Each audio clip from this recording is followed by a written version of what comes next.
ಶ್ರೀ ಗಣಪತಿ ಶಾರದಾ ಗುರುಭ್ಯೋ ನಮಃ. ಶ್ರೋತೃಗಳಿಗೆ ಶ್ರೀ ರಾಮಕೃಷ್ಣಾಶ್ರಮದ ಸೋಮನಾಥಾನಂದರ ವ್ಯಾಖ್ಯಾನ ಸಹಿತ ಭಗವದ್ಗೀತೆಯಲ್ಲಿ ರಾಜವಿದ್ಯಾ ರಾಜಗುಹ್ಯ ಯೋಗ ಎಂಬ ನವಮೋಧ್ಯಾಯಕ್ಕೆ ಸ್ವಾಗತ. ಈ ಅಧ್ಯಾಯದ ಎಲ್ಲ ಶ್ಲೋಕಗಳು. ಅಥ ನವಮೋಧ್ಯಾಯಃ ರಾಜವಿದ್ಯಾ ರಾಜಗುಹ್ಯ ಯೋಗಃ. ಶ್ರೀಕೃಷ್ಣನು ಅರ್ಜುನನಿಗೆ ಹೇಳುತ್ತಾನೆ, ಶ್ರೀ ಭಗವಾನುವಾಚ ಇದಂತು ತೇ ಗುಹ್ಯತಮಂ ಪ್ರವಕ್ಷ್ಯಾಮ್ಯನಸೂಯವೇ ಜ್ಞಾನಂ ವಿಜ್ಞಾನ ಸಹಿತಂ ಯಜ್ಞಾತ್ವಾ ಮೋಕ್ಷ್ಯಸೇ ಶುಭಾತ್. ಯಾವುದನ್ನು ತಿಳಿದುಕೊಂಡು ಸಂಸಾರದಿಂದ ಮುಕ್ತನಾಗುವೆಯೋ ಅಂತಹ ಗುಹ್ಯತಮವಾದ ವಿಜ್ಞಾನದಿಂದ ಕೂಡಿದ ಜ್ಞಾನವನ್ನು ಅಸೂಯಾರಹಿತನಾದ ನಿನಗೆ ಹೇಳುತ್ತೇನೆ. ಸಂಸಾರದಿಂದ ಮುಕ್ತನಾಗಬೇಕಾದರೆ ಭಗವಂತನನ್ನು ಸೇರಬೇಕು. ಈ ಪ್ರಪಂಚದ ಆಕರ್ಷಣೆಯ ಬಲೆಗೆ ಬೀಳಕೊಡದು. ಯಾವಾಗ ಒಮ್ಮೆ ಅದರ ಆಕರ್ಷಣೆಯ ಬಲೆಗೆ ಬೀಳುತ್ತೇವೆಯೋ ಪುನಃ ಪುನಃ ಅದರ ಬಲೆಗೆ ಬೀಳಬೇಕಾಗುವುದು. ಅದರಿಂದ ತಪ್ಪಿಸಿಕೊಂಡು ಹೋಗುವುದಕ್ಕೆ ಸಾಧ್ಯವಿಲ್ಲ. ನಮ್ಮ ಆಸೆಯನ್ನು ತೃಪ್ತಿಪಡಿಸಿ ಯಾರೂ ಅದರಿಂದ ಪಾರಾಗಿಲ್ಲ. ಆಸೆಗೆ ಒಂದು ಅಂತ್ಯವಿಲ್ಲ. ಅದನ್ನು ಒಂದು ಪ್ರಮಾಣದಲ್ಲಿ ತೃಪ್ತಿಪಡಿಸಿದರೆ ಮತ್ತೊಂದು ಪ್ರಮಾಣದಲ್ಲಿ ವೃದ್ಧಿಯಾಗುವುದು. ಪ್ರತಿಯೊಂದು ಸಲ ಅದನ್ನು ತೃಪ್ತಿಪಡಿಸಿದಾಗಲೂ ಇದೇ ಕೊನೆಯೆಂದು ತೃಪ್ತಿಪಡಿಸುವೆವು. ಆದರೆ ಇಂತಹ ಅದೆಷ್ಟೋ ಕೊನೆಗಳು ಆಗಿ ಹೋಗಿವೆ. ಸುಮ್ಮನೆ ಆಸೆಯನ್ನು ಬಿಡುವುದಕ್ಕೆ ಆಗುವುದಿಲ್ಲ. ಒಂದನ್ನು ಬಿಡಬೇಕು, ಮತ್ತೊಂದನ್ನು ಹಿಡಿಯಬೇಕು. ಈ ಪ್ರಪಂಚವನ್ನು ಬಿಡಬೇಕು, ಆದರೆ ಜೊತೆಯಲ್ಲಿಯೇ ದೇವರನ್ನು ಬಿಗಿಯಾಗಿ ಹಿಡಿಯಬೇಕು. ಈ ಪ್ರಪಂಚದ ಆಕರ್ಷಣೆಯನ್ನು ಬಿಟ್ಟು ದೇವರನ್ನು ಹಿಡಿಯದೇ ಇದ್ದರೆ ಬಹಳ ಕಾಲ ನಾವು ಇಂದ್ರಿಯ ವಸ್ತುಗಳಿಂದ ದೂರ ಇರಲು ಸಾಧ್ಯವಿಲ್ಲ. ಪ್ರಪಂಚದ ಬಿರುಗಾಳಿ ಬೀಸಿದೊಡನೆಯೇ ನಾವು ಕೊಚ್ಚಿಕೊಂಡು ಹೋಗುತ್ತೇವೆ. ಅದಕ್ಕಾಗಿಯೇ ದೇವರೆಂಬ ದೊಡ್ಡ ಆಧಾರವನ್ನು ಹಿಡಿದುಕೊಂಡು ಇರಬೇಕು. ಈ ಪ್ರಪಂಚದಲ್ಲಿ ದೇವರೆಂಬ ಆಧಾರ ಸ್ತಂಭ ಒಂದೇ ಕುಸಿದು ಬೀಳದೇ ಇರುವುದು. ಉಳಿದುದೆಲ್ಲ ನಮ್ಮನ್ನು ಪರೀಕ್ಷಾ ಸಮಯದಲ್ಲಿ ಕೈಬಿಡುವುದು ಎಂಬುದನ್ನು ತಿಳಿದುಕೊಂಡು ಅವನ ಕಡೆಗೆ ಮನಸ್ಸನ್ನು ಹಾಕಬೇಕು. ಇದು ಗುಹ್ಯತಮವಾದ ವಿದ್ಯೆ. ತುಂಬ ಸೂಕ್ಷ್ಮವಾದದ್ದು, ತುಂಬ ಗಹನವಾದದ್ದು. ಇದನ್ನು ಗ್ರಹಿಸುವುದು ತುಂಬ ಕಷ್ಟ. ನಮ್ಮ ಇಂದ್ರಿಯ ಮತ್ತು ಮನಸ್ಸು ಯಾವಾಗಲೂ ನಮ್ಮಿಂದ ಹೊರಗೇ ಇರುವ ದೃಶ್ಯ ವಸ್ತುಗಳನ್ನು ತಿಳಿದುಕೊಳ್ಳುವುದಕ್ಕೆ ತರಬೇತಾಗಿದೆ. ಅಧ್ಯಾತ್ಮ ವಿದ್ಯೆಯಾದರೂ ಹೊರಗೆ ಹೋಗುವುದಲ್ಲ, ತನ್ನೊಳಗೆ ಮುಳುಗಬೇಕು, ತನ್ನನ್ನೇ ತಿಳಿದುಕೊಳ್ಳಬೇಕು. ಪರಮಾತ್ಮ ಎಂದರೆ ಎಲ್ಲೋ ಹೊರಗೆ ಇರುವವನಲ್ಲ, ಹೊರಗೆಗಿಂತ ಹೆಚ್ಚಾಗಿ ನಮ್ಮೊಳಗೆ ಇರುವನು. ನಮಗೆ ತುಂಬ ಸಮೀಪವಾಗಿರುವುದು ಹೊರಗಿನದಲ್ಲ. ಮೊದಲು ನಾನು, ಆಮೇಲೆ ಪ್ರಪಂಚ. ನನ್ನ ಹಿಂದೆಯೇ ನನಗೆ ಜೀವಾಳವಾಗಿರುವವನೇ ಪರಮಾತ್ಮ. ಇಲ್ಲಿ ಗುಹ್ಯ ಎಂಬುದನ್ನು ಯಾವುದೋ ಒಂದು ರಹಸ್ಯ, ಇತರರಿಗೆ ಇದನ್ನು ಹೇಳಬಾರದು, ಹೇಳಿದರೆ ಅದರ ಪ್ರಯೋಜನ ಹೊರಟು ಹೋಗುವುದು ಎಂಬ ದೃಷ್ಟಿಯಲ್ಲಿ ಹೇಳಿಲ್ಲ. ಅದು ಸೂಕ್ಷ್ಮಾತಿ ಸೂಕ್ಷ್ಮ ಎಂಬ ದೃಷ್ಟಿಯಿಂದ ಹೇಳಿದೆ. ಇದು ವಿಜ್ಞಾನದಿಂದ ಕೂಡಿದ ಜ್ಞಾನ. ಈ ಜ್ಞಾನಕ್ಕೆ ತಳಪಾಯವಾಗಿ ವಿಜ್ಞಾನವಿದೆ, ಎಂದರೆ ಅನುಭವ ಇದೆ. ಅನುಭವ ದೂರವಾದ ಬರಿಯ ಊಹೆ ಅಥವಾ ಕಲ್ಪನೆಯಲ್ಲ. ಇದನ್ನು ಯೋಗಿಗಳು ತಮ್ಮ ಹೃದಯದ ಪ್ರಯೋಗಶಾಲೆಯಲ್ಲಿ ಮೊದಲು ಕಂಡುಹಿಡಿದರು. ಅನಂತರ ಅದನ್ನು ಇತರರಿಗೆ ಹೇಳಿದರು. ನರೇಂದ್ರ ಶ್ರೀರಾಮಕೃಷ್ಣರನ್ನು ನೀವು ದೇವರನ್ನು ಕಂಡಿರುವಿರಾ ಎಂದು ಪ್ರಶ್ನಿಸಿದಾಗ ಅವರು, ಹೌದು, ನಾನು ಕಂಡಿರುವೆ. ನಾನು ನಿನ್ನನ್ನು ನೋಡುವುದಕ್ಕಿಂತ ಸ್ಪಷ್ಟವಾಗಿ ನೋಡುತ್ತಿರುವೆ ಎಂದು ಹೇಳಿ ಅನಂತರ ನರೇಂದ್ರನಿಗೆ ಹೀಗೆ ಹೇಳುತ್ತಾರೆ, ಆದರೆ ಎಷ್ಟು ಜನರಿಗೆ ದೇವರು ಬೇಕು ಹೇಳು? ಪ್ರಪಂಚದಲ್ಲಿ ಮನುಷ್ಯನಿಗೆ ದೇವರಲ್ಲದ ಇತರ ವಸ್ತುಗಳೆಲ್ಲ ಬೇಕು. ಅದಕ್ಕಾಗಿ ಅವನು ಕಣ್ಣೀರಿನ ಕೋಡಿಯಲ್ಲಿ ಈಜುಕೊಂಡು ಹೋಗಲು ಸಿದ್ಧನಾಗಿರುವನು. ಆದರೆ ದೇವರಿಗೆ ಎಷ್ಟು ಜನ ಹೀಗೆ ಮಾಡಲು ಸಿದ್ಧರಾಗಿರುವರು? ಅಸೂಯಾರಹಿತನಾದ ಅರ್ಜುನನಿಗೆ ಹೇಳುತ್ತೇನೆ ಎನ್ನುವನು ಶ್ರೀಕೃಷ್ಣ. ಶಿಷ್ಯನಲ್ಲಿ ಅಸೂಯೆಯ ಸಣ್ಣತನ ಇರಕೂಡದು. ಅಸೂಯೆ ಇದ್ದರೆ ಭಗವಂತನ ಸಮೀಪಕ್ಕೆ ಹೋಗಲಾರೆವು. ಯಾರ ಮೇಲೆ ನಾವು ಅಸೂಯೆ ಪಡುತ್ತೇವೆಯೋ ಆ ಗೂಟಕ್ಕೆ ನಮ್ಮನ್ನು ಕಟ್ಟಿ ಹಾಕುವುದು. ಅದರಿಂದ ತಪ್ಪಿಸಿಕೊಂಡು ಹೋಗುವುದಕ್ಕೆ ಕಷ್ಟವಾಗುವುದು. ಒಳ್ಳೆಯದು ಎಲ್ಲಿದ್ದರೂ ಅದನ್ನು ನೋಡಿ ಮೆಚ್ಚಬೇಕು, ತಲೆದೂಗಬೇಕು, ಹೊಟ್ಟೆ ಕಿಚ್ಚು ಪಡಬಾರದು. ಅಸೂಯೆಯ ದಳ್ಳುರಿ ಒಳಗೆ ಉರಿಯುತ್ತಿದ್ದರೆ ಹೊರಗೆ ಭಕ್ತನೆಂದು ನಟನೆ ಮಾಡುವುದು ಬಹಳ ಕಾಲ ನಡೆಯುವುದಿಲ್ಲ. ಒಂದು ಬೇಕಾದರೆ ನಾವು ಮತ್ತೊಂದನ್ನು ಬಿಡಲು ಸಿದ್ಧವಾಗಿರಬೇಕು. ಅಸೂಯೆ ಇಲ್ಲದ ನೆಲದಲ್ಲೇ ಭಕ್ತಿ ಬೀಜ ಚೆನ್ನಾಗಿ ಮೊಳೆಯುವುದು. ರಾಜವಿದ್ಯಾ ರಾಜಗುಹ್ಯಂ ಪವಿತ್ರಮಿದಮುತ್ತಮಂ ಪ್ರತ್ಯಕ್ಷಾವಗಮಂ ಧರ್ಮ್ಯಂ ಸಸುಖಂ ಕರ್ತುಮವ್ಯಯಂ. ಇದು ರಾಜವಿದ್ಯೆ, ಇದು ಗೂಢವಾಗಿರುವುದಕ್ಕೆಲ್ಲ ರಾಜ. ಈ ವಿದ್ಯೆ ಪವಿತ್ರ, ಪ್ರತ್ಯಕ್ಷ, ಅನುಭವಕ್ಕೆ ಯೋಗ್ಯ, ಧರ್ಮದಿಂದ ಕೂಡಿರುವುದು, ಆಚರಿಸುವುದಕ್ಕೆ ಸುಲಭ ಮತ್ತು ಅವಿನಾಶಿಯಾದದ್ದು. ಇದು ವಿದ್ಯೆಗಳಲ್ಲಿ ರಾಜ. ಉಳಿದ ವಿದ್ಯೆಗಳೆಲ್ಲ ಅಲ್ಪ. ಈ ಪ್ರಪಂಚದ ಚೂರುಪಾರು ವಸ್ತುಗಳನ್ನು ತಿಳಿದುಕೊಳ್ಳುವುದು, ವಸ್ತು ಯಾವುದರಿಂದ ಆಗಿದೆ, ಶಕ್ತಿ ಯಾವುದರಿಂದ ಆಗಿದೆ, ವಸ್ತುವಿಗೂ ಶಕ್ತಿಗೂ ಇರುವ ಸಂಬಂಧಗಳೇನು ಮುಂತಾದವುಗಳನ್ನು ಅರಿಯಲೆತ್ನಿಸುವುದು ಭೌತಿಕ ವಿದ್ಯೆ. ಉಳಿದವುಗಳಾದರೂ ಮಾನವ, ಅವನ ಸಮಾಜ, ಅವನ ನೀತಿ, ಅವನ ಇತಿಹಾಸ, ಅವನ ಮನಸ್ಸು ಮುಂತಾದವುಗಳನ್ನೇ ಕುರಿತದ್ದು. ಆದರೆ ಅಧ್ಯಾತ್ಮವಾದರೂ ಇವುಗಳೆಲ್ಲವನ್ನೂ ಮೀರಿದುದು. ಇದು ಪರಾವಿದ್ಯೆ, ಉಳಿದವುಗಳೆಲ್ಲ ಅಪರಾವಿದ್ಯೆ. ಯಾವಾಗ ಅಧ್ಯಾತ್ಮ ವಿದ್ಯೆಯ ಮೂಲಕ ಒಬ್ಬ ಪರಮಾತ್ಮನನ್ನು ಅರಿಯುವನೋ ಅವನು ಎಲ್ಲವನ್ನೂ ತಿಳಿದುಕೊಳ್ಳುವನು. ಇನ್ನು ಅವನಿಗೆ ತಿಳಿದುಕೊಳ್ಳಬೇಕಾಗಿರುವುದು ಏನೂ ಇರುವುದಿಲ್ಲ. ಇದು ರಹಸ್ಯವಾಗಿರುವ ವಸ್ತುಗಳಲ್ಲೆಲ್ಲ ರಾಜ ಎಂದರೆ ಶ್ರೇಷ್ಠವಾದುದು. ಈ ಪ್ರಪಂಚದಲ್ಲಿ ಎಷ್ಟೋ ಭೌತಿಕ ನಿಯಮಗಳು ನಿಮಗೆ ಕಾಣದೆ ಪ್ರಕೃತಿಯ ಭಂಡಾರದಲ್ಲಿ ಹುದುಗಿಕೊಂಡಿವೆ. ಕೆಲವು ವೇಳೆ ಅವು ಮನುಷ್ಯನ ಅರಿವಿಗೆ ಬರುವವು, ಅಥವಾ ಮನುಷ್ಯ ಅವನ್ನು ಎಡವುತ್ತಾನೆ ಎಂದು ಬೇಕಾದರೂ ಹೇಳಬಹುದು.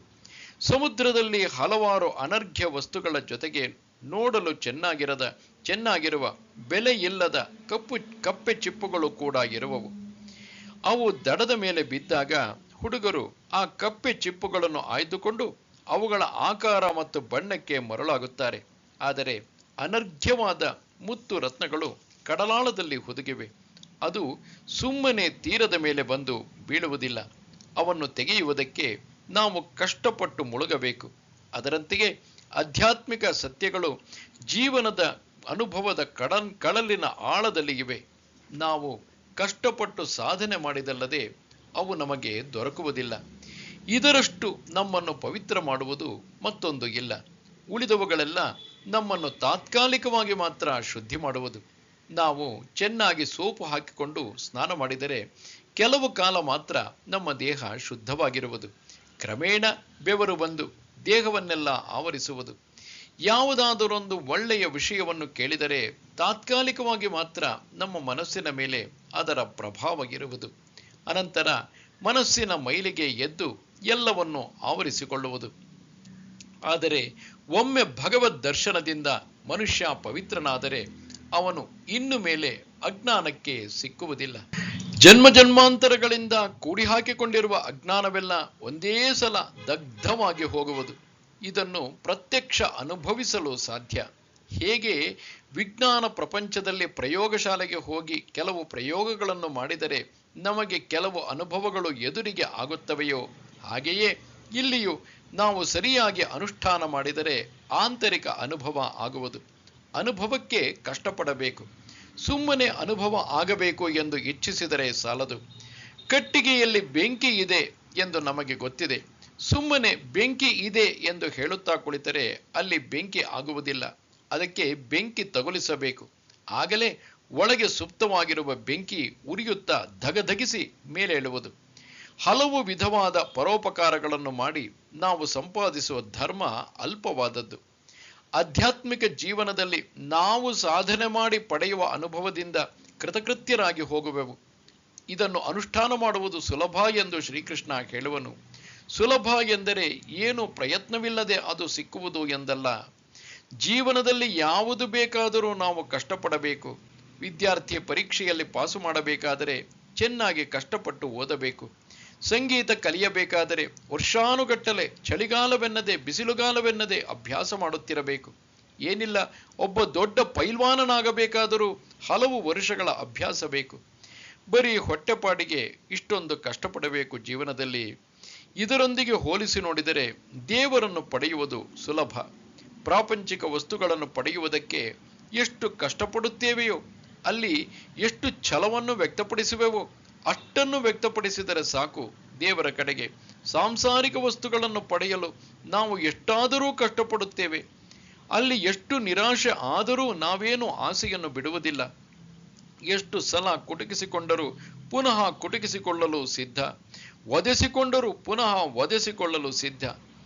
ಇದಕ್ಕಿಂತ ಜಾಸ್ತಿ ಬೇಕಾಗಿಲ್ಲ. ಇಷ್ಟೇ ಛಲವನ್ನು, ಭಂಡತನವನ್ನು ದೇವರೆಡೆಗೆ ಹರಿಸಿದರೆ ಸಾಕು.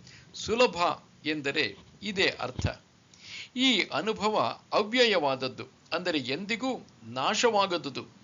ಒಮ್ಮೆ ಅದನ್ನು ಅನುಭವಿಸಿದರೆ ಎಂದೆಂದಿಗೂ ಅದು ನಮ್ಮದಾಗುವುದು.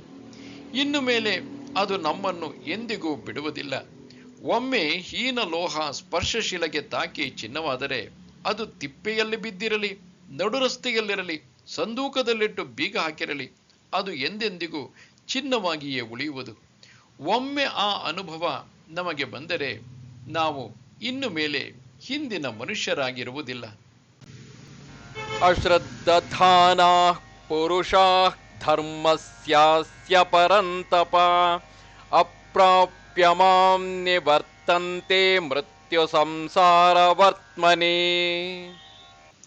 ಅರ್ಜುನ, ಯಾರಿಗೆ ಈ ಧರ್ಮದಲ್ಲಿ ಶ್ರದ್ಧೆ ಇಲ್ಲವೋ ಅವರು ನನ್ನನ್ನು ಪಡೆಯದೆ ಮೃತ್ಯುಮಯವಾದ ಸಂಸಾರ ಮಾರ್ಗಕ್ಕೆ ಪುನಃ ಪುನಃ ಬರುತ್ತಾರೆ. ಯಾರು ದೇವರನ್ನು ನಂಬುವುದಿಲ್ಲವೋ, ಕೇವಲ ಈ ಮಾನುಷ ದೇಹ ಮತ್ತು ಇಂದ್ರಿಯಗಳ ಸುಖ ಇವುಗಳನ್ನು ಮಾತ್ರ ನಂಬುತ್ತಾರೋ ಅವರು ಅದಕ್ಕೆ ಸಂಬಂಧಪಟ್ಟ ಕೆಲಸಗಳನ್ನು ಮಾಡಿ ಅಂತಹ ಸಂಸಾರ ವಾಸನೆಗಳನ್ನು ಮಾತ್ರ ಕೂಡಿ ಹಾಕಿಕೊಳ್ಳುತ್ತಾರೆ. ಇಂತಹ ಜನ ಸತ್ತರೆ ಅವರು ದೇವರ ಸಮೀಪಕ್ಕೆ ಹೋಗುವುದಿಲ್ಲ. ಅವರು ಪುನಃ ಪುನಃ ಈ ಸಂಸಾರಕ್ಕೆ ಬರುತ್ತಾರೆ. ಈ ಸಂಸಾರ ಜನನ ಮರಣಗಳಿಂದ ತುಂಬಿದೆ. ಇಲ್ಲಿ ಹಲವು ಬಗೆಯ ಜನ್ಮಗಳನ್ನು ಪಡೆದು ಸುಖ ದುಃಖಗಳನ್ನು ಅನುಭವಿಸುತ್ತಿರುವರು. ಜೈನ, ಬುದ್ಧ ಮುಂತಾದ ಧರ್ಮಕ್ಕೆ ಸೇರಿದವರೂ ಕೂಡ ಒಂದು ದೇವರಲ್ಲಿ ನಂಬುವುದಿಲ್ಲ. ಆದರೆ ಅವರು ಬುದ್ಧನಂತಹ ಒಂದು ಸ್ಥಿತಿ, ತೀರ್ಥಂಕರರಂತಹ ಒಂದು ಸ್ಥಿತಿಯನ್ನು ನಂಬುವರು.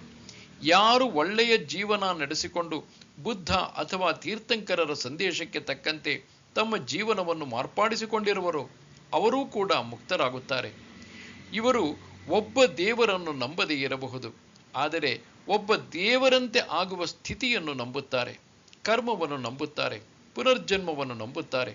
ಆದ ಕಾರಣ ಇವರು ಚಾರ್ವಾಕರಲ್ಲ, ಜಡವಾದಿಗಳಲ್ಲ. ಶ್ರೀಕೃಷ್ಣ ಏನನ್ನು ಹೇಳುವನೋ ಅದು ಇಂತಹ ಜನರನ್ನು ಕುರಿತದ್ದಲ್ಲ. ಆಧ್ಯಾತ್ಮಿಕ ಜೀವನದಲ್ಲಿ ಶ್ರದ್ಧೆ ಇಲ್ಲದವರು ಸಂಸಾರಕ್ಕೆ ಹಿಂತಿರುಗುತ್ತಾರೆ ಎಂದು ವಿಶಾಲ ದೃಷ್ಟಿಯಿಂದ ತೆಗೆದುಕೊಳ್ಳಬೇಕಾಗುವುದು. ಮಯಾ ತತಮಿದಂ ಸರ್ವಂ ಜಗದವ್ಯಕ್ತಮೂರ್ತಿನಾ ಮತ್ಸ್ಥಾನಿ ಸರ್ವಭೂತಾನಿ ನ ಚಾಹಂ ತೇಷ್ವವಸ್ಥಿತಃ. ಅವ್ಯಕ್ತ ಮೂರ್ತಿಯಾದ ನನ್ನಿಂದ ಈ ಜಗತ್ತೆಲ್ಲವೂ ವ್ಯಾಪಿಸಲ್ಪಟ್ಟಿದೆ. ಎಲ್ಲಾ ಪ್ರಾಣಿಗಳೂ ನನ್ನಲ್ಲಿವೆ, ನಾನು ಅವುಗಳಲ್ಲಿಲ್ಲ. ಭಗವಂತ ಈ ಪ್ರಪಂಚವನ್ನೆಲ್ಲ ಅವ್ಯಕ್ತ ರೂಪದಿಂದ ವ್ಯಾಪಿಸಿಕೊಂಡಿರುವನು. ಆಕಾಶ ಹೇಗೆ ಎಲ್ಲ ಸಣ್ಣ ದೊಡ್ಡ ವಸ್ತುಗಳನ್ನು ವ್ಯಾಪಿಸಿಕೊಂಡಿದೆಯೋ ಹಾಗೆ ಪರಮಾತ್ಮ ವ್ಯಾಪಿಸಿಕೊಂಡಿರುವನು. ಅವನು ಸೂಕ್ಷ್ಮ, ಇಂದ್ರಿಯಾತೀತ. ಅವನನ್ನು ನಾವು ಹೊರಗೆ ಕಾಣುವ ದೃಶ್ಯ ವಸ್ತುವಿನಂತೆ ಗ್ರಹಿಸುವುದಕ್ಕೆ ಆಗುವುದಿಲ್ಲ. ಆದರೆ ಅವನಿಲ್ಲದೆ ಈ ಪ್ರಪಂಚದಲ್ಲಿ ಯಾವುದೂ ಇಲ್ಲ. ಎಲ್ಲ ನಾಮರೂಪಗಳ ಹಿಂದೆಯೂ ಇರುವವನು ಅವನೇ. ಮಣ್ಣಿನಿಂದ ಮಡಿಕೆ ಕುಡಿಕೆಗಳನ್ನು ಮಾಡಿದರೆ ಜೇಡಿಮಣ್ಣು ಹೇಗೆ ಅದರಲ್ಲೆಲ್ಲ ವ್ಯಾಪಿಸಿಕೊಂಡಿರುವಂತೆ, ನೂಲಿನಿಂದ ಬಟ್ಟೆಯನ್ನು ಮಾಡಿದರೆ ಆ ಬಟ್ಟೆಯಲ್ಲೆಲ್ಲ ನೂಲೇ ವ್ಯಾಪಿಸಿಕೊಂಡಿರುವಂತೆ ನಾಮರೂಪಗಳ ಹಿಂದೆಲ್ಲ ಅವನೇ ವ್ಯಾಪಿಸಿಕೊಂಡಿರುವನು. ಈ ಪ್ರಪಂಚದಲ್ಲಿ ನಾವು ಏನನ್ನು ನೋಡುವೆವೋ ಅವುಗಳೆಲ್ಲ ಪರಮಾತ್ಮನಲ್ಲೇ ಇರುವವು. ಅವನನ್ನು ಬಿಟ್ಟು ಇದಕ್ಕೆ ಬೇರೆ ವ್ಯಕ್ತಿತ್ವ ಇಲ್ಲ. ಸಮುದ್ರದ ಮೇಲೆ ಇರುವ ಅಲೆ, ನೊರೆ, ಗುಳ್ಳೆ ಇವುಗಳೆಲ್ಲ ಸಮುದ್ರವಿದ್ದರೆ ಅದರಲ್ಲಿ ಮಾತ್ರ ಇರಲು ಸಾಧ್ಯ. ನಾನು ಒಂದು ಕನಸು ಕಾಣುತ್ತಿದ್ದರೆ ನಾನು ಕನಸಿನಲ್ಲಿ ನೋಡುವುದೆಲ್ಲ ನನ್ನ ಚಿತ್ತದಲ್ಲಿದೆ. ನನ್ನ ಚಿತ್ತದಿಂದ ಮೇಲೆದ್ದ ಗುಳ್ಳೆಗಳೇ ಕನಸು. ನನ್ನ ಚಿತ್ತವಿಲ್ಲದೆ ಇದ್ದರೆ ಕನಸೇ ಇಲ್ಲ. ಹೀಗೆಯೇ ಬ್ರಹ್ಮಾಂಡವೆಲ್ಲ ಭಗವಂತನ ಕಲ್ಪನೆಯ ಜಗತ್ತು. ಅವನು ಅವುಗಳಲ್ಲೆಲ್ಲ ಹಾಸುಹೊಕ್ಕಾಗಿರುವನು. ಅವನಿಲ್ಲದ ವಸ್ತುವೇ ಇಲ್ಲ. ಯಾವುದನ್ನು ನಾವು ಬ್ರಹ್ಮಾಂಡ ಎನ್ನುವೆವೋ ಅದು ಅವನ ಮನಸ್ಸೆಂಬ ಸಾಗರದಿಂದ ಎದ್ದ ಗುಳ್ಳೆ. ಆ ಗುಳ್ಳೆಯಲ್ಲೆಲ್ಲ ಓತಪ್ರೋತವಾಗಿರುವವನೇ ಪರಮಾತ್ಮ. ನಾನು ಅವುಗಳಲ್ಲಿ ಇಲ್ಲ ಎನ್ನುತ್ತಾನೆ. ಅವು ಇರಬೇಕಾದರೆ ಇವನ ಆಸರೆ ಬೇಕು, ಇವನು ಇರಬೇಕಾದರೆ ಅದರ ಆಸರೆ ಬೇಕಾಗಿಲ್ಲ. ಇವುಗಳಾವುವೂ ಇಲ್ಲದೆ ಅವನು ಇರಬಲ್ಲ. ಅಲೆ, ನೊರೆ, ತೊರೆ, ತೆರೆ ಇವುಗಳಾವುವು ಸಾಗರ ಇರುವುದಕ್ಕೆ ಅವಶ್ಯಕವಿಲ್ಲ. ಇವುಗಳಿಲ್ಲದೆ ಸಾಗರ ಇರಬಲ್ಲದು. ನಾನು ಅವುಗಳಲ್ಲಿ ಇಲ್ಲ ಎಂದರೆ ಭಗವಂತನ ಮನಸ್ಸು ಸೃಷ್ಟಿಯಲ್ಲಿ ಆಸಕ್ತವಾಗಿಲ್ಲ ಎಂದು ಹೇಳಬಹುದು. ಅವನು ಇದನ್ನು ಮಾಡಿದ, ಸೃಷ್ಟಿಗೆ ಅವನೇ ಕಾರಣ. ಆದರೂ ಅವನು ತಾನು ಸೃಷ್ಟಿಸಿದ ವಸ್ತುವಿನಲ್ಲಿ ಸಿಕ್ಕಿಕೊಂಡು ನರಳುತ್ತಿಲ್ಲ. ನಾವು ಏನಾದರೂ ಒಂದು ಸಣ್ಣದನ್ನು ಸೃಷ್ಟಿಸಿದರೆ ನಮ್ಮ ಮನಸ್ಸೆಲ್ಲ ನಾವು ಅದರಲ್ಲಿ ಸಿಕ್ಕಿಕೊಂಡು ಬಿಡುವೆವು. ಮನಸ್ಸನ್ನು ಅದರಿಂದ ಸೆಳೆಯಲಾರೆವು.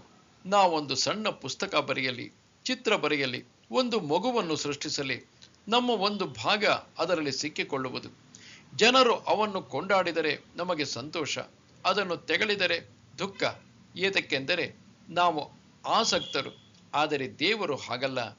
ಈ ಪ್ರಪಂಚದಲ್ಲಿ ಯಾವುದು ಬೇಕಾದರೂ ದೇವರು, ಯಾವುದು ಇರಬೇಕಾದರೂ ದೇವರು ಬೇಕು. ಆದರೆ ದೇವರು ಯಾವುದಕ್ಕೂ ದಾಸನಲ್ಲ. ನ ಚ ಮತ್ಸ್ಥಾನಿ ಭೂತಾನಿ ಪಶ್ಯ ಮೇ ಯೋಗಮೈಶ್ವರಂ ಭೂತಭೃನ್ನ ಚ ಭೂತಸ್ಥಃ ಮಮಾತ್ಮ ಭೂತ ಭಾವನಃ. ಪ್ರಾಣಿಗಳು ಕೂಡ ನನ್ನಲ್ಲಿ ಇಲ್ಲ. ನನ್ನ ಈಶ್ವರ ಸಂಬಂಧವಾದ ಯೋಗವನ್ನು ನೋಡು. ನಾನು ಭೂತಗಳನ್ನು ಧರಿಸಿದ್ದರೂ ಭೂತಗಳಲ್ಲಿ ಇಲ್ಲ, ಆದರೆ ಅವುಗಳ ಉತ್ಪತ್ತಿಗೆ ನಾನು ಕಾರಣ.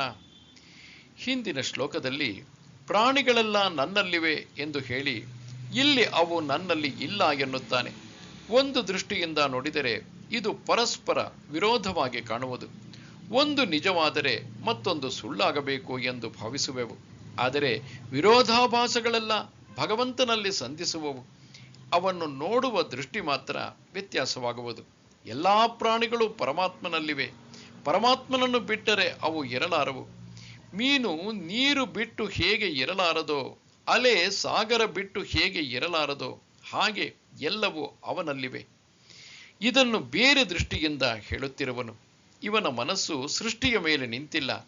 ಇವನು ಸೃಷ್ಟಿಗಿಂತ ಏನನ್ನೂ ನಿರೀಕ್ಷಿಸುತ್ತಿಲ್ಲ. ಇವನಿಗೆ ಸೃಷ್ಟಿಗಿಂತ ಏನೂ ಆಗಬೇಕಾಗಿಲ್ಲ. ಇವನಿರುವುದಕ್ಕೆ ಸೃಷ್ಟಿಯ ಆಧಾರ ಬೇಕಾಗಿಲ್ಲ. ಕನಸಿಗೆ ನಾನಿರಬೇಕು, ಆದರೆ ನಾನಿರಬೇಕಾದರೆ ಕನಸು ಇರಬೇಕಾಗಿಲ್ಲ. ಇದನ್ನೇ ಶ್ರೀಕೃಷ್ಣ ತನ್ನ ಯೋಗೈಶ್ವರ್ಯ ಎನ್ನುತ್ತಾನೆ. ಅದ್ಭುತವಾದ ಅಘಟಿತವಾದ ಕಾರ್ಯಗಳು ಅವುಗಳ ಮೂಲಕ ಆಗಿ ಹೋಗುತ್ತವೆ. ಅವನಿಂದ ಸೃಷ್ಟಿ ಹೊಮ್ಮುತ್ತದೆ. ಆದರೂ ಅವನು ಅದಕ್ಕೆ ಆಸಕ್ತನಲ್ಲ. ಒಂದು ದೃಷ್ಟಿಯಿಂದ ನಾವು ಸಣ್ಣ ಪ್ರಮಾಣದಲ್ಲಿ ಸೃಷ್ಟಿಕರ್ತರೆ. ಆದರೆ ನಾವೊಂದು ಸಣ್ಣದಾದ ವಸ್ತುವನ್ನು ಸೃಷ್ಟಿ ಮಾಡಿ ಎಂತಹ ತಾಪತ್ರಯಕ್ಕೆ ಸಿಕ್ಕಿ ಹಾಕಿಕೊಳ್ಳುತ್ತೇವೆ. ಭಗವಂತ ಈ ಭುವನವೆಂಬ ಅದ್ಭುತ ವಸ್ತುವನ್ನು ಸೃಷ್ಟಿಸಿದರೂ ಕೇವಲ ಸಾಕ್ಷಿಯಂತೆ ಅಸಂಗನಾಗಿ ಅದನ್ನು ನಿಂತು ನೋಡುತ್ತಿರುವನು. ವಾಸ ಮಾಡಲು ನಾವೊಂದು ಗೂಡನ್ನು ಕಟ್ಟಿಕೊಂಡರೆ ನಮಗೊಂದು ದೊಡ್ಡ ಅರಮನೆ ಅದು. ನಮ್ಮ ಮಗು ಒಂದು ಅದ್ಭುತ ಪ್ರತಿಭಾವಂತ. ನಾವು ಬರೆದ ಒಂದು ಸಣ್ಣ ಕವನವೋ ಕಥೆಯೋ ಒಂದು ಅಮರಕಾವ್ಯ ಎಂದು ಭಾವಿಸುತ್ತೇವೆ. ಅಷ್ಟು ಮಾತ್ರವಲ್ಲ, ನಾವು ಅದರಲ್ಲಿ ಕೂಡಿ ಹಾಕಿಕೊಳ್ಳುತ್ತೇವೆ. ನಾವು ಸೃಷ್ಟಿಸಿದ ವಸ್ತುವೇ ನಮಗೊಂದು ಸೆರೆಮನೆಯಾಗುವುದು. ಅದೊಂದು ಹಕ್ಕಿಯ ಗೂಡಿನಂತೆ ಅಲ್ಲ. ಭಗವಂತನ ಸೃಷ್ಟಿ ಎಂತಹ ಒಂದು ಮಹೋನ್ನತ ಕಾವ್ಯ, ತುದಿ ಮೊದಲಿಲ್ಲದ ಕಾವ್ಯ. ಇದೆಂತಹ ಒಂದು ವಿಚಿತ್ರ, ಇದೆಂತಹ ಒಂದು ನಾಟಕ, ಇದೆಂತಹ ಒಂದು ಹಾಡು, ಇದೆಂತಹ ಒಂದು ಭಾವ ಚಿತ್ರ. ಈ ಭೂಮವನ್ನು ಸೃಷ್ಟಿಸಿದವನು ಭಗವಂತ, ಆದರೆ ಎಳ್ಳಷ್ಟು ಅದರ ಮೇಲೆ ಆಸಕ್ತನಲ್ಲ. ಇಂತಹ ಒಂದು ಸಾಕ್ಷಿ ಭಾವ ಅಲ್ಲಿದೆ. ಯಥಾಕಾಶಸ್ಥಿತೋ ನಿತ್ಯೈ ವಾಯುಃ ಸರ್ವತ್ರ ಗೋ ಮಹಾನ್ ತಥಾ ಸರ್ವಾಣಿ ಭೂತಾನಿ ಮತ್ಸ್ಥಾನೀತ್ಯುಪಧಾರಯ. ಹೀಗೆ ಎಲ್ಲೆಲ್ಲಿಯೂ ಸಂಚರಿಸುವ ಮಹಾವಾಯು ಆಕಾಶದಲ್ಲಿದೆಯೋ ಹಾಗೆಯೇ ಎಲ್ಲ ಪ್ರಾಣಿಗಳು ನನ್ನಲ್ಲಿವೆ ಎಂಬುದನ್ನು ತಿಳಿದುಕೋ. ಎಲ್ಲ ವಸ್ತುಗಳು ತನ್ನಲ್ಲಿ ಹೇಗಿವೆ ಎಂಬುದಕ್ಕೆ ಒಂದು ಉದಾಹರಣೆಯನ್ನು ಕೊಡುವನು. ಎಲ್ಲ ಕಡೆಯಲ್ಲಿಯೂ ಸಂಚರಿಸುತ್ತಿರುವ ಮಹಾವಾಯು ಹೇಗೆ ಆಕಾಶದಲ್ಲಿದೆಯೋ ಹಾಗೆ ಎಲ್ಲವೂ ಅವನಲ್ಲಿದೆ. ವಾಯು ಆಕಾಶದಲ್ಲಿ ಹಲವು ರೂಪಗಳನ್ನು ಧರಿಸಿ ಚಲಿಸುತ್ತಿದೆ. ಒಂದು ಕಡೆ ಚಂಡಮಾರುತದಂತೆ ಗಿಡ ಮರಗಳನ್ನು ಉರುಳಿಸುತ್ತಾ ಇದೆ, ಮತ್ತೊಂದು ಕಡೆ ತಂಗಾಳಿಯಂತೆ ಬೀಸುತ್ತಿದೆ, ಇನ್ನೊಂದು ಕಡೆ ಸುಂಟರ ಗಾಳಿಯಂತೆ ನೆಲದ ಮೇಲೆ ಇರುವುದನ್ನೆಲ್ಲ ಆಕಾಶಕ್ಕೆ ಎರಚಿ ಹೋಗುತ್ತಿದೆ. ಒಂದು ಕಡೆ ಪುಷ್ಪಗಳ ಪರಿಮಳವನ್ನು ಹೊತ್ತು ಬರುತ್ತದೆ, ಮತ್ತೊಂದು ಕಡೆ ತಿಪ್ಪೆ ಗುಂಡಿಯ ದುರ್ಗಂಧವನ್ನು ಹೊತ್ತು ಬರುತ್ತದೆ. ಆದರೆ ಆಕಾಶ ಇವುಗಳ ಯಾವುದರಿಂದಲೂ ಬಾಧಿತವಾಗುವುದಿಲ್ಲ. ಪುಣ್ಯವಂತರಿರುವರು, ಪಾಪಾತ್ಮರಿರುವರು, ಬುದ್ಧಿವಂತರಿರುವರು, ದಡ್ಡರಿರುವರು. ಈ ಪ್ರಪಂಚದಲ್ಲಿ ಎಲ್ಲಾ ಬಗೆಯ ಜನರು ಇರುವರು. ಆದರೆ ದೇವರು ಇದರಿಂದ ಬಾಧಿತನಾಗುವುದಿಲ್ಲ. ಹಾವಿನ ಬಾಯಲ್ಲಿರುವ ವಿಷದಂತೆ ಹಾವಿಗೆ ಇದರಿಂದ ಯಾವ ಬಾಧೆಯೂ ಇಲ್ಲ. ಎಲ್ಲ ಇರುವುದಕ್ಕೆ ದೇವರಿರಬೇಕು. ಆದರೆ ದೇವರು ಎಲ್ಲದರಿಂದ ತಾಪತ್ರಯಕ್ಕೆ ಸಿಕ್ಕಿಕೊಳ್ಳುವುದಿಲ್ಲ. ಒಂದು ಸಿನಿಮಾ ತೆರೆಯ ಮೇಲೆ ಏನೇನೋ ಗೊಂಬೆಗಳು ಬೀಳುತ್ತವೆ. ಆ ಗೊಂಬೆ ಬೀಳಬೇಕಾದರೆ ತೆರೆ ಅವಶ್ಯಕ. ಆದರೆ ಆ ಗೊಂಬೆಗಳಿಂದ ತೆರೆ ಕೆಟ್ಟು ಹೋಗುವುದೇ? ಸಿನಿಮಾದಲ್ಲಿ ಕಾಡುಗೆಚ್ಚು ಉರಿಯುವುದನ್ನು ತೋರಬಹುದು, ಆದರೆ ತೆರೆಗೆ ಅದರಿಂದ ಸ್ವಲ್ಪವೂ ಬೆಂಕಿ ತಾಕುವುದಿಲ್ಲ.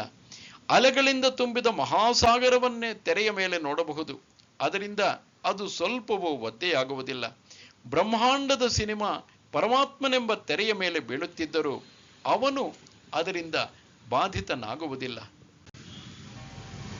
ಸರ್ವಭೂತಾನಿ ಕೌಂತೇಯ ಪ್ರಕೃತಿಂ ಯಾಂತಿ ಮಾಮಿಕಾಂ ಕಲ್ಪಕ್ಷಯೇ ಪುನಸ್ತಾನಿ ಕಲ್ಪಾದೌ ವಿಸೃಜಾಮ್ಯಹಂ. ಅರ್ಜುನ, ಎಲ್ಲ ಪ್ರಾಣಿಗಳು ಪ್ರಳಯ ಕಾಲದಲ್ಲಿ ನನ್ನ ಪ್ರಕೃತಿಯನ್ನು ಸೇರುತ್ತವೆ. ಪುನಃ ಸೃಷ್ಟಿಯ ಕಾಲದಲ್ಲಿ ನಾನು ಅವುಗಳನ್ನು ಸೃಷ್ಟಿಸುತ್ತೇನೆ.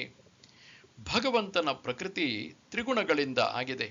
ಅದೇ ಸತ್ವ, ರಜಸ್ಸು ಮತ್ತು ತಮಸ್ಸು ಎಂಬುವು. ನಾವು ನೋಡುವ ಈ ವಿಶ್ವವೆಲ್ಲ ಈ ಗುಣಗಳ ತಾರತಮ್ಯದಿಂದ ಆದುದು.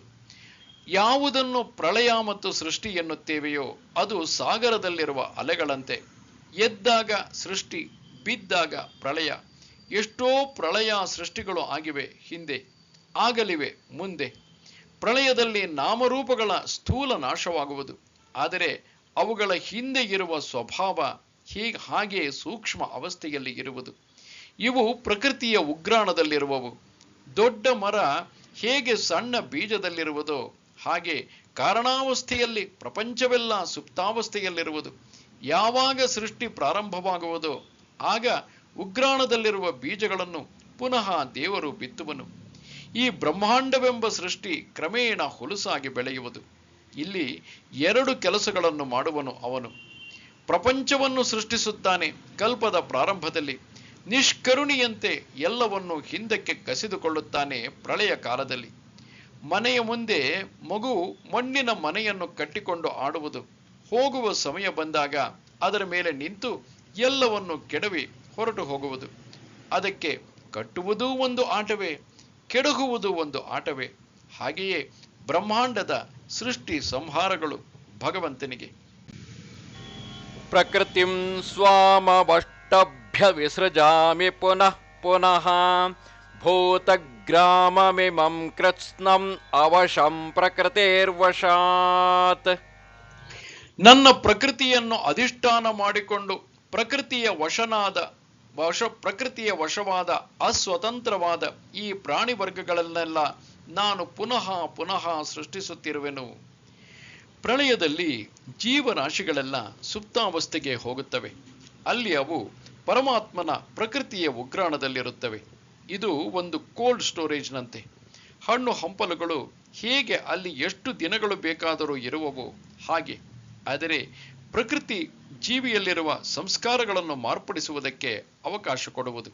ಅಪೂರ್ಣತೆಗಳೆಲ್ಲ ಅಲ್ಲಿ ಇರುವವು.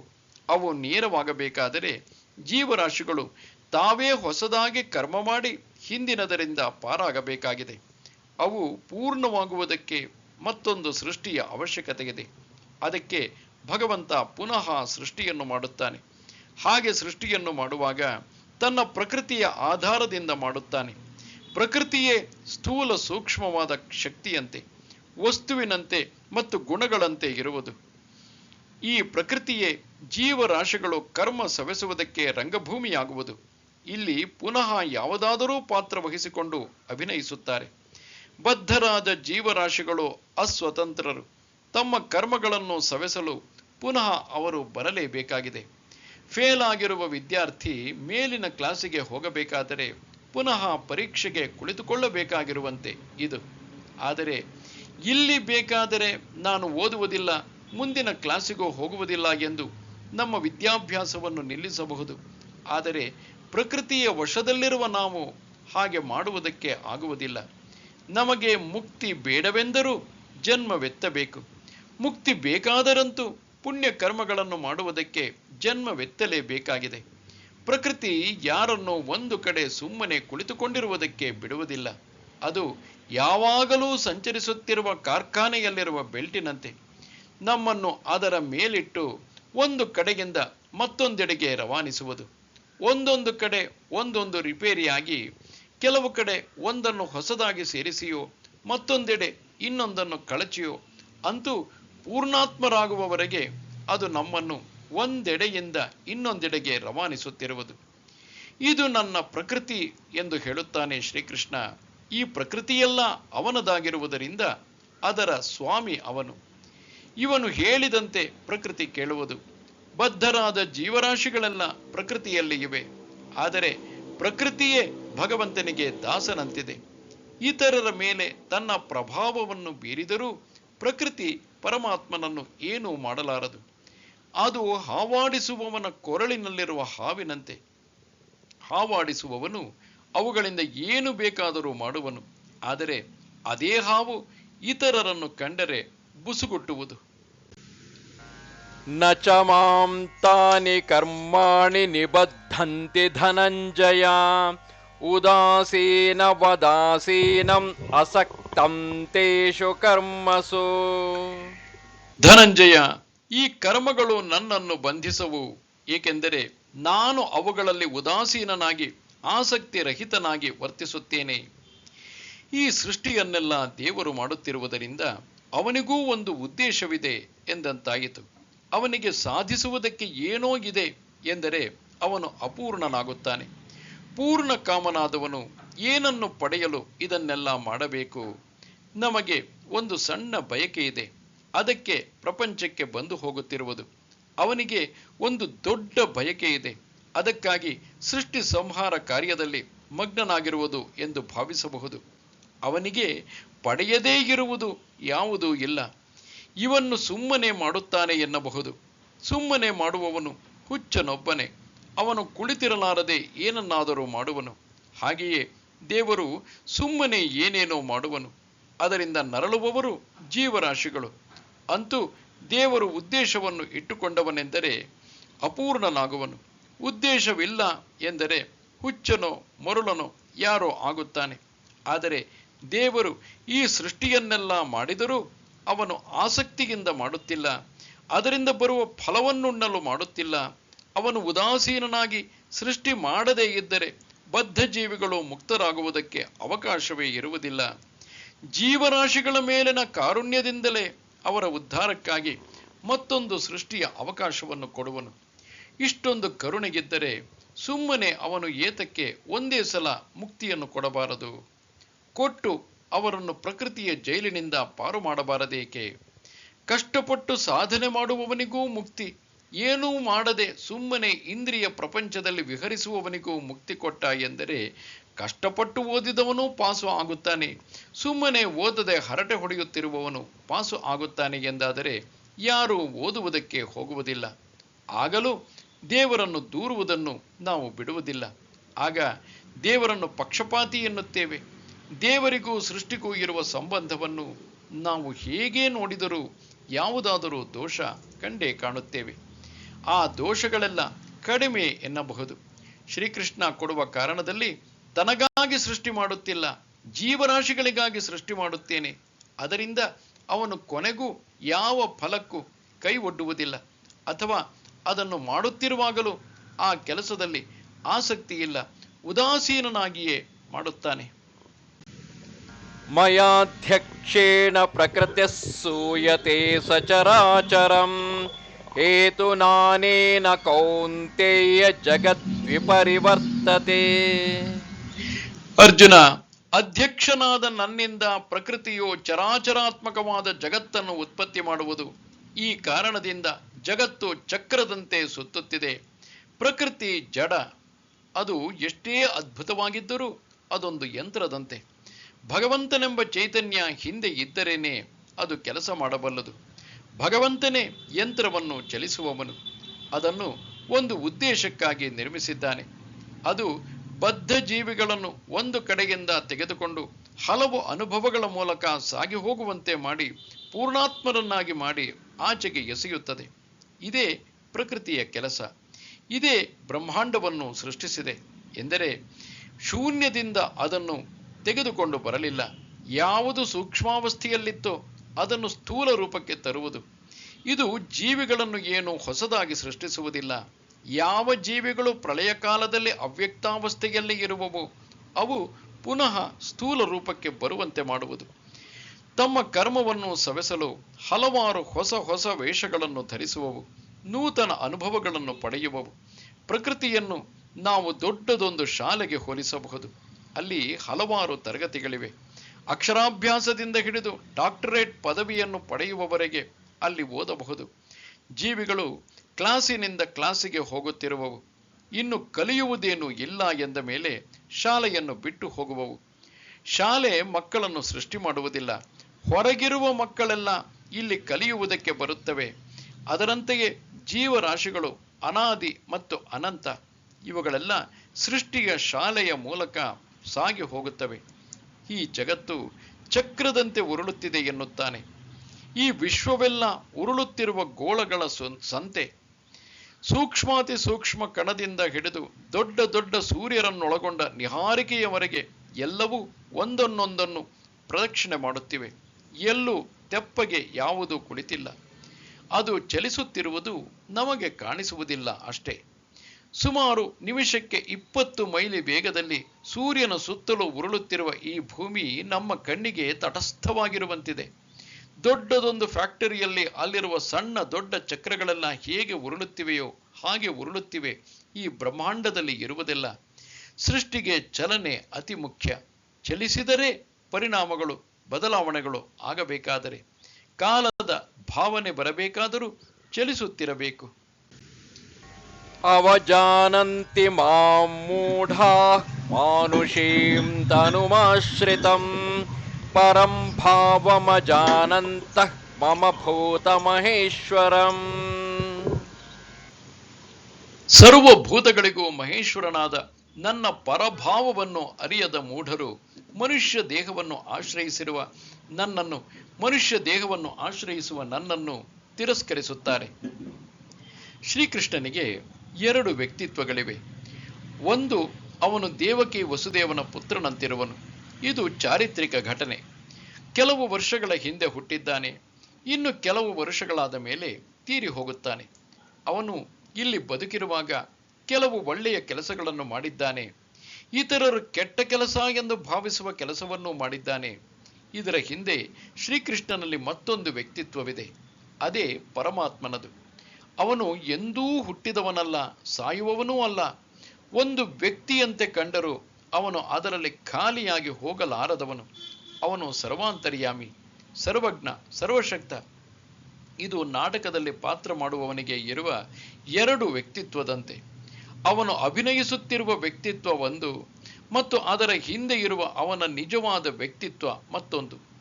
ಶ್ರೀಕೃಷ್ಣನಲ್ಲಿರುವ ಪರಮಾತ್ಮನ ವ್ಯಕ್ತಿತ್ವವನ್ನು ಎಲ್ಲರಿಗೂ ತಿಳಿದುಕೊಳ್ಳುವುದಕ್ಕೆ ಸಾಧ್ಯವಿರಲಿಲ್ಲ. ಏಕೆಂದರೆ ಪರಮಾತ್ಮ ಅವತಾರವಾಗಿ ಜನ್ಮವೆತ್ತುವಾಗ ಹೊರಗಿನಿಂದ ನೋಡಿದರೆ ಅವನು ಸಾಧಾರಣ ಮನುಷ್ಯನಂತೆಯೇ ಇರುವನು. ಅವರಂತೆಯೇ ಮಾತುಕತೆ, ವ್ಯವಹಾರ ಎಲ್ಲವನ್ನೂ ಮಾಡುತ್ತಾನೆ. ಆದರೆ ಅದರ ಹಿಂದೆ ದೈವತ್ವ ಸದಾ ಪ್ರಕಟಿತವಾಗಿರುವುದು. ಅದನ್ನು ತಿಳಿದುಕೊಳ್ಳಬೇಕಾದರೆ ಒಬ್ಬ ಆಧ್ಯಾತ್ಮಿಕ ಜೀವನದಲ್ಲಿ ಬಹಳ ಮುಂದುವರೆದು ಹೋಗಿರಬೇಕು. ಅಂತಹವನಿಗೆ ಅದು ಗೊತ್ತಾಗುವುದು. ಈಗ ಬೇಕಾದಷ್ಟು ಜನ ಕೃಷ್ಣನನ್ನು ಅವತಾರ ಎಂದು ಭಾವಿಸಬಹುದು. ಏಕೆಂದರೆ ದೈವತ್ವದ ಪೀಠ ಆ ವ್ಯಕ್ತಿಗೆ ಬಂದು ಹೋಗಿದೆ. ಆದರೆ ಶ್ರೀಕೃಷ್ಣನ ಕಾಲದಲ್ಲಿ ಅದಿನ್ನೂ ಬಂದಿರಲಿಲ್ಲ. ಎಲ್ಲೋ ಕೆಲವು ಜ್ಞಾನಿಗಳು, ಋಷಿಗಳು ಮಾತ್ರ ಶ್ರೀಕೃಷ್ಣನ ಮಹಿಮೆಯನ್ನು ಬಲ್ಲವರಾಗಿದ್ದರು. ಯುಧಿಷ್ಠಿರನ ರಾಜಸೂಯ ಯಾಗದಲ್ಲಿ ಅಗ್ರಪೂಜೆಗೆ ಶ್ರೀಕೃಷ್ಣನೇ ಯೋಗ್ಯ ಎಂದು ಭೀಷ್ಮರು ಸಾರುತ್ತಾರೆ. ಆದರೆ ಶಿಶುಪಾಲ ಎದ್ದು ಆ ತುಂಬಿದ ಸಭೆಯಲ್ಲಿ ಶ್ರೀಕೃಷ್ಣನನ್ನು ಟೀಕಿಸುತ್ತಾನೆ. ಆಗ ಭೀಷ್ಮರು ಶ್ರೀಕೃಷ್ಣ ಯಾರು ಎಂಬುದನ್ನು ಹೇಳಬೇಕಾಯಿತು. ಆದರೂ ಎಲ್ಲರೂ ಒಪ್ಪಿದಂತೆ ಕಾಣೆ. ಅಂತೂ ಧರ್ಮರಾಯನ ಇಚ್ಛೆಯಂತೆ ಅವನಿಗೆ ಅಗ್ರಪೂಜೆ ಸನ್ಮಾನವೇನೋ ನಡೆಯಿತು. ಪರಮಾತ್ಮ ಅವತಾರವಾಗಿ ಬಂದಾಗ ಅವನನ್ನು ಗುರುತು ಹಿಡಿಯಬೇಕಾದರೆ ನಮ್ಮಲ್ಲಿಯೂ ಪರಮಾತ್ಮನ ಅಂಶ ಜಾಗೃತವಾಗಿದ್ದರೆ ಮಾತ್ರ ಸಾಧ್ಯ. ವಜ್ರದ ವ್ಯಾಪಾರಿ ಮಾತ್ರ ವಜ್ರದ ಬೆಲೆ ತಿಳಿಯಬಲ್ಲ. ಬಳೆಯ ವ್ಯಾಪಾರಿ ವಜ್ರದ ಬೆಲೆಯನ್ನು ಹೇಗೆ ಅರಿಯುತ್ತಾನೆ? ಆದ ಕಾರಣವೇ ಪ್ರಪಂಚದಲ್ಲಿರುವ ಬಹುಪಾಲು ಜನರು ಅಜ್ಞರು ಶ್ರೀಕೃಷ್ಣನನ್ನು ತಿರಸ್ಕರಿಸುತ್ತಿದ್ದರು. ಮೋಘಾಶಾಮೋಘ ಕರ್ಮಾಣ ಮೋಘ ಜ್ಞಾನಾವಿಚೇತಸಃ ರಾಕ್ಷಸೀಮಾಸುರೀಂಚೈವ ಪ್ರಕೃತಿಂ ಮೋಹಿನೀಂ ಶ್ರಿತಾಃ. ವ್ಯರ್ಥ ಆಸೆ ಪಡುವವರು, ವ್ಯರ್ಥ ಕೆಲಸ ಮಾಡುವವರು, ವ್ಯರ್ಥ ಜ್ಞಾನದ ಮೂಢ ಜನರು, ಮೋಹಾಸಕ್ತಿಯಲ್ಲಿ ಕೆಡಗುವ ರಾಕ್ಷಸಿ ಅಸುರಿ ಪ್ರಕೃತಿಯ ಆಶ್ರಯವನ್ನು ಹೊಂದುತ್ತಾರೆ. ರಾಕ್ಷಸಿ ಮತ್ತು ಅಸುರಿ ಸ್ವಭಾವದ ಜನ ರಜಸ್ಸು ಮತ್ತು ತಮೋಗುಣವನ್ನು ಆಶ್ರಯಿಸುತ್ತಾರೆ. ಅವರ ಬದುಕು ಹೇಗೆ ಎಂಬುದನ್ನು ಶ್ರೀಕೃಷ್ಣ ವಿವರಿಸುತ್ತಾನೆ. ಅವರ ಆಸೆ ವ್ಯರ್ಥ. ಅವರಿಗೆ ತಾತ್ಕಾಲಿಕ ಇಂದ್ರಿಯ ಸುಖವೊಂದೇ ಸತ್ಯ. ಧರ್ಮ, ಕರ್ಮ, ದೇವರು ಮುಂತಾದವುಗಳೆಲ್ಲ ಅವರ ಬಾಳಿಗೆ ಅನಾವಶ್ಯಕ. ಅವರದು ತಾತ್ಕಾಲಿಕ ದೃಷ್ಟಿ. ಸ್ಥೂಲವನ್ನು ಮಾತ್ರ ತಿಳಿದುಕೊಳ್ಳಬಲ್ಲರು. ಇಂದ್ರಿಯ ಮುಷ್ಟಿಗೆ ಸಿಲುಕಿದರೆ ಮಾತ್ರ ಸತ್ಯ, ಇಲ್ಲದೇ ಇದ್ದರೆ ಅದು ಸತ್ಯವಲ್ಲ. ಇಂತಹವರು ಆಸೆ ಪಡುವುದೆಲ್ಲ ಈ ಪ್ರಪಂಚದಲ್ಲಿ ಸುಖವಾಗಿರಬೇಕು ಎಂಬುದಕ್ಕೆ. ಅದಕ್ಕಾಗಿ ಪುಷ್ಟವಾದ ದೇಹ, ಇಂದ್ರಿಯಗಳ ಮೂಲಕ ಅನುಭವಿಸುವುದಕ್ಕೆ ಬೇಕಾದಷ್ಟು ವಿಷಯ ವಸ್ತುಗಳು ಇರಬೇಕು. ತನ್ನ ಸುಖವೊಂದೇ ಮುಖ್ಯ. ಅನಂತರದ ಜೀವನದಲ್ಲಿ ಮತ್ತು ಕರ್ಮದಲ್ಲಿ ನಂಬಿಕೆ ಇಲ್ಲ. ಅವನು ಯಾವ ರೀತಿಯಿಂದಲಾದರೂ ಇಂದ್ರಿಯ ಚಪಲವನ್ನು ತೀರಿಸಿಕೊಳ್ಳಲು ಪ್ರಯತ್ನಿಸುವನು. ಅವನ ಕರ್ಮ ವ್ಯರ್ಥವಾಗುವುದು. ಸ್ವಾರ್ಥ ಸಾಧನೆಗೆ ಅವನು ಇನ್ನೊಬ್ಬನಿಗೆ ಕಿರುಕುಳ ಕೊಡಲು ಹಿಂದು ಮುಂದೆ ನೋಡುವುದಿಲ್ಲ. ಇನ್ನೊಬ್ಬರ ಗೋಳಿನ ಮೇಲೆ, ಸಂಕಟದ ಮೇಲೆ ತನ್ನ ಸೌಖ್ಯದ ಮನೆಯನ್ನು ಕಟ್ಟುತ್ತಾನೆ. ತನಗೆ ಪ್ರಿಯವಾಗಿರುವುದನ್ನೆಲ್ಲ ಗಳಿಸಲು ಯತ್ನಿಸುವನು. ಕೆಲವನ್ನು ಸಂಪಾದಿಸಿಯೂ ಇರುವನು. ಆದರೆ ಈ ಕರ್ಮಗಳೆಲ್ಲ ವ್ಯರ್ಥವಾಗುವವು. ಇವನಿಗೆ ಸಿಕ್ಕುವ ಚೂರುಪಾರು ಸುಖದ ಜೊತೆಗೆ ದುಃಖವೂ ಸಿಕ್ಕುವುದು. ಈ ಜೀವನದಲ್ಲಿ ನಾವು ಕರ್ಮ ನಿಯಮಗಳನ್ನು ಒಪ್ಪಿಕೊಳ್ಳದೇ ಇದ್ದರೂ ಅದು ನಮ್ಮ ಮೇಲೆ ತನ್ನ ಶಕ್ತಿಯನ್ನು ಬೀರಿಯೇ ಬೀರುವುದು. ನಾವು ಭೂಮಿಯ ಆಕರ್ಷಣ ಸಿದ್ಧಾಂತವನ್ನು ಒಪ್ಪದೇ ಇರಬಹುದು. ಆದರೆ ಆಕರ್ಷಣ ಸಿದ್ಧಾಂತ ನಮ್ಮನ್ನು ಸೆಳೆಯುವುದಿಲ್ಲವೇ? ಬೆಂಕಿ ಸುಡುವುದು ಎಂಬುದನ್ನು ನಾವು ನಂಬದೇ ಇದ್ದರೂ ಅದು ನಮ್ಮನ್ನು ಸುಡುವುದನ್ನು ಬಿಡುವುದಿಲ್ಲ. ಅದರಂತೆಯೇ ಮನುಷ್ಯ ಕೇವಲ ತನ್ನ ಸುಖ ಸಾಧನೆಯೊಂದನ್ನೇ ಉದ್ದೇಶವಾಗಿಟ್ಟುಕೊಂಡು ಕರ್ಮ ಮಾಡಿದರೆ ಅದರಿಂದ ಇತರರಿಗಾದ ಅನ್ಯಾಯ, ಗೋಳು ಇವುಗಳೆಲ್ಲ ತನ್ನ ಜೀವನವನ್ನು ಬೇಡವೆಂದರೂ ದಾಳಿ ಇಡುವುದು. ನಮ್ಮ ಬಾಳಿನ ಹಾಲಿಗೆ ಹುಳಿ ಹಿಂಡುವುದು ಇದು. ನಮ್ಮ ಸ್ವಾರ್ಥ ಸಾಧಿಸಿಕೊಳ್ಳಬೇಕಾದರೂ ಇನ್ನೊಬ್ಬರ ಸ್ವಾರ್ಥಕ್ಕೆ ಅವಕಾಶ ಕೊಟ್ಟರೆ ತಾನೇ ಸಾಧ್ಯ. ಆಗ ಸ್ವಾರ್ಥ ವಿಸ್ತಾರವಾಗುವುದು. ಆದರೆ ಅಸುರಿ ಪ್ರವೃತ್ತಿಯ ಜನ ಬಡಪೆಟ್ಟಿಗೆ ಇದನ್ನು ಒಪ್ಪುವುದಿಲ್ಲ. ಅವರಿಗೆ ಬೇಕಾಗಿರುವುದು ತಾತ್ಕಾಲಿಕ ಪರಿಣಾಮಗಳು ಅಷ್ಟೇ, ದೀರ್ಘಕಾಲದ ಪರಿಣಾಮಗಳಲ್ಲ. ಅವರ ಜ್ಞಾನ ವ್ಯರ್ಥ. ಇಂದ್ರಿಯಾತೀತವಾಗಿರುವುದನ್ನು, ಸೂಕ್ಷ್ಮವಾಗಿರುವುದನ್ನು, ಅನಂತರ ಆಗುವುದನ್ನು ಅವರು ತಿಳಿದುಕೊಳ್ಳಲಾರರು. ಅವರ ಜ್ಞಾನ ಇನ್ನೂ ವಿಕಾಸವಾಗಬೇಕಾಗಿದೆ. ಬುದ್ಧಿ ಮೊನಚಾದರೆ, ಪರಿಶುದ್ಧವಾದರೆ ಮಾತ್ರ ಅದು ಸೂಕ್ಷ್ಮ ನಿಯಮಗಳನ್ನು ಅರ್ಥ ಮಾಡಿಕೊಳ್ಳಬಲ್ಲದು. ಕೇವಲ ಇಂದ್ರಿಯ ಸುಖವೇ ಸಾರ ಸರ್ವಸ್ವ ಎಂದು ಭಾವಿಸುವವನ ಚಿತ್ತ ಹೇಗೆ ಶುದ್ಧವಾಗಿರಬಲ್ಲದು? ಯಾವಾಗಲೂ ಸ್ವಾರ್ಥ ಸುಖವನ್ನು ಬೇಟೆ ಆಡುವುದರಲ್ಲಿ ನಿರತನಾದವನು ಮನಸ್ಸನ್ನು ಹೇಗೆ ಗಹನವಾದ ವಸ್ತುಗಳ ಮೇಲೆ ಕೇಂದ್ರೀಕರಿಸಬಲ್ಲನು? ಅವನಿಗೆ ಸಿಕ್ಕುವ ಜ್ಞಾನವೆಲ್ಲ ಬರೀ ತೋರಿಕೆಯದು, ಬರೀ ಜೊಳ್ಳು. ಅವನು ಮೋಹದ ಬಲೆಯಲ್ಲಿ ಬಿದ್ದವನು. ಮೀನು ಗಾಳದ ಕೊನೆಯಲ್ಲಿ ಕಾಣುವ ಹುಳು ಒಂದೇ ಸತ್ಯವೆಂದು ಭ್ರಮಿಸಿ ಅದರೆಡೆಗೆ ಧಾವಿಸಿ ಅದನ್ನು ತಿನ್ನುವುದು. ಕೊನೆಗೆ ತನ್ನ ಪ್ರಾಣವನ್ನೇ ಅದಕ್ಕೆ ಬಲಿ ಕೊಡುವುದು. ಅದರಂತೆಯೇ ಅವಿವೇಕಿ ತನ್ನ ಇಂದ್ರಿಯಗಳಿಗೆ ತಾತ್ಕಾಲಿಕವಾಗಿ ತೃಪ್ತಿ ಕೊಡುವ ವೇದನೆಗಳಿಗೆ ಬಲಿಯಾಗಿ ಅದನ್ನು ಪಡೆದು ಅನುಭವಿಸುತ್ತಾನೆ. ಅನಂತರ ಆ ಅನುಭವಕ್ಕೆ ದಾಸನಾಗುತ್ತಾನೆ. ಅದಕ್ಕಾಗಿ ಏನನ್ನು ಬೇಕಾದರೂ ಮಾಡಲು ಸಿದ್ಧನಾಗಿರುವನು. ಮಹಾತ್ಮಾನಸ್ತು ಮಾಂ ಪಾರ್ಥ ದೈವೀಂ ಪ್ರಕೃತಿಮಾಶ್ರಿತಾಃ ಭಜಂತ್ಯನನ್ಯ ಮನಸಃ ಜ್ಞಾತ್ವಾ ಭೂತಾದಿಮವ್ಯಯಂ. ಅರ್ಜುನ, ದೈವಿ ಸ್ವಭಾವವನ್ನು ಆಶ್ರಯಿಸಿದ ಮಹಾತ್ಮರು ಸರ್ವಭೂತಗಳಿಗೂ ಕಾರಣನೂ ಅವ್ಯಯನೂ ಆದ ನನ್ನನ್ನು ಅನನ್ಯ ಮನಸ್ಕರಾಗಿ ಭಜಿಸುತ್ತಾರೆ.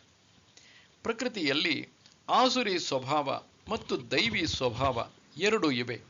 ಆಸುರಿ ಸ್ವಭಾವ ಅಜ್ಞಾನದಿಂದ ಕೂಡಿದ್ದು. ಅದು ಪ್ರಪಂಚಕ್ಕೆ ನಮ್ಮನ್ನು ಕಟ್ಟಿಹಾಕುವುದು. ಕಣ್ಣ ಮುಂದೆ ಇರುವುದು, ಈಗಿರುವುದು ಇದೇ ಸತ್ಯವೆಂಬಂತೆ ನಮಗೆ ಕಾಣುವುದು. ದೈವಿ ಸ್ವಭಾವವಾದರೂ ನಮಗೆ ಹಾಕಿದ ಕಟ್ಟನ್ನು ಬಿಡಿಸುವುದು. ಗಹನವಾದ ಸೂಕ್ಷ್ಮ ಆಧ್ಯಾತ್ಮಿಕ ಸತ್ಯಗಳು ನಮಗೆ ಕಾಣುವಂತೆ ಮಾಡುವುದು. ಈ ಸ್ವಭಾವ ನಮ್ಮನ್ನು ಭಗವಂತನ ಕಡೆಗೆ ಕರೆದುಕೊಂಡು ಹೋಗುವುದು. ಮಹಾತ್ಮರು ಈ ಸ್ವಭಾವವನ್ನು ಆಶ್ರಯಿಸುವರು. ಅದೇ ಗಾಳಿ ದೋಣಿಯನ್ನು ನೂಕಿಕೊಂಡು ಹೋಗುವಂತೆ ಜೀವಿಗಳನ್ನು ಭಗವಂತನ ಕಡೆಗೆ ಕರೆದುಕೊಂಡು ಹೋಗುವುದು. ಈ ಪ್ರಪಂಚದಲ್ಲಿ ಯಾವಾಗಲೂ ಎರಡು ಶಕ್ತಿಗಳು ಕೆಲಸ ಮಾಡುತ್ತಿವೆ.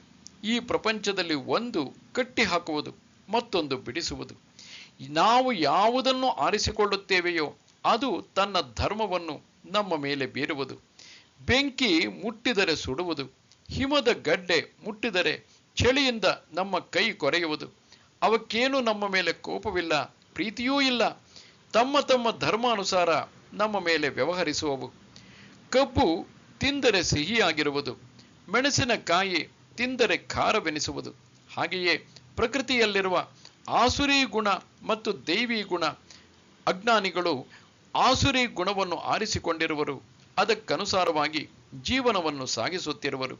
ಮಹಾತ್ಮರು ದೈವಿ ಸ್ವಭಾವವನ್ನು ಆಶ್ರಯಿಸಿರುವರು.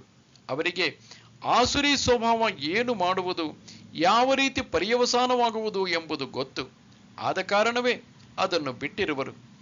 ದೈವಿ ಸ್ವಭಾವವನ್ನು ಆಶ್ರಯಿಸುವವರು ಜೀವನದಲ್ಲಿ ಉತ್ತಮವಾದ ಗುಣಗಳನ್ನು ರೂಢಿಸಿಕೊಂಡಿರುವರು. ಅವರ ಹೃದಯ ಶುದ್ಧವಾಗಿದೆ, ಚಿತ್ತ ಏಕಾಗ್ರವಾಗಿದೆ. ಈ ದೃಶ್ಯ ವಸ್ತುಗಳ ಹಿಂದೆ ಇರುವ ವಿಶ್ವ ಚೈತನ್ಯ ಹೇಗೆ ಕೆಲಸ ಮಾಡುತ್ತಿದೆ ಎಂಬುದು ಅವರ ಅರಿವಿಗೆ ಬಂದಿದೆ. ಭಗವಂತ ಈ ಪ್ರಪಂಚದಲ್ಲಿ ಕಾಣುವ ಎಲ್ಲ ವಸ್ತುಗಳಿಗೂ ಕಾರಣ. ಅವನನ್ನು ಮೀರಿ ಯಾವುದು ಹೋಗಲಾರದು ಎಂಬುದನ್ನು ಹೃದಯದಲ್ಲಿ ಅನುಭವಿಸುತ್ತಿರುವರು. ಈ ಪ್ರಪಂಚದಲ್ಲಿರುವ ಭೂತಗಳೆಲ್ಲ ಬಂದಿರುವುದು ಭಗವಂತನಿಂದ. ಅವನಿಂದ ಬಂದಿರುವ ವಸ್ತುಗಳೆಲ್ಲ ಬದಲಾಯಿಸುತ್ತಿವೆ. ಬದಲಾವಣೆ ಎಂಬ ಚಕ್ರದಲ್ಲಿ ಸಿಕ್ಕಿ ಸುತ್ತುತ್ತಿವೆ. ಆದರೆ ಅವನು ಮಾತ್ರ ಬದಲಾಯಿಸುವುದಿಲ್ಲ. ಇದು ಅಕ್ಕಸಾಲಿಗನ ಹತ್ತಿರ ಇರುವ ಅಡಿಗಲ್ಲಿನಂತೆ. ಅಕ್ಕಸಾಲಿಗ ಬೆಳಗಿನಿಂದ ಸಾಯಂಕಾಲದವರೆಗೆ ಅಡಿಗಲ್ಲಿನ ಮೇಲೆ ಹಲವು ವಸ್ತುಗಳನ್ನು ಇಟ್ಟು ಬಡಿದು ಬೇರೆ ಬೇರೆ ಆಕಾರಗಳನ್ನು ಬಿಡಿಸುತ್ತಿರುವನು. ಆದರೆ ಅಡಿಗಲ್ಲಾದರೂ ಯಾವಾಗಲೂ ಹಾಗೆಯೇ ಇರುವುದು. ಬದಲಾವಣೆಗೆ ಆಧಾರ ಅಡಿಗಲ್ಲು, ಆದರೆ ಅದು ಬದಲಾಯಿಸುವುದಿಲ್ಲ. ಇದನ್ನು ದೈವೀ ಸ್ವಭಾವದಿಂದ ಕೂಡಿದ ಮಹಾತ್ಮರು ಚೆನ್ನಾಗಿ ತಿಳಿದುಕೊಂಡಿರುವರು. ಇದೆಲ್ಲ ಬರೀ ಪುಸ್ತಕ ಜ್ಞಾನವಲ್ಲ, ವಿಚಾರದಿಂದ ಸಮರ್ಥಿಸಿದ್ದು ಮಾತ್ರವಲ್ಲ, ತಮ್ಮ ಅನುಭವದ ಮುಷ್ಟಿಗೆ ಸಿಕ್ಕಿದ ಸತ್ಯ. ಇದನ್ನು ಅರಿತವರು ಭಗವಂತನನ್ನು ಅನನ್ಯ ಮನಸ್ಸಿನಿಂದ ಭಜಿಸುವರು. ಅವರು ಎಲ್ಲವನ್ನೂ ಬಿಟ್ಟು ಭಗವಂತನ ಮೇಲೆಯೇ ಸದಾ ಮನಸ್ಸನ್ನೆಲ್ಲ ಇಟ್ಟಿರುವರು. ಅವರ ಮನಸ್ಸು ನದಿ ಹೇಗೆ ಸಾಗರಕ್ಕೆ ಒಂದೇ ಸಮನಾಗಿ ಹರಿದುಕೊಂಡು ಹೋಗುತ್ತಿದೆಯೋ ಹಾಗೆ ಭಗವಂತನ ಕಡೆಗೆ ಹರಿದು ಹೋಗುತ್ತಿದೆ. ಕೆಲವು ಕಾಲ ಹರಿಯುವುದು, ಕೆಲವು ಕಾಲ ಹರಿಯದಿರುವುದಲ್ಲ. ಕೆಲವು ಕಾಲ ಹರಿಯದಿರುವುದಲ್ಲ. ಅದು ಸಾಧಾರಣ ಮನುಷ್ಯನ ಸ್ಥಿತಿ. ಆದರೆ ಅನನ್ಯ ಭಾವದಿಂದ ಕೂಡಿದವನು ಹಗಲು ರಾತ್ರಿ ಸುಖದಲ್ಲಿ ದುಃಖದಲ್ಲಿ ಲಾಭ ನಷ್ಟದಲ್ಲಿ ಭಗವಂತನನ್ನು ಮರೆಯದೆ ಅವನನ್ನು ಕುರಿತು ಚಿಂತಿಸುತ್ತಿರುವನು. ಹಾಗೆ ಅವನನ್ನು ಕುರಿತು ಚಿಂತಿಸುವಾಗ ಬರೇ ಯಾಂತ್ರಿಕವಾಗಿ ಅವನನ್ನು ಚಿಂತಿಸುವುದಿಲ್ಲ, ನೀರಸವಾಗಿರುವುದಿಲ್ಲ. ಆದರೆ ಅವನನ್ನು ಭಕ್ತಿಯಿಂದ ತುಂಬಿ ತುಳುಕಾಡುತ್ತಾ ನೆನೆಯುತ್ತಿರುವರು. ಅವರ ಹೃದಯ ಭಕ್ತಿ ಎಂಬ ಜೇನಿನಿಂದ ಕೂಡಿದೆ. ಈ ಜೀವನದಲ್ಲಿ ಭಗವಂತ ಅಮೃತಮಯ. ಅವನನ್ನು ಕುರಿತು ಚಿಂತಿಸುವಾಗ ಇವನ ಹೃದಯವು ಅಮೃತದಿಂದ ತೊಟ್ಟಿಕ್ಕುತ್ತಿರುವುದು. ಸತತಂ ಕೀರ್ತಯಂತೋ ಮಾಂ ಯತಂತಶ್ಚ ದೃಢವ್ರತಾಃ ನಮಸ್ಯಂತಶ್ಚ ಮಾಂ ಭಕ್ತ್ಯಾ ನಿತ್ಯಯುಕ್ತಾಃ ಭಕ್ತಾ ಉಪಾಸತೆ. ದೃಢವ್ರತರು, ಪ್ರಯತ್ನಶೀಲರು ನಿರಂತರವೂ ನನ್ನ ಕೀರ್ತನೆಯನ್ನು ಮಾಡುತ್ತಾರೆ. ಭಕ್ತಿಯಿಂದ ನನಗೆ ನಮಸ್ಕರಿಸುತ್ತಾರೆ. ನಿತ್ಯವೂ ನನ್ನನ್ನು ಧ್ಯಾನ ಮಾಡುತ್ತಾರೆ. ನನ್ನನ್ನೇ ಉಪಾಸನೆ ಮಾಡುತ್ತಾರೆ. ದೈವಿ ಸ್ವಭಾವವನ್ನು ಆಶ್ರಯಿಸಿದ ಭಕ್ತರು ದೃಢವ್ರತರು. ಭಗವಂತನನ್ನು ಪಡೆಯಬೇಕೆಂಬ ವ್ರತವನ್ನು ಕೈಗೊಂಡಿದ್ದರೆ ಯಾವುದನ್ನು ಕಳೆದುಕೊಂಡರೂ ಅವನನ್ನು ಬಿಡುವುದಿಲ್ಲ. ಜೀವನದಲ್ಲಿ ಯಾವುದಾದರೊಂದು ಆದರ್ಶವನ್ನು ಸಾಧಿಸಬೇಕಾದರೆ ದೃಢತೆ ಇರಬೇಕು. ಇಲ್ಲದೇ ಇದ್ದರೆ ನಾವು ಏನನ್ನು ಸಾಧಿಸಲು ಆಗುವುದಿಲ್ಲ. ಕಪಿಮುಷ್ಟಿಯಿಂದ ಹಿಡಿದುಕೊಳ್ಳಬೇಕು, ಅಷ್ಟು ಬಲವಾಗಿ ಆದರ್ಶವನ್ನು ಹಿಡಿದಿರಬೇಕು. ಅವರು ಪ್ರಯತ್ನಶೀಲರು ಬೇರೆ ಆಗಿದ್ದಾರೆ. ಜೀವನದಲ್ಲಿ ಪ್ರಯತ್ನವಿಲ್ಲದೆ ಯಾವುದೂ ಸಿದ್ಧಿಸುವುದಿಲ್ಲ. ಅದರಲ್ಲಿಯೂ ಒಳ್ಳೆಯ ಸ್ವಭಾವವನ್ನು ನಾವು ರೂಢಿಸಿಕೊಳ್ಳುವಾಗ ಹಿಂದಿನ ಹೀನ ಸ್ವಭಾವ ಬಡಪೆಟ್ಟಿಗೆ ನಾಶವಾಗುವುದಿಲ್ಲ. ಪದೇ ಪದೇ ಬಂದು ನಮಗೆ ಕಿರುಕುಳ ಕೊಡುತ್ತಾಗಿರುತ್ತದೆ. ಅದು ಎಷ್ಟು ಸಲ ಆತಂಕವನ್ನು ತಂದೊಡ್ಡಿದರೂ ಬಿಡದೆ ನಾವು ಸತತ ಪ್ರಯತ್ನ ಮಾಡುತ್ತಿರಬೇಕು. ದೇವರ ಕಡೆ ನಮ್ಮ ಮನಸ್ಸನ್ನು ಕಳಿಸಬೇಕಾದರೆ ಪ್ರಯತ್ನಶೀಲರು ಒಂದೆರಡು ಸಲ ಪ್ರಯತ್ನ ಮಾಡಿ ಸಿದ್ಧಿಸದೇ ಇದ್ದರೆ ಬಿಡುವುದಿಲ್ಲ. ಪುನಃ ಪುನಃ ಪ್ರಯತ್ನ ಮಾಡುವರು. ಹೆಚ್ಚು ಛಲದಿಂದ ಪ್ರಯತ್ನ ಮಾಡುವರು. ಬಿಡದೆ ಮಾಡಿದ ಪ್ರಯತ್ನವೇ ನಮ್ಮಲ್ಲಿ ಒಂದು ಬಲವಾದ ಸ್ವಭಾವವಾಗಿ ನಮ್ಮನ್ನು ಮುಂದಕ್ಕೆ ಒಯ್ಯುವ ಶಕ್ತಿಯಾಗುವುದು. ನಿತ್ಯವೂ ಭಕ್ತರು ಭಗವಂತನ ಕೀರ್ತನೆ ಮಾಡುತ್ತಿರುವರು, ಅವನನ್ನು ಕೊಂಡಾಡುತ್ತಿರುವರು. ಈ ಪ್ರಪಂಚವೆಲ್ಲ ಅವನ ಸೌಂದರ್ಯವನ್ನು, ಅವನ ಚಾತುರ್ಯವನ್ನು ಬಣ್ಣಿಸುತ್ತದೆ. ಇವರ ಬಾಯಿಂದ ಭಗವಂತನ ಮಾತುಕತೆಯಲ್ಲದೆ ಬೇರೆ ಯಾವುದೂ ಬರುವುದಿಲ್ಲ. ಹೃದಯವೆಂಬ ರೇಡಿಯೋ ಯಂತ್ರವನ್ನು ಭಗವಂತನೆಂಬ ಬ್ರಾಡ್ಕಾಸ್ಟಿಂಗ್ ಸ್ಟೇಷನ್ನಿಗೆ ತಿರುಗಿಸಿರುವರು. ಯಾವಾಗಲೂ ಅವನಿಗೆ ಸಂಬಂಧಪಟ್ಟ ಗಾನವೇ ಹೊರಹೊಮ್ಮುವುದು ಅವರ ಹೃದಯದಿಂದ. ಭಕ್ತಿಯಿಂದ ಭಗವಂತನಿಗೆ ತಮ್ಮ ಹೃದಯದಲ್ಲೇ ನಮಸ್ಕರಿಸುವರು. ಭಗವಂತನೆಂಬ ಭೂಮಾನುಭವ ಆದಾಗ ಅವರ ವ್ಯಕ್ತಿತ್ವ ಸ್ವಭಾವತಃ ಅದಕ್ಕೆ ಮಣಿಯುವುದು. ಮಣಿಯಬೇಕಾದರೆ ಅಹಂಕಾರ ಅಡಗಿರಬೇಕು. ಭಕ್ತನಲ್ಲಿ ಅಹಂಕಾರ ನಾಶವಾಗಿಲ್ಲ. ಅವನು ನಾಶ ಮಾಡಲು ಇಚ್ಛಿಸುವುದಿಲ್ಲ. ನಾನು ಎಂಬುದನ್ನು ಕೊಬ್ಬಿ ಮೆರೆಸುವುದಿಲ್ಲ. ಭಗವಂತನನ್ನು ಕೊಂಡಾಡುವುದಕ್ಕೆ, ಅವನ ಸೇವೆ ಮಾಡುವುದಕ್ಕೆ, ಅವನ ಭೃತ್ಯನಾಗುವುದಕ್ಕೆ ಈ ನಾನು ಎಂಬುದನ್ನು ಉಪಯೋಗಿಸುವನು. ನಿತ್ಯವೂ ಭಗವಂತನನ್ನು ಧ್ಯಾನ ಮಾಡುತ್ತಾನೆ. ಧ್ಯಾನಾವಸ್ಥೆಯೇ ಅವನ ಸಹಜ ಸ್ವಭಾವವಾಗುವುದು. ಧ್ಯಾನಕ್ಕೆ ಆತ ಪ್ರಯತ್ನ ಪಡಬೇಕಾಗಿಲ್ಲ. ಆವಿ ಹೇಗೆ ಕೆಳಗಿನಿಂದ ಮೇಲಕ್ಕೆ ಹೋಗುತ್ತಿರುವುದೋ ಹಾಗೆ ಇವನ ಮನಸ್ಸು ಭಗವಂತನ ಕಡೆಗೆ ಏಳುತ್ತಿರುವುದು. ಅವನು ಭಗವಂತನನ್ನು ಎಲ್ಲಾ ಇಂದ್ರಿಯಗಳಿಂದಲೂ ಪೂಜಿಸುತ್ತಾನೆ. ಕಣ್ಣಿಂದ ಅವನ ಅನುಪಮ ಸೌಂದರ್ಯವನ್ನು ನೋಡುತ್ತಾನೆ. ಸಾರ್ಥಕವಾಯಿತು, ದೇವರು ನನಗೆ ಕಣ್ಣು ಕೊಟ್ಟಿರುವುದು ಎಂದು ಧನ್ಯವಾದಗಳನ್ನು ಅರ್ಪಿಸುತ್ತಾನೆ. ಕಿವಿಗಿಂದ ಅವನ ಮಾತುಕತೆ ಕೇಳುತ್ತಾನೆ. ಕೈಕಾಲುಗಳಿಂದ ಅವನ ಸೇವೆ ಮಾಡುತ್ತಾನೆ. ಬಾಯಿಂದ ಭಗವಂತನನ್ನು ಕೊಂಡಾಡುತ್ತಾನೆ. ಕಣ್ಣು ಬಿಟ್ಟು ಎದುರಿಗೆ ನೋಡಿದರೆ ವಿಶ್ವದಲ್ಲೆಲ್ಲ ಚರಾಚರ ವಸ್ತುಗಳಲ್ಲಿ ಭಗವಂತನು ಓತಪ್ರೋತವಾಗಿರುವುದನ್ನು ಕಾಣುವನು. ಅಂತರ್ಮುಖನಾಗಿ ಧ್ಯಾನ ಮಾಡಿದರೆ ಒಳಗೆಲ್ಲ ಅವನೇ ತುಂಬಿ ತುಳುಕಾಡುತ್ತಿರುವನು. ಅವನು ನೀರಿನಲ್ಲಿ ಮುಳುಗಿರುವ ಒಂದು ಪಾತ್ರೆಯಂತಾಗುತ್ತಾನೆ. ಪಾತ್ರೆಯ ಒಳಗೂ ನೀರು, ಸುತ್ತಲೂ ನೀರು. ಹಾಗೆಯೇ ಅವನು ಹೊರಗೆ ಬಾಹ್ಯದಲ್ಲಿ ಚರಾಚರ ವಸ್ತುವಿನ ಅಂತರಾಳದಲ್ಲೆಲ್ಲ ಭಗವಂತನನ್ನು ಕಾಣುತ್ತಾನೆ. ಅವನ ಜೀವನವೇ ಭಗವಂತನಿಗೆ ಅರ್ಪಿಸಿದ ಮಹಾಕಾವ್ಯದಂತಾಗುವುದು. ಜ್ಞಾನಯಜ್ಞೇನ ಚಾಪ್ಯನ್ಯೇ ಯಜಂತೋ ಮಾಮುಪಾಸತೆ ಏಕತ್ವೇನ ಪೃಥಕ್ತ್ವೇನ ಬಹುಧಾ ವಿಶ್ವತೋ ಮುಖಂ. ಮತ್ತೆ ಕೆಲವರು ಅದ್ವೈತ ರೂಪದಿಂದಲೋ ದ್ವೈತ ರೂಪದಿಂದಲೋ ಅಥವಾ ಅನೇಕ ರೂಪಗಳಲ್ಲಿಯೋ ಸರ್ವತ್ರ ಇರುವ ನನ್ನನ್ನು ಜ್ಞಾನದ ಮೂಲಕ ಪೂಜೆ ಮಾಡುತ್ತಾರೆ. ಹಿಂದಿನ ಶ್ಲೋಕದಲ್ಲಿ ಭಾವಪ್ರಧಾನ ದೃಷ್ಟಿಯಿಂದ ಭಗವಂತನನ್ನು ನೋಡುವುದನ್ನು ವಿವರಿಸಿದನು. ಇಲ್ಲಿ ವಿಚಾರ ಪ್ರಧಾನದ ದೃಷ್ಟಿಯಿಂದ ಹೇಳುವನು. ಮೊದಲನೇ ಗುಂಪಿನವರು ಅದ್ವೈತ ದೃಷ್ಟಿಯಿಂದ ಅವನನ್ನು ನೋಡುವರು. ಅವನು ಇರುವವನೊಬ್ಬನೇ, ಎರಡಿಲ್ಲ. ಎಲ್ಲಾ ಕಡೆಯಲ್ಲೂ ನಾಮರೂಪಗಳನ್ನು ಭೇದಿಸಿ ಹೋದರೆ ಕಾಣುವುದೊಂದೇ ಪರಾತ್ಪರ ಸತ್ಯ. ನಾವು ಹಲವನ್ನು ನೋಡುವುದಕ್ಕೆ ಕಾರಣ ಕಾಲದೇಶ ನಿಮಿತ್ತದ ತ್ರಿಕೋಣದ ಗ್ಲಾಸಿನ ಮೂಲಕ ನೋಡುವುದಾಗಿದೆ. ಯಾವಾಗ ಆ ತ್ರಿಕೋಣವನ್ನು ಅತಿಕ್ರಮಿಸುವೆವೋ ಆಗ ಕಾಣುವುದೊಂದೇ. ಅದರಂತೆಯೇ ಪರಬ್ರಹ್ಮ, ಜೀವ ಮತ್ತು ಜಗತ್ತು ಈಶ್ವರನಂತೆ ಕವಲೊಡೆದು ಕಾಣುವನು. ದೇಶಕಾಲ ನಿಮಿತ್ತದ ಮೂಲಕ ನೋಡಿದಾಗ ಯಾವಾಗ ಅದನ್ನು ಅತಿಕ್ರಮಿಸುವೆವೋ ಆಗ ಹಲವು ವ್ಯಕ್ತಿತ್ವಗಳು ಇರುವುದಕ್ಕೆ ಸಾಧ್ಯವಿಲ್ಲ. ಹಲವು ವ್ಯಕ್ತಿತ್ವಗಳೆಲ್ಲ ಅನಂತದ ಅಲೆಗಳಂತೆ ಕಾಣುವವು. ಅಂತಹ ಸ್ಥಿತಿಯಲ್ಲಿ ಅವನು ಎಲ್ಲದರಲ್ಲಿಯೂ ಒಂದನ್ನೇ ನೋಡುವನು. ಎರಡನೆಯದು ಭಾವ ಪ್ರಧಾನವಾಯಿತು. ತಾನು ಬೇರೆ ಎಂಬ ವ್ಯಕ್ತಿತ್ವವನ್ನು ಕಾದಿರಿಸಿಕೊಂಡಿರುವನು. ಅವನು ಬ್ರಹ್ಮನಾಗ ಬಯಸುವುದಿಲ್ಲ, ಆದರೆ ಬ್ರಹ್ಮನ ರುಚಿ ನೋಡ ಬಯಸುವನು.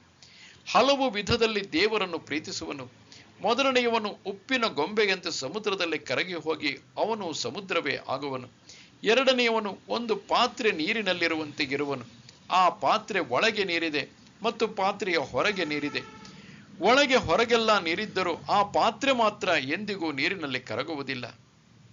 ಮೂರನೆಯವನಿಗೆ ಆ ಪರಮಾತ್ಮನೇ ಎಲ್ಲಾ ವಸ್ತುಗಳ ಅಂತರಾಳದಲ್ಲಿಯೂ ಇರುವಂತೆ ಕಾಣುವನು. ಅವನು ಎದುರಿಗಿರುವ ದೃಶ್ಯ ಪ್ರಪಂಚವನ್ನು ನಿರಾಕರಿಸುವುದಿಲ್ಲ. ಇದೂ ಕೂಡ ಆ ಪರಮಾತ್ಮನ ಆವಿರ್ಭಾವವೇ ಎಂದು ನೋಡುತ್ತಾನೆ. ಸಕ್ಕರೆಯಿಂದ ಹಲವು ಆಕಾರದ ವಿಗ್ರಹಗಳನ್ನು ಮಾಡುವರು. ಅದರಲ್ಲೆಲ್ಲ ನಾಮರೂಪಗಳು ಬೇರೆಯಾದರೂ ಒಂದೇ ಸಕ್ಕರೆ ಇರುವುದು. ಅದು ಮಾತ್ರ ಸತ್ಯ. ಜ್ಞಾನಿ ಈ ಸ್ಥಿತಿಯಲ್ಲಿ ಸರ್ವಂ ಕಲ್ವಿದಂ ಬ್ರಹ್ಮ, ಎಲ್ಲವೂ ಬ್ರಹ್ಮ ಎನ್ನುತ್ತಾನೆ. ಭಕ್ತ ಇದೇ ಸ್ಥಿತಿಯನ್ನು ಸರ್ವವೂ ವಾಸುದೇವಮಯ ಎನ್ನುತ್ತಾನೆ.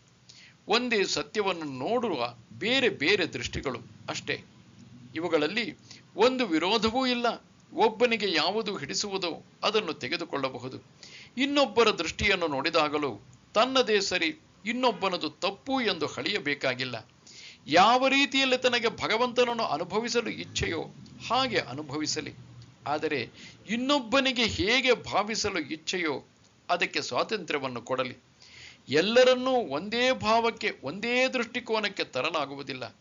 ಯಾವಾಗಲೂ ವೈವಿಧ್ಯತೆಗಳು ಈ ಸೃಷ್ಟಿಯಲ್ಲಿ ಇದ್ದೇ ಇರುವವು. ಆದರೆ ಈ ವೈವಿಧ್ಯತೆಯ ಹಿಂದೆ ಸಾಮರಸ್ಯ ಸದಾಕಾಲದಲ್ಲಿಯೂ ಇದೆ. ಈ ಪ್ರಪಂಚದಲ್ಲಿ ಒಂದೇ ಆಕಾರದ ಹೂವಿಲ್ಲ, ವಿವಿಧ ಆಕಾರಗಳಿವೆ. ಅವುಗಳಲ್ಲಿ ಒಂದೇ ಬಣ್ಣವಿಲ್ಲ, ಬಣ್ಣದ ಸಂತೆಯೇ ಅವುಗಳಲ್ಲಿದೆ. ಒಂದೇ ಪರಿಮಳವಿಲ್ಲ, ಎಲ್ಲಾ ವಿಧವಾದ ಪರಿಮಳವೂ ಇದೆ. ಆದರೆ ಈ ವೈವಿಧ್ಯತೆಯ ಪುಷ್ಪಗಳೆಲ್ಲ ಭಗವಂತನ ಕೊರಳಿನಲ್ಲಿ ರಾರಾಜಿಸುತ್ತಿರುವ ಹಾರ, ಅವನ ಕೈಯಲ್ಲಿರುವ ತುರಾಯಿ. ಯಾವಾಗ ಈ ದೃಷ್ಟಿ ಒಬ್ಬನಲ್ಲಿ ಬರುವುದೋ ಆಗ ಅವನು ಎಷ್ಟೊಂದು ವೈವಿಧ್ಯತೆಗಳನ್ನು ಬೇಕಾದರೂ ಸ್ವೀಕರಿಸುವನು. ಅವು ಘರ್ಷಣೆ ಇಲ್ಲದೆ ಅವನಲ್ಲಿ ಇರಬಲ್ಲವು. ಏಕೆಂದರೆ ಅವನಿಗೆ ಅವುಗಳ ಸಾಮಾನ್ಯವಾದ ಹಿನ್ನೆಲೆಯ ಪರಿಚಯವಿದೆ. ಅಹಂ ಕ್ರತುರಹಂಯಜ್ಞ ಸ್ವಧಾಹಮಹಮೌಷಧಂ ಮಂತ್ರೋಹಮಹಮೇವಾಜ್ಯಂ ಅಹಮಗ್ನಿರಹಂ ಹುತಂ. ನಾನೇ ಕ್ರತು, ಸ್ವಧ ಔಷಧಿ, ಮಂತ್ರ, ಆಜ್ಯ, ಅಗ್ನಿ, ಹುತ ಎಲ್ಲವೂ ಆಗಿದ್ದೇನೆ. ಸರ್ವವ್ಯಾಪಿಯಾದ ಪರಮಾತ್ಮನೇ ಎಲ್ಲವೂ ಆಗಿದ್ದಾನೆ ಎಂದು ಹೇಳುತ್ತಾನೆ. ಹಿಂದಿನ ಕಾಲದವರಿಗೆ ಯಜ್ಞ ಒಂದು ಅತ್ಯಂತ ಪವಿತ್ರವಾದ ಭಗವಂತನ ಚಿಹ್ನೆಯಾಗಿತ್ತು. ಈ ಚಿಹ್ನೆಯ ಮೂಲಕವೇ ವಿವರಿಸಿದರೆ ಚೆನ್ನಾಗಿ ಅರ್ಥವಾಗುವುದೆಂದು ಹೇಳುತ್ತಾನೆ. ಜನಗಳಿಗೆ ಯಾವುದು ಆಗಲೇ ಗೊತ್ತಿದೆಯೋ ಆ ಸ್ಥೂಲವನ್ನು ತೆಗೆದುಕೊಂಡು ಸೂಕ್ಷ್ಮ ಭಾವಗಳು ವ್ಯಕ್ತವಾಗುವಂತೆ ಮಾಡುತ್ತಾನೆ. ಕ್ರತು ಎಂದರೆ ವೈಶ್ವದೇವಾದಿ ಮಹಾಯಜ್ಞಗಳು. ನಾನೇ ಪಿತೃಗಳಿಗೆ ಕೊಡುವ ಸ್ವಧಾ ಎಂಬ ಅನ್ನ, ನಾನೇ ಔಷಧ, ಪ್ರಾಣಿಗಳು ತಿನ್ನುವ ಭತ್ತ, ಜವೆ ಮುಂತಾದ ಆಹಾರಗಳು, ನಾನೇ ಪಿತೃಗಳಿಗೂ ದೇವತೆಗಳಿಗೂ ಹವಿಸ್ಸನ್ನು ಕೊಡುವುದಕ್ಕೆ ಉಪಯೋಗಿಸುವ ಮಂತ್ರ, ನಾನೇ ಯಜ್ಞ ಕಾಲದಲ್ಲಿ ಉಪಯೋಗಿಸುವ ತುಪ್ಪ ಮುಂತಾದ ಆಜ್ಯ ವಸ್ತುಗಳು. ಯಾವುದರಲ್ಲಿ ಇವುಗಳ ಅರ್ಪಣೆ ಮಾಡುತ್ತಾರೋ ಆ ಅಗ್ನಿಯು ನಾನೇ. ನಾನೇ ಹುತ ಎಂದರೆ ಹೋಮ ಕರ್ಮ. ಇಲ್ಲಿ ಎಲ್ಲದರ ಹಿಂದೆಯೂ ಇರುವವನು ಅವನೇ. ಎಲ್ಲದರ ಹಿಂದೆಯೂ ಭಗವಂತನು ಓತಪ್ರೋತವಾಗಿರುವುದನ್ನು ನೋಡುತ್ತೇವೆ. ಇಲ್ಲಿ ಯಜ್ಞ ಸ್ವರೂಪನಾಗಿರುವವನು ಪರಮಾತ್ಮನೇ. ಯಜ್ಞಕ್ಕಾಗಿ ಮಾಡುವ ಪ್ರತಿಯೊಂದು ಕ್ರಿಯೆಯ ಹಿಂದೆಯೂ ಇರುವವನು ಅವನೇ. ಈ ಸೃಷ್ಟಿಯೇ ಒಂದು ಭೂಮ ಯಜ್ಞ. ಹಗಲು ರಾತ್ರಿ ಇದು ಸಾಗುತ್ತಿದೆ. ಈ ಯಜ್ಞ ಅವನಿಂದ ಬಂದಿದೆ, ಅವನಲ್ಲಿ ನಡೆಯುತ್ತಿದೆ, ಕೊನೆಗೆ ಅವನಲ್ಲಿಯೇ ಕೊನೆಗೊಳ್ಳುತ್ತದೆ. ಕೊನೆಗೊಂಡುದು ಒಂದೇ ಸಲ ಕೊನೆಗೊಳ್ಳುವುದಿಲ್ಲ, ತಾತ್ಕಾಲಿಕವಾಗಿ ಮಾತ್ರ ಈ ಯಜ್ಞ ನಿರಂತರ ಸಾಗುತ್ತಿರುವುದು. ಒಂದಾದ ಮೇಲೊಂದು ಅಲೆ ಸಾಗರದಲ್ಲಿ ಎದ್ದು ಬೀಳುವಂತೆ ಮಹಾಯಜ್ಞಗಳು ಬ್ರಹ್ಮನಲ್ಲಿ ಸಾಗುತ್ತಿವೆ. ಪಿತಾಹಮಸ್ಯ ಜಗತಃ ಮಾತಾ ಧಾತಾ ಪಿತಾಮಹಃ ವೇದ್ಯಂ ಪವಿತ್ರಮೋಂಕಾರಃ ರುಕ್ಸಾಮಯಜುರೇವ ಚ. ನಾನು ಜಗತ್ತಿಗೆ ತಂದೆ, ತಾಯಿ, ಧಾತೃ ಪಿತಾಮಹ, ತಿಳಿಯಲು ಯೋಗ್ಯವಾದ ವಸ್ತು, ಪವಿತ್ರ, ಓಂಕಾರ, ಋಕ್ ಸಾಮ ಯಜಸ್ಸು. ಭಗವಂತನೇ ಜಗತ್ತಿನ ತಂದೆ, ನಮಗೆಲ್ಲ ತಂದೆ. ಮಗುವಿನ ತಂದೆ ಈ ಪ್ರಪಂಚದಲ್ಲಿ ಒಂದು ಭರವಸೆಯ ದ್ವೀಪ. ಅವನು ಮಗುವನ್ನು ಎಲ್ಲಾ ಕಷ್ಟ ಕಾರ್ಪಣ್ಯಗಳಿಂದಲೂ ಪಾರು ಮಾಡುತ್ತಾನೆ. ತನ್ನನ್ನು ನೆಚ್ಚಿದ ಮಗು ಮುಂದೆ ಬರುವುದಕ್ಕೆ ಏನು ಬೇಕೋ ಅದೆಲ್ಲವನ್ನೂ ಮಾಡುತ್ತಾನೆ. ತಂದೆಯ ಕೈ ಹಿಡಿದು ನಡೆದರೆ ಈ ಸಂಸಾರದ ದುರ್ಗಮವಾದ ಪಥದಲ್ಲಿ ಸುಲಭವಾಗಿ ಗುರಿಯನ್ನು ಸೇರಬಹುದು. ಅವನು ತಾಯಿಯೂ ಆಗಿದ್ದಾನೆ. ತಾಯಿಯಷ್ಟು ನಿಕಟವಾದ ವಸ್ತು ಈ ಪ್ರಪಂಚದಲ್ಲಿ ಮತ್ತಾವುದೂ ಇಲ್ಲ. ನಾವು ಎಲ್ಲವನ್ನೂ ತಂದೆಯ ಹತ್ತಿರ ಹೇಳಿಕೊಳ್ಳಲು ಆಗುವುದಿಲ್ಲ, ಆದರೆ ತಾಯಿಯ ಹತ್ತಿರ ನಿಸ್ಸಂಕೋಚದಿಂದ ಹೇಳಿಕೊಳ್ಳಬಹುದು. ಅವಳು ಯಾರನ್ನೂ ನಿರಾಕರಿಸುವುದಿಲ್ಲ. ಒಂದು ಸಲ ತಾಯಿ ಎಂದು ಕರೆದರೆ ಸಾಕು, ಅವಳು ನಾವು ಮಾಡಿರುವ ತಪ್ಪನ್ನೆಲ್ಲ ಕ್ಷಮಿಸುತ್ತಾಳೆ. ನಮ್ಮನ್ನು ಬೆಳೆಸುವುದರಲ್ಲಿ ತನ್ನ ಕಷ್ಟವನ್ನು ಮರೆಯುತ್ತಾಳೆ. ನಾವು ಏನು ಕೇಳಿದರೂ ಇಲ್ಲ ಎನ್ನುವುದಿಲ್ಲ ಅವಳು. ನಾವು ಎಷ್ಟೇ ತಡವಿದರೂ ಎಡವಿದರೂ ಜಾರಿದರೂ ಸದಾ ನಮ್ಮನ್ನು ಕ್ಷಮಿಸಲು ಸಿದ್ಧಳಾಗಿರುವಳು. ಭಗವಂತ ದಯಾಮಯಿಯಾದ ತಾಯಿಯಲ್ಲದೆ ಇದ್ದರೆ ನಾವು ಒಂದು ಹೆಜ್ಜೆಯು ಮುಂದಿಡುವುದಕ್ಕೆ ಅವಕಾಶವಿರುತ್ತಿರಲಿಲ್ಲ. ಅವನು ಧಾತೃ ಎಂದರೆ ನಮ್ಮ ಕರ್ಮಗಳಿಗೆ ಫಲವನ್ನು ಕೊಡುವವನು. ಜೀವನದಲ್ಲಿ ನಾವು ಏನನ್ನು ಬಿತ್ತಿರುವೆವೋ ಅದನ್ನು ಕೊಯ್ಯಬೇಕಾಗಿದೆ. ನಾವು ಮಾಡಿರುವುದೇ ನಮಗೆ ಕಾದಿದೆ ಮುಂದಿನ ಬುತ್ತಿಯಾಗಿ. ಜೀವನದಲ್ಲಿ ಯಾವುದೂ ನಮಗೆ ಅಕಸ್ಮಾತ್ತಾಗಿ ಬರುವುದಿಲ್ಲ. ನಡೆಯುತ್ತಿರುವಾಗ ಅದೃಷ್ಟವನ್ನು ದುರದೃಷ್ಟವನ್ನು ಅಕಸ್ಮಾತ್ತಾಗಿ ಎಡಹುವುದಕ್ಕೆ ಆಗುವುದಿಲ್ಲ. ನಾವು ಮಾಡಿದ ಕಾರ್ಯಗಳನ್ನೆಲ್ಲ ಸದಾ ಕಾಲವು ಅವನು ಗಮನಿಸುತ್ತಿರುವನು. ಯಾರೂ ಅವನ ಕಣ್ಣಿಗೆ ಮಣ್ಣೆರಚುವುದಕ್ಕೆ ಆಗುವುದಿಲ್ಲ. ನಾವು ಮಾಡಿದ್ದಕ್ಕೆ ತಕ್ಕ ಫಲ ಬರಲೇಬೇಕು. ಅವನು ಅದನ್ನು ಕೊಟ್ಟೇ ಕೊಡುತ್ತಾನೆ. ಈ ಪ್ರಪಂಚದಲ್ಲಿ ಹೇಗೆ ಹಲವಾರು ಭೌತಿಕ ನಿಯಮಗಳು ಚಿರ ಜಾಗೃತವಾಗಿ ಆಕರ್ಷಣೆಯಂತೆ, ವಿದ್ಯುತ್ತಿನಂತೆ, ಬೆಳಕು ಶಾಖದ ನಿಯಮಗಳಂತೆ ಚಲಾವಣೆಯಲ್ಲಿವೆಯೋ ಹಾಗೆಯೇ ಭಗವಂತನ ಕರ್ಮ ನಿಯಮ ಜಾಗೃತವಾಗಿದೆ. ಯಾವುದಾದರೂ ದೊಡ್ಡ ತಪ್ಪನ್ನು ಮಾಡಿ ಮನುಷ್ಯನು ಕೋರ್ಟು ಕಚೇರಿಯಿಂದ ಒಬ್ಬ ಬುದ್ಧಿವಂತನಾದ ಲಾಯರನ್ನಿಟ್ಟು ಪಾರಾಗುವುದು ಸುಲಭ. ಆದರೆ ಭಗವಂತನ ಕರ್ಮದ ಕೋರ್ಟಿನಲ್ಲಿ ನಾವೇನು ಮಾಡಿದರೂ ತಪ್ಪಿಸಿಕೊಂಡು ಬರುವುದಕ್ಕೆ ಆಗುವುದಿಲ್ಲ. ಈ ಪ್ರಪಂಚಕ್ಕೆ ಪಿತಾಮಹ ಪರಮಾತ್ಮ, ಅವನೇ ಆದಿಪುರುಷ. ಎಲ್ಲ ಬಂದಿರುವುದು ಅವನಿಂದ. ಮೊದಲು ಅವನು, ಅನಂತರ ಈ ಪ್ರಪಂಚ ಮತ್ತು ಇಲ್ಲಿರುವ ಬಂಧು ಬಾಂಧವರು. ಅವನೇ ತಿಳಿಯಲು ಯೋಗ್ಯನಾದ ವ್ಯಕ್ತಿ ಮತ್ತು ವಸ್ತು. ಉಳಿದವುಗಳೆಲ್ಲ ಜೊಳ್ಳು ಗೌಣ ವಸ್ತುಗಳು. ಯಾವಾಗ ಒಬ್ಬ ದೇವನನ್ನು ಅರಿಯುವನೋ ಆಗ ಅವನು ಈ ಪ್ರಪಂಚದಲ್ಲಿ ಎಲ್ಲವನ್ನೂ ಅರಿಯುವನು. ಎಲ್ಲ ವಸ್ತುಗಳ ಹಿಂದೆ, ಎಲ್ಲ ಶಕ್ತಿಗಳ ಹಿಂದೆ ಇರುವ ಏಕಮಾತ್ರ ವಸ್ತುವನ್ನು ಅರಿಯುವನು. ಇವನಷ್ಟು ಪವಿತ್ರವಾದುದು ಯಾವುದೂ ಇಲ್ಲ. ಒಮ್ಮೆ ಇವನು ನಮ್ಮನ್ನು ಪರಿಶುದ್ಧ ಮಾಡಿದ ಮೇಲೆ ನಾವಿನ್ನೂ ಅಜ್ಞಾನಕ್ಕೆ ಬೀಳುವ ಹಾಗಿಲ್ಲ. ಇವನ ಜ್ಞಾನದಿಂದ ತೊಳೆಯಲಾರದ ಯಾವ ಪಾಪದ ಕೆಸರೂ ಇಲ್ಲ. ಇವನೇ ಓಂಕಾರ ಎಂದರೆ ಸಂಕ್ಷಿಪ್ತ ಬ್ರಹ್ಮ. ಸಗುಣ ನಿರ್ಗುಣಗಳೆರಡೂ ನಾಣ್ಯದ ಎರಡು ಮುಖಗಳಂತೆ ಈ ಪ್ರಣವದಲ್ಲಿವೆ, ಓಂಕಾರದಲ್ಲಿವೆ. 3 ವೇದಗಳಲ್ಲಿ ಪ್ರತಿಪಾದ್ಯನಾಗಿರುವವನು ಇವನೇ. ಬಹುಶಃ 4ನೆಯ ವೇದ ಗೀತೆಯನ್ನು ರಚಿಸಿದ ಅನಂತರ ಬಂದಿರಬೇಕು ಎಂದು ತೋರುವುದು. ಆದ ಕಾರಣವೇ ಅದನ್ನು ಇಲ್ಲಿ ಹೇಳಿಲ್ಲ. ಗತಿರ್ಭರ್ತ್ರಾ ಪ್ರಭು ಸಾಕ್ಷಿ ನಿವಾಸ ಶರಣಂ ಸುಹೃತ್ ಪ್ರಭವ ಪ್ರಲಯಸ್ಥಾನಂ ನಿಧಾನಂ ಬೀಜಮವ್ಯಯಂ. ಗತಿ, ಭರ್ತೃ, ಪ್ರಭು, ಸಾಕ್ಷಿ, ನಿವಾಸ, ಶರಣು, ಸುಹೃತ್, ಪ್ರಭವ, ಪ್ರಳಯ, ಸ್ಥಾನ, ನಿಧಾನ, ಅವ್ಯಯವಾದ ಬೀಜ ಇವೆಲ್ಲವೂ ನಾನೇ ಆಗಿದ್ದೇನೆ. ಈ ನಾಮರೂಪದ ತೆರೆಯ ಮರೆಯ ಹಿಂದೆ ಎಲ್ಲವೂ ಅವನೇ ಆಗಿದ್ದಾನೆ ಎಂಬುದನ್ನು ಹೇಳುತ್ತಾನೆ. ಅವನು ಗತಿ, ನಾವು ಕೊನೆಗೆ ಸೇರುವ ಸ್ಥಳ. ಸೇರಿದ ಮೇಲೆ ಈ ಸಂಸಾರ ಚಕ್ರಕ್ಕೆ ಬರದ ಸ್ಥಳ. ನಮ್ಮ ಈ ಜೀವನ ಯಾತ್ರೆ ಎಷ್ಟೊಂದು ಜನ್ಮಗಳ ಹಿಂದೆ ಆರಂಭವಾಯಿತೋ ಗೊತ್ತಿಲ್ಲ. ಆದರೆ ಸೇರುವ ಕೊನೆಯ ನಿಲ್ದಾಣ ಅವನು. ಅವನೇ ಭರ್ತೃ, ನಮ್ಮನ್ನು ಸಾಕಿ ಸಲಹುವವನು. ನಮಗೆ ಬೇಕಾದುದನ್ನೆಲ್ಲವನ್ನೂ ಕೊಡುವವನು. ಬೇಡದುದರಿಂದ ಪಾರು ಮಾಡುತ್ತಾನೆ. ಅವನಿಲ್ಲದೆ ಇಲ್ಲಿ ನಾವು ಬದುಕಲಾರೆವು. ಅವನೇ ಈ ಬ್ರಹ್ಮಾಂಡಕ್ಕೆಲ್ಲ ಪ್ರಭು, ಒಡೆಯ, ಶಾಸನಕರ್ತೃ. ಅವನು ಎಲ್ಲದಕ್ಕೂ ಒಂದು ಶಾಸನವನ್ನು ಮಾಡಿರುವನು. ಅದರಂತೆ ಎಲ್ಲ ನಡೆಯುತ್ತಿದೆ. ನೀರು ಹರಿಯುವುದು ಅವನಿಂದ, ಗಾಳಿ ಬೀಸುವುದು ಅವನಿಂದ, ಮಳೆಗರೆಯುವುದು ಅವನಿಂದ, ಸೂರ್ಯ ತಪಿಸುವುದು ಅವನಿಂದ, ನಮ್ಮ ಭೂಮಿ ಮತ್ತು ಇತರ ಗ್ರಹಗಳೆಲ್ಲ ಸೂರ್ಯನ ಸುತ್ತಲೂ ಸುತ್ತುತ್ತಿರುವುದು ಅವನಿಂದ. ಅವನೇ ನೈಸರ್ಗಿಕ ನಿಯಮದಂತೆ ಇರುವನು, ಅವನೇ ಕರ್ಮ ಸಿದ್ಧಾಂತದ ಹಿಂದೆ ಇರುವನು. ಅವನು ಪ್ರಪಂಚವನ್ನೆಲ್ಲ ಶಾಸನದಿಂದ ಬಿಗಿದಿರುವನು, ಅದನ್ನು ತಪ್ಪಿಸಿಕೊಳ್ಳುವುದಕ್ಕೆ ಯಾವುದಕ್ಕೂ ಸಾಧ್ಯವಿಲ್ಲ. ಕೆಲವು ವೇಳೆ ಸಣ್ಣ ಶಾಸನದ ಹಗ್ಗವನ್ನು ಕಿತ್ತುಕೊಂಡು ಹೋಗುತ್ತೇವೆ, ನಾವು ಸ್ವತಂತ್ರರು ಎಂದು ಭಾವಿಸುವೆವು. ಆದರೆ ನಾವು ಬೇರೊಂದು ಶಾಸನಕ್ಕೆ ಅಡಿಯಾಳು ಎಂಬುದು ನಮಗೆ ಗೊತ್ತೇ ಆಗುವುದಿಲ್ಲ. ಸ್ಪುಟ್ನಿಕ್ ಭೂಮಿಯ ಆಕರ್ಷಣೆಯಿಂದ ಕಿತ್ತುಕೊಂಡು ಹೋಗಬಹುದು, ಅದು ಪುನಃ ಭೂಮಿಗೆ ಪ್ರವೇಶಿಸದೇ ಇರಬಹುದು. ಭೂಮಿಯ ಸುತ್ತಲೂ ಅಥವಾ ಇನ್ನೂ ವೇಗವಾಗಿ ಚಲಿಸಿಕೊಂಡು ಹೋದರೆ ಸೂರ್ಯನ ಸುತ್ತಲೂ ಬೇರೊಂದು ಉಪಗ್ರಹದಂತೆ ಸುತ್ತಲೇಬೇಕಾಗಿದೆ. ಈ ದಾಸ್ಯಕ್ಕೆ ಕೊನೆಗಿಲ್ಲ. ಒಂದರಿಂದ ತಪ್ಪಿಸಿಕೊಂಡರೆ ನಮ್ಮನ್ನು ನುಂಗಲು ಬೇರೊಂದು ಆಗಲೇ ಬಾಯಿ ತೆರೆದುಕೊಂಡು, ಇವುಗಳೆಲ್ಲ ಭಗವಂತನ ಕೈವಾಡವೇ. ಅವನು ಈ ಬ್ರಹ್ಮಾಂಡದ ನಾಟಕವನ್ನು ಸಾಕ್ಷಿಯಂತೆ ನಿಂತು ನೋಡುತ್ತಿರುವನು. ಅವನಿಗೆ ಯಾವುದರ ಮೇಲೆಯೂ ಪಕ್ಷಪಾತವಿಲ್ಲ, ಯಾವುದನ್ನೂ ಪ್ರೀತಿಸುವುದೂ ಇಲ್ಲ, ದ್ವೇಷಿಸುವುದೂ ಇಲ್ಲ. ಸಂಪೂರ್ಣ ಅನಾಸಕ್ತಿ ಅವನದು. ಎಲ್ಲವನ್ನೂ ಮಾಡಿದವನು, ನಡೆಸುತ್ತಿರುವವನು, ಆದರೂ ತಾನು ಕೈಯನ್ನು ತೊಳೆದುಕೊಂಡಿರುವವನು. ಅವನೇ ನಿವಾಸ, ನಮ್ಮಗಳ ವಾಸಸ್ಥಾನ. ಅವನ ತೊಡೆಯ ಮೇಲೆಯೇ ಮಕ್ಕಳು ತಾಯಿಯ ತೊಡೆಯ ಮೇಲೆ ಆಡುವಂತೆ ಆಡುತ್ತಿರುವವು. ಅಗಣಿತ ಅಲೆಗಳ ವಾಸಸ್ಥಾನವಾದ ಸಾಗರದಂತೆ ಜೀವರಾಶಿಗಳಿಗೆಲ್ಲ ವಾಸಸ್ಥಾನವಾಗಿರುವವನು ಅವನು. ಅವನು ಶರಣು ಎಂದರೆ ರಕ್ಷಕ.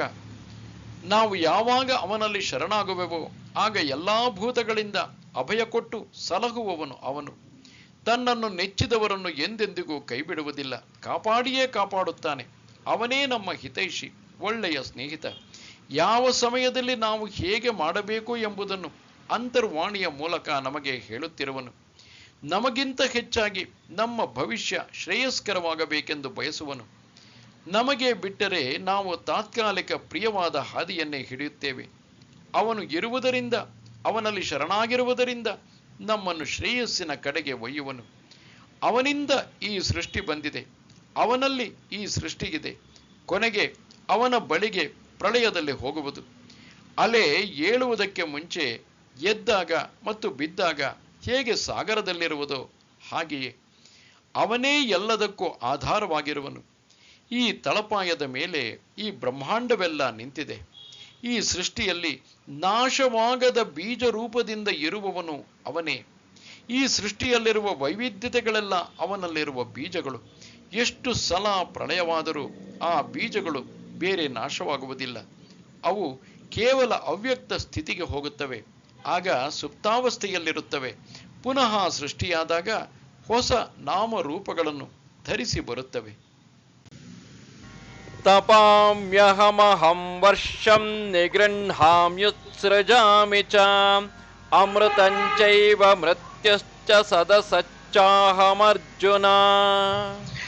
ಅರ್ಜುನ, ಬಿಸಿಲಿನಂತೆ ತಪಿಸುತ್ತೇನೆ, ಮಳೆಯನ್ನು ಸುರಿಸುತ್ತೇನೆ, ಅದನ್ನು ತಡೆಯುತ್ತೇನೆ. ನಾನೇ ಅಮರತ್ವ ಮತ್ತು ಮೃತ್ಯು, ಸತ್ ಅಸತ್ ಎರಡೂ ಗುಣಗಳು ನಾನೇ. ಭಗವಂತ ಪ್ರಕೃತಿಯಲ್ಲಿ ಹೇಗೆ ಸರ್ವವ್ಯಾಪಿಯಾಗಿ ಕೆಲಸ ಮಾಡುತ್ತಿರುವನು ಎಂಬುದನ್ನು ಹೇಳುತ್ತಾನೆ. ಬಿಸಿಲಿನಂತೆ ತಪಿಸುತ್ತಿರುವವನು ಅವನು. ಈ ಬಿಸಿಲೇ ನಮಗೆಲ್ಲ ಶಕ್ತಿಯನ್ನು ಒದಗಿಸುವುದು. ಸಸ್ಯಾದಿಗಳು ಬೆಳೆಯಬೇಕಾದರೆ ಸೂರ್ಯನ ಬೆಳಕು ಅದರ ಮೇಲೆ ಬೀಳಬೇಕು, ಆಗಲೇ ಅದು ಚುರುಕಾಗಿ ಕೆಲಸ ಮಾಡುವುದು. ಮರ ಗಿಡಗಳೆಲ್ಲ ಸೂರ್ಯನ ಶಕ್ತಿಯನ್ನು ಸಂಗ್ರಹಿಸಿ ಇಟ್ಟುಕೊಂಡಿರುವವು. ಕಟ್ಟಿಗೆಯನ್ನು ಉರಿಸಿದಾಗ ನಮಗೆ ದೊರಕುವುದೇ ಅದು, ಕಲ್ಲಿದ್ದಲಿನಲ್ಲಿ ಹುದುಗಿರುವುದೇ ಅದು. ಅನಂತ ಸಾಗರದ ನೀರು ಆವಿಯಾಗಿ ಮೇಲೇಳುವುದೇ ಸೂರ್ಯ ತಪಿಸುವುದರಿಂದ. ಮಳೆಯನ್ನು ಸುರಿಸುತ್ತೇನೆ ಎನ್ನುವನು, ಮಳೆ ಬೀಳುವುದು ಅವನಿಂದ. ಮಳೆಯ ನೀರೇ ನಮ್ಮ ಜೀವನಾಧಾರ. ಬಾಳು ವಿಕಾಸವಾಗಬೇಕಾದರೆ ಮಳೆ ಬೀಳಬೇಕು. ಮಳೆ ಬಂದರೆ ಬೆಳೆ, ಬೆಳೆ ಇದ್ದರೆ ಪ್ರಾಣಿಗಳು, ಮನುಷ್ಯ ಇವರೆಲ್ಲರೂ ತಮ್ಮ ಜೀವಗತಿಯನ್ನು ಅನುಸರಿಸಬೇಕಾದರೆ ಹೇಗೆ ಮಳೆಯ ಹಿಂದೆ ಭಗವಂತನಿರುವನೋ ಹಾಗೆಯೇ ಅದನ್ನು ತಡೆಯುವುದರ ಹಿಂದೆಯೂ ಅವನೇ ಇರುವನು. ಮಳೆ ಜಾಸ್ತಿಯಾದರೂ ಕಷ್ಟ, ಮಳೆ ಬೀಳದೇ ಇದ್ದರೂ ಕಷ್ಟ. ಮನುಷ್ಯ ಅತಿವೃಷ್ಟಿ ಅನಾವೃಷ್ಟಿಗಳ ನಡುವೆ ಇರುತ್ತಾನೆ. ಸ್ವಲ್ಪ ಜಾಸ್ತಿ ಬಿದ್ದರೆ ಆಯಿತು ಅವನಾಟ, ಬೀಳುವುದು ಕಡಿಮೆಯಾದರೂ ಅವನಿಗೆ ವಿಪತ್ತು ಬರುವುದು. ಕೊಡುವುದರ ಹಿಂದೆ ಎಷ್ಟು ಅವನು ಕೆಲಸ ಮಾಡುತ್ತಿರುವನೋ ಅಷ್ಟೇ ತಡೆಯುವುದರ ಹಿಂದೆಯೂ ಕೆಲಸ ಮಾಡುತ್ತಿರುವನು. ಅವನೇ ಅಮರತ್ವ ಮತ್ತು ಮೃತ್ಯು, ಎರಡು ವಿರೋಧ ಗುಣಗಳಿಗೂ ಅವನೇ ಒಡೆಯ. ಯಾರು ಜೀವನವನ್ನು ಭಗವಂತನನ್ನು ಕಾಣುವುದಕ್ಕೆ ವಿನಿಯೋಗಿಸುವರೋ ಮತ್ತು ಅದರಲ್ಲಿ ಜಯಶೀಲರಾಗಿರುವರೋ ಅವರನ್ನು ಜನನ ಮರಣಗಳ ಕೋಟಲೆಗಳಿಂದ ತಪ್ಪಿಸಿ ಅವರಿಗೆ ಅಮರತ್ವವನ್ನು ಕೊಡುವನು. ಯಾರು ಕೇವಲ ಇಂದ್ರಿಯ ಸುಖಾಭಿಲಾಷೆಯಲ್ಲಿಯೇ ಮತ್ತರಾಗಿ ಇರುವರೋ ಅವರು ಮೃತ್ಯುವನ್ನು ಅನುಭವಿಸಲೇಬೇಕು. ಪುನಃ ಪುನಃ ಹುಟ್ಟಬೇಕು, ಸಾವಿನ ದವಡೆಗೆ ಸಿಕ್ಕಬೇಕು. ಯಾವ ಕೈಗಳು ಮುಕ್ತನನ್ನು ಬಿಡುಗಡೆ ಮಾಡುವವೋ ಅದೇ ಕೈಗಳು ಬದ್ಧ ಜೀವಿಯನ್ನು ಪುನಃ ಪುನಃ ಸಂಸಾರದ ಒರಳು ಕಲ್ಲಿಗೆ ಹಾಕಿ ಚೆನ್ನಾಗಿ ರುಬ್ಬುತ್ತಿವೆ, ಅವನನ್ನು ಮುಂದೆ ಸಿದ್ಧ ಮಾಡಲು. ಅವನೇ ಸತ್, ಎದುರಿಗೆ ಕಾಣುವ ಚರಾಚರಾತ್ಮಕವಾದ ವಿಶ್ವದ ಹಿಂದೆಲ್ಲ ಇರುವ ಏಕಮಾತ್ರ ಸತ್ಯ. ನಾವೊಂದು ಕನಸು ಕಂಡಾಗ ಕನಸಿನ ಪ್ರತಿಯೊಂದು ವಸ್ತುವಿನ ಹಿಂದೆಯೂ ನಾನೇ ಇರುವೆನು. ಅದರಂತೆಯೇ ಈ ಬ್ರಹ್ಮಾಂಡ ಭಗವಂತನ ಒಂದು ಕನಸಿನಂತೆ. ಈ ಕನಸಿನಲ್ಲೂ ಎಲ್ಲೆಲ್ಲೂ ಅವನ ವಂಶವೇ ಇರುವುದು. ಜಡದಲ್ಲಿ, ಚೇತನದಲ್ಲಿ, ಒಳ್ಳೆಯದರಲ್ಲಿ, ಕೆಟ್ಟದರಲ್ಲಿ, ಸಣ್ಣದರಲ್ಲಿ, ದೊಡ್ಡದರಲ್ಲಿ ಇರುವುದೆಲ್ಲ ಅವನೇ. ಅವನೇ ಅಸತ್ ಎಂದರೆ ಸುಳ್ಳಲ್ಲ. ಅವ್ಯಕ್ತ ನಮಗೆ ಕಾಣುವುದು ವ್ಯಕ್ತ ಸ್ವರೂಪ. ಈ ವ್ಯಕ್ತ ಸ್ವರೂಪ ಬರುವುದಕ್ಕೆ ಮುಂಚೆ ಅವ್ಯಕ್ತ ಅವಸ್ಥೆಯಲ್ಲಿತ್ತು. ಅಲೆ ಏಳುವುದಕ್ಕೆ ಮುಂಚೆ ಸಾಗರದಲ್ಲಿ ಸುಪ್ತಾವಸ್ಥೆಯಲ್ಲಿತ್ತು. ಗಿಡ ವಿಕಾಸವಾಗುವುದಕ್ಕೆ ಮುಂಚೆ ಬೀಜದಲ್ಲಿ ಸೂಕ್ಷ್ಮ ಅವಸ್ಥೆಯಲ್ಲಿ ನಿದ್ರಿಸುತ್ತಿತ್ತು. ಕಾಣುವ ಸ್ಥೂಲದ ಹಿಂದೆ ಇರುವವನು ಅವನು, ಕಾಣದ ಸೂಕ್ಷ್ಮದ ಹಿಂದೆ ಇರುವವನು ಅವನೇ. ಆತ್ಮನ ಚಿಂತನೆಯನ್ನು ಬಿಟ್ಟು ಯಜ್ಞ ಯಾಗಗಳಲ್ಲೇ ತೊಡಗಿರುವ ಜನರು ಯಾವ ಗತಿಯನ್ನು ಪಡೆಯುತ್ತಾರೆ ಎಂಬುದನ್ನು ಕೇಳಿ. ತ್ರೈವಿದ್ಯಾಮಾಂ ಸೋಮಪಾಃ ಪೂತಪಾಪಾಃ ಯಜ್ಞೈರಿಷ್ಟ್ವಾ ಸ್ವರ್ಗತಿಂ ಪ್ರಾರ್ಥಯಂತೆ ತೇ ಪುಣ್ಯಮಾಸಾದ್ಯ ಸುರೇಂದ್ರಲೋಕಂ ಅಶ್ನಂತಿ ದಿವ್ಯಾಂ ದಿವಿ ದೇವ ಭೋಗಾನ್. ಕರ್ಮ ಭಾಗದಲ್ಲಿ ಶ್ರದ್ಧೆಯಿರುವ ಎಷ್ಟೋ ಜನ ಸೋಮಯಾಜಿಗಳು ಯಜ್ಞಗಳಿಂದ ನನ್ನನ್ನು ಪೂಜಿಸಿ ಸ್ವರ್ಗ ಲೋಕವನ್ನು ಬೇಡಿಕೊಳ್ಳುತ್ತಾರೆ. ಅವರು ಆ ಪುಣ್ಯ ಬಲದಿಂದ ಸ್ವರ್ಗ ಲೋಕವನ್ನು ಹೊಂದಿ ನಾನಾ ವಿಧದ ದಿವ್ಯವಾದ ಭೋಗಗಳನ್ನು ಯಥೇಚ್ಛವಾಗಿ ಅನುಭವಿಸುತ್ತಾರೆ. ತೇತಂ ಭುಕ್ತ್ವಾ ಸ್ವರ್ಗಲೋಕಂ ವಿಶಾಲಂ ಕ್ಷೀಣೇ ಪುಣ್ಯೇ ಮರ್ತ್ಯಲೋಕಂ ವಿಶಂತಿ ಏವಂ ತ್ರಯೀ ಧರ್ಮ ಮನುಪ್ರಪನ್ನಾಃ ಗತಾಗತಂ ಕಾಮ ಕಾಮಾ ಲಭಂತೆ. ಆ ವಿಶಾಲವಾದ ಸ್ವರ್ಗ ಲೋಕಗಳನ್ನು ಅನುಭವಿಸಿ ಪುಣ್ಯ ಕ್ಷೀಣವಾದ ಮೇಲೆ ಪುನಃ ಮರ್ತ್ಯಲೋಕವನ್ನು ಹೊಂದುತ್ತಾರೆ. 3 ವೇದಗಳ ಅನುಸಾರವಾಗಿ ಕರ್ಮ ಮಾಡುವ ಇವರು ಫಲವನ್ನು ಬಯಸುವುದರಿಂದ ಜನನ ಮರಣವನ್ನು ಹೊಂದುತ್ತಾರೆ. ಅವರು ಸಂಪಾದಿಸಿದ ಪುಣ್ಯ ಶಾಂತವಾದುದು, ನಿಯಮಿತವಾದುದು. ಇದರಿಂದ ಅವರು ಎಂದೆಂದಿಗೂ ಸ್ವರ್ಗ ಲೋಕದಲ್ಲಿ ಇರುವುದಕ್ಕೆ ಆಗುವುದಿಲ್ಲ. ನಾವು ತೆಗೆದುಕೊಂಡು ಹೋದ ಬುತ್ತಿ ತೀರಿದೊಡನೆ ಅಲ್ಲಿಂದ ಮರ್ತ್ಯಲೋಕಕ್ಕೆ ನಾವು ಪುನಃ ಉರುಳಬೇಕಾಗುವುದು. ನಾವೊಂದು ನಾಟಕ ನೋಡಲು ಟಿಕೆಟ್ ತೆಗೆದುಕೊಂಡು ಹೋಗಬೇಕು. ನಾಟಕ ಪೂರ್ತಿ ಆದೊಡನೆ ನಾವು ಅಲ್ಲೇ ಇರುವುದಕ್ಕೆ ಆಗುವುದಿಲ್ಲ, ಹಿಂತಿರುಗಿ ಮನೆಗೆ ಬರಬೇಕು. ಇನ್ನೊಮ್ಮೆ ನಾಟಕ ನೋಡಬೇಕೆಂದರೆ ಬೇರೆ ಟಿಕೆಟ್ ಅನ್ನು ತೆಗೆದುಕೊಳ್ಳಬೇಕು. ಹಿಂದಿನ ಟಿಕೆಟು ಅಂದಿಗೆ ತೀರಿ ಹೋಯಿತು. ಹಾಗೆಯೇ ಸ್ವರ್ಗಲೋಕದ ಅನುಭವ. ನಾವು ಎಷ್ಟನ್ನು ಪಡೆದುಕೊಂಡಿರುವೆವೋ ಅದು ತೀರಿದ ಮೇಲೆ ನಾವು ಅಲ್ಲಿ ಇನ್ನು ಮೇಲೆ ಇರುವುದಕ್ಕೆ ಆಗುವುದಿಲ್ಲ. ಅಲ್ಲಿಂದ ನಮ್ಮನ್ನು ಈ ಮರ್ತ್ಯಲೋಕಕ್ಕೆ ತಳ್ಳುವರು. ನಾವು ಮಳೆಯಲ್ಲಿ ಬಿದ್ದು ಬೆಳೆಯಲ್ಲಿ ಸೇರಿ ಮನುಷ್ಯ ದೇಹವನ್ನು, ಪ್ರಾಣಿ ದೇಹವನ್ನು ನಮ್ಮ ಕರ್ಮಾನುಸಾರ ಪಡೆಯಬೇಕಾಗಿದೆ. ಕರ್ಮಕಾಂಡವನ್ನು ಮಾಡುವ 3 ವೇದಗಳನ್ನು ಬಲ್ಲವರ ಗತಿಯು ಇದೆ. ಇವರು ಮುಕ್ತಿಯನ್ನು ಆಶಿಸುವುದಿಲ್ಲ, ಸ್ವರ್ಗದಲ್ಲಿ ಭೋಗವನ್ನು ಆಶಿಸುತ್ತಾರೆ. ಯಾವಾಗ ಭೋಗವೇ ಇವರ ಗುರಿಯಾಗಿದೆಯೋ ಪುನಃ ಈ ಪ್ರಪಂಚಕ್ಕೆ ಅವರು ಬರಬೇಕಾಗಿದೆ. ಇಲ್ಲಿ ಹಲವಾರು ಪುಣ್ಯ ಕೆಲಸವನ್ನು ಫಲಾಪೇಕ್ಷೆಯಿಂದ ಮಾಡಿ ಪುನಃ ಕೆಲವು ಕಾಲ ಸ್ವರ್ಗದಲ್ಲಿ ಇರುವ ಹಕ್ಕನ್ನು ಪಡೆಯುತ್ತಾರೆ. ಅಲ್ಲಿ ಅದು ಮುಗಿದ ಮೇಲೆ ಪುನಃ ಈ ಮರ್ತ್ಯಲೋಕದಲ್ಲಿಯೇ ಹೊಸ ಕರ್ಮ ಮಾಡುವುದಕ್ಕೆ ನಮಗೆ ಸ್ವಾತಂತ್ರ್ಯವಿರುವುದರಿಂದ ಸ್ವರ್ಗಲೋಕಕ್ಕೆ ಹೋಗುವ ಪುಣ್ಯ ಸಂಪಾದನೆಗೆ ಬರಬೇಕಾಗಿದೆ. ಎಲ್ಲಿಯವರೆಗೆ ಭೋಗವೇ ನಮ್ಮ ಗುರಿಯಾಗಿದೆಯೋ ಅದು ದೇವಲೋಕದಲ್ಲಿರಬಹುದು ಅಥವಾ ನಮ್ಮ ಈ ಕರ್ಮಲೋಕದಲ್ಲಿಯೇ ಇರಬಹುದು. ಅಲ್ಲಿಯವರೆಗೆ ನಾವು ಪ್ರಪಂಚಕ್ಕೆ ಹಲವು ವೇಳೆ ಬಂದು ಹೋಗುತ್ತಿರಬೇಕಾಗುವುದು. ಈ ಪ್ರಪಂಚಕ್ಕೆ ಒಂದು ಬಾಗಿಲಿನಿಂದ ಬರುತ್ತೇವೆ, ಮತ್ತೊಂದು ಬಾಗಿಲಿನಿಂದ ಹೋಗುತ್ತೇವೆ. ನಾಟಕ ಮಂದಿರದಲ್ಲಿ ರಂಗಭೂಮಿಯ ಮೇಲೆ ಪಾತ್ರಧಾರಿ ಒಂದು ಮೂಲೆಯಿಂದ ಬಂದು ಮತ್ತೊಂದು ಮೂಲೆಯ ಮೂಲಕ ಹೋಗುವಂತೆ ಇದು ಬರುವುದು ಹೋಗುವುದು ಜೀವಿಯ ಪಾಡಾಗುವುದು. ಬರುವಾಗಲೂ ಇದೇ ಕೊನೆ ಎಂದು ಹೇಳುವ ಹಾಗಿಲ್ಲ, ಹೋಗುವಾಗಲೂ ಇದೇ ಕೊನೆ, ಇನ್ನು ಮೇಲೆ ನಾನು ಹೋಗುವುದಿಲ್ಲ ಎಂತಲೂ ಹೇಳುವ ಹಾಗಿಲ್ಲ. ಭೋಗವಾಸನೆ ನಮ್ಮಲ್ಲಿ ಇರುವವರೆಗೆ ಗಾಣಕ್ಕೆ ಕಟ್ಟಿದ ಎತ್ತಿನಂತೆ ನಾವು ಸಂಸಾರ ಗಾಣದ ಸುತ್ತಲೂ ಸುತ್ತುತ್ತಿರಬೇಕಾಗುವುದು. ಸತ್ತರೆ ಬಿಡುಗಡೆ ಏನಿಲ್ಲ ನಮಗೆ. ರಾತ್ರಿ ಎತ್ತನ್ನು ಒಳಗೆ ಕಟ್ಟುವಂತೆ ಅದು ಪುನಃ ಬೆಳಗೆದ್ದ ಮೇಲೆ ನೊಗ ಕೊರಳ ಮೇಲೆ ಬೀಳುವುದು. ಅನನ್ಯಾಶ್ಚಿಂತಯಂತೋ ಮಾಂ ಯೇ ಜನಾಃ ಪರ್ಯುಪಾಸತೆ ತೇಷಾಂ ನಿತ್ಯಾಭಿಯುಕ್ತಾನಾಂ ಯೋಗಕ್ಷೇಮಂ ವಹಾಮ್ಯಹಂ.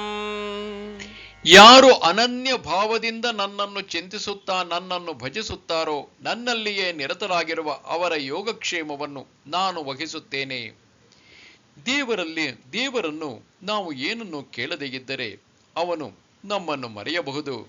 ಅದಕ್ಕೆ ನಾವು ಮಧ್ಯೆ ಮಧ್ಯೆ ಅವನಿಗೆ ನಮಗೆ ಬೇಕಾದುದನ್ನು ಜ್ಞಾಪಿಸಬೇಕಾಗಿದೆ ಎಂದು ಭಾವಿಸುವೆವು. ನಾವು ಕೇಳದೇ ಇದ್ದರೂ ಅತ್ಯಂತ ಅವಶ್ಯಕವಾಗಿರುವುದನ್ನು ನಮಗೆ ದೇವರು ಕೊಡುವನು. ಕೇಳಿಸಿಕೊಂಡು ಕೊಡುವವನು ಅವನಲ್ಲ, ಕೇಳಿಸಿಕೊಳ್ಳದೆಯೇ ಕೊಡುವನು. ಎಳೆಯ ಮಗುವಿನಿಂದ ಕೇಳಿಸಿಕೊಂಡು ತಾಯಿ ಅದಕ್ಕೆ ಕಾಲಕ್ಕೆ ಆಹಾರಾದಿಗಳನ್ನು ಕೊಡುವುದಿಲ್ಲ. ಕೇಳಿಸಿಕೊಳ್ಳದೆಯೇ ಅದಕ್ಕೆ ಎಲ್ಲವನ್ನೂ ಮಾಡುತ್ತಾಳೆ. ಹಾಗೆಯೇ ಭಗವಂತ ಭಕ್ತರ ಸರ್ವಸ್ವವನ್ನು ನೋಡಿಕೊಳ್ಳುತ್ತಾನೆ. ಆದರೆ ಭಕ್ತ ನಿಜವಾಗಿಯೂ ಭಗವಂತನ ಭಕ್ತನಾಗಿರಬೇಕು. ಅವನ ಭಕ್ತಿ ಅನನ್ಯವಾಗಿರಬೇಕು. ಯಾವಾಗಲೂ ಭಗವಂತನನ್ನೇ ಚಿಂತಿಸುತ್ತಿರಬೇಕು. ಭಗವಂತನನ್ನು ಏಕಮಾತ್ರ ಭಕ್ತಿಯಿಂದ ಆರಾಧಿಸುತ್ತಿರಬೇಕು. ಅವನು ದೇವರಿಂದ ಯಾವ ಲೌಕಿಕವಾದುದನ್ನು ಬೇಡುವುದಕ್ಕೆ ಹೋಗುವುದಿಲ್ಲ. ಅವನಿಗೆ ದೇವರ ಉಗ್ರಾಣದಲ್ಲಿರುವ ಅಷ್ಟೈಶ್ವರ್ಯ ಬೇಕಾಗಿಲ್ಲ. ಭಗವಂತನ ಪ್ರೀತಿಯೊಂದೇ ಬೇಕಾಗಿರುವುದು. ಅನನ್ಯ ಎಂದರೆ ಒಂದೇ ಸಮನಾಗಿ ಭಗವಂತನ ಕಡೆ ಹರಿಯುತ್ತಿರಬೇಕು. ಒಂದು ಕಾಲದಲ್ಲಿ ಅವನನ್ನು ಚಿಂತಿಸುವುದು, ಮತ್ತೊಂದು ಕಾಲದಲ್ಲಿ ಆತನನ್ನು ಚಿಂತಿಸದೇ ಇರುವುದು. ಹಾಗಲ್ಲ. ಲಾಭ ನಷ್ಟಗಳಲ್ಲಿ, ಸುಖ ದುಃಖಗಳಲ್ಲಿ, ಜನನ ಮರಣಗಳಲ್ಲಿ ಒಂದೇ ಸಮನಾಗಿ ಭಕ್ತ ಭಗವಂತನನ್ನು ಆಶಿಸುತ್ತಿದ್ದರೆ ಅದು ಅನನ್ಯವಾಗುವುದು.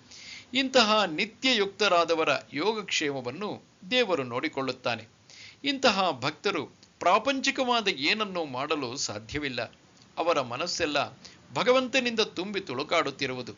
ಯಾರು ತಮ್ಮ ಸರ್ವಸ್ವವನ್ನು ಭಗವಂತನಿಗೆ ಧಾರೆ ಎರೆದು ಅವನಲ್ಲಿಯೇ ಶರಣಾಗಿ ಅವನನ್ನೇ ಪ್ರೀತಿಸುವರೋ ಅವರ ಜವಾಬ್ದಾರಿಯನ್ನು ದೇವರು ನೋಡಿಕೊಳ್ಳುವನು.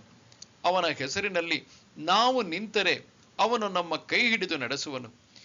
ತಾನು ಭಕ್ತನ ಯೋಗ ಮತ್ತು ಕ್ಷೇಮ ಎರಡನ್ನೂ ನೋಡಿಕೊಳ್ಳುವೆನೆಂದು ಭರವಸೆಗೆತ್ತಿದ್ದಾನೆ. ಯೋಗ ಎಂದರೆ ಯಾವುದು ಅತ್ಯಂತ ಅವಶ್ಯಕವಾಗಿದೆಯೋ ನಮಗೆ ಅವನ್ನೆಲ್ಲ ಅವನು ಅನುಗ್ರಹಿಸುವನು. ಕ್ಷೇಮ ಎಂದರೆ ನಮಗೆ ಅತ್ಯಂತ ಅವಶ್ಯಕವಾಗಿರುವುದನ್ನು ರಕ್ಷಿಸುವನು. ದೇಹಕ್ಕೆ ಆರೋಗ್ಯ ಬೇಕು, ದೃಢತೆ ಬೇಕು. ಆಗ ಮಾತ್ರ ಸಾಧನೆ ಮಾಡಲು ಸಾಧ್ಯವಾಗುವುದು. ಈ ದೇಹ ಎಂಬ ಯಂತ್ರ ಕೆಲಸ ಮಾಡಬೇಕಾದರೂ ಅದಕ್ಕೆ ಆಹಾರಾದಿಗಳು ಬೇಕು. ಇಲ್ಲದೇ ಇದ್ದರೆ ದುರ್ಬಲವಾಗಿ ಹಲವು ರೋಗ ರುಜಿನಗಳಿಗೆ ತುತ್ತಾಗುವುದು. ದೇವರಿಗೆ ನಾವು ಪರಿಪೂರ್ಣವಾಗಿ ಮನಸ್ಸನ್ನು ಅರ್ಪಿಸಿದರೆ ನಮಗೆ ಏನೇನು ಬೇಕೋ ಅದನ್ನೆಲ್ಲ ಅವನು ಕೊಡುವನು. ಯಾರ ಮೂಲಕವಾಗಿಯೂ ಅದನ್ನು ಒದಗಿಸುವನು. ಹಲವು ಭಕ್ತರ ಜೀವನವೇ ಇದಕ್ಕೆ ಉದಾಹರಣೆಯಾಗಿದೆ.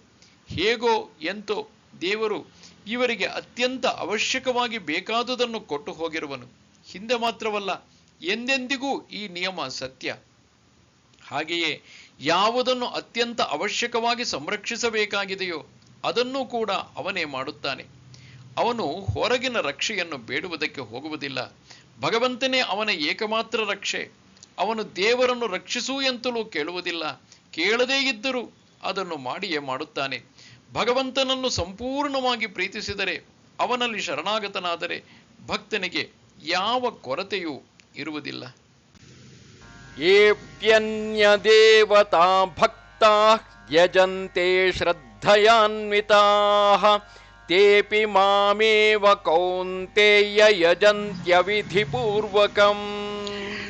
ಅರ್ಜುನ, ಯಾರು ಶ್ರದ್ಧಾಪೂರ್ವಕ ಅನ್ಯ ದೇವತೆಗಳನ್ನು ಪೂಜಿಸುತ್ತಾರೋ ಅವರು ಕೂಡ ವಿಧಿವಿಹೀನವಾಗಿ ಪೂಜಿಸಿದರು ನನ್ನನ್ನೇ ಪೂಜಿಸುತ್ತಾರೆ.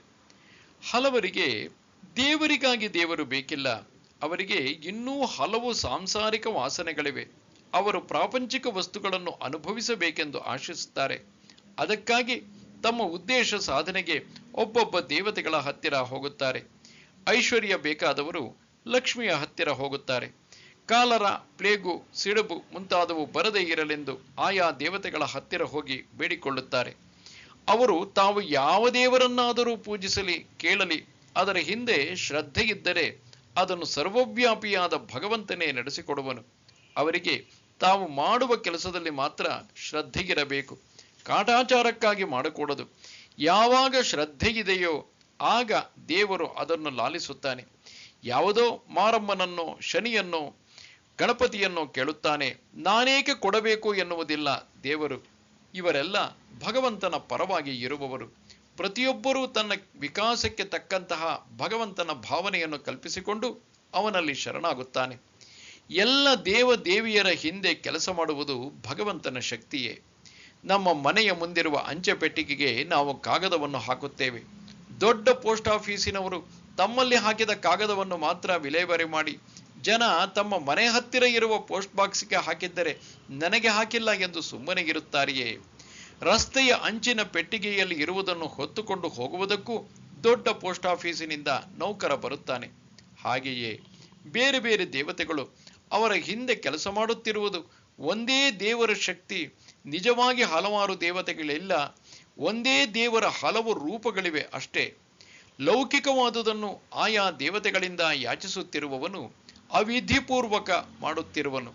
ಅಂದರೆ ಅವರಿಗೆ ಭಗವಂತನ ಜ್ಞಾನವಿಲ್ಲ.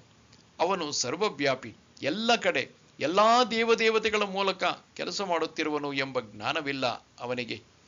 ಅವನಿಗೆ ಜ್ಞಾನವಿಲ್ಲದೆ ಇದ್ದರೆ ದೇವರು ಮಾಡುವ ಕೆಲಸವನ್ನು ಮಾಡದೆ ಬಿಡುತ್ತಾನೆಯೇ?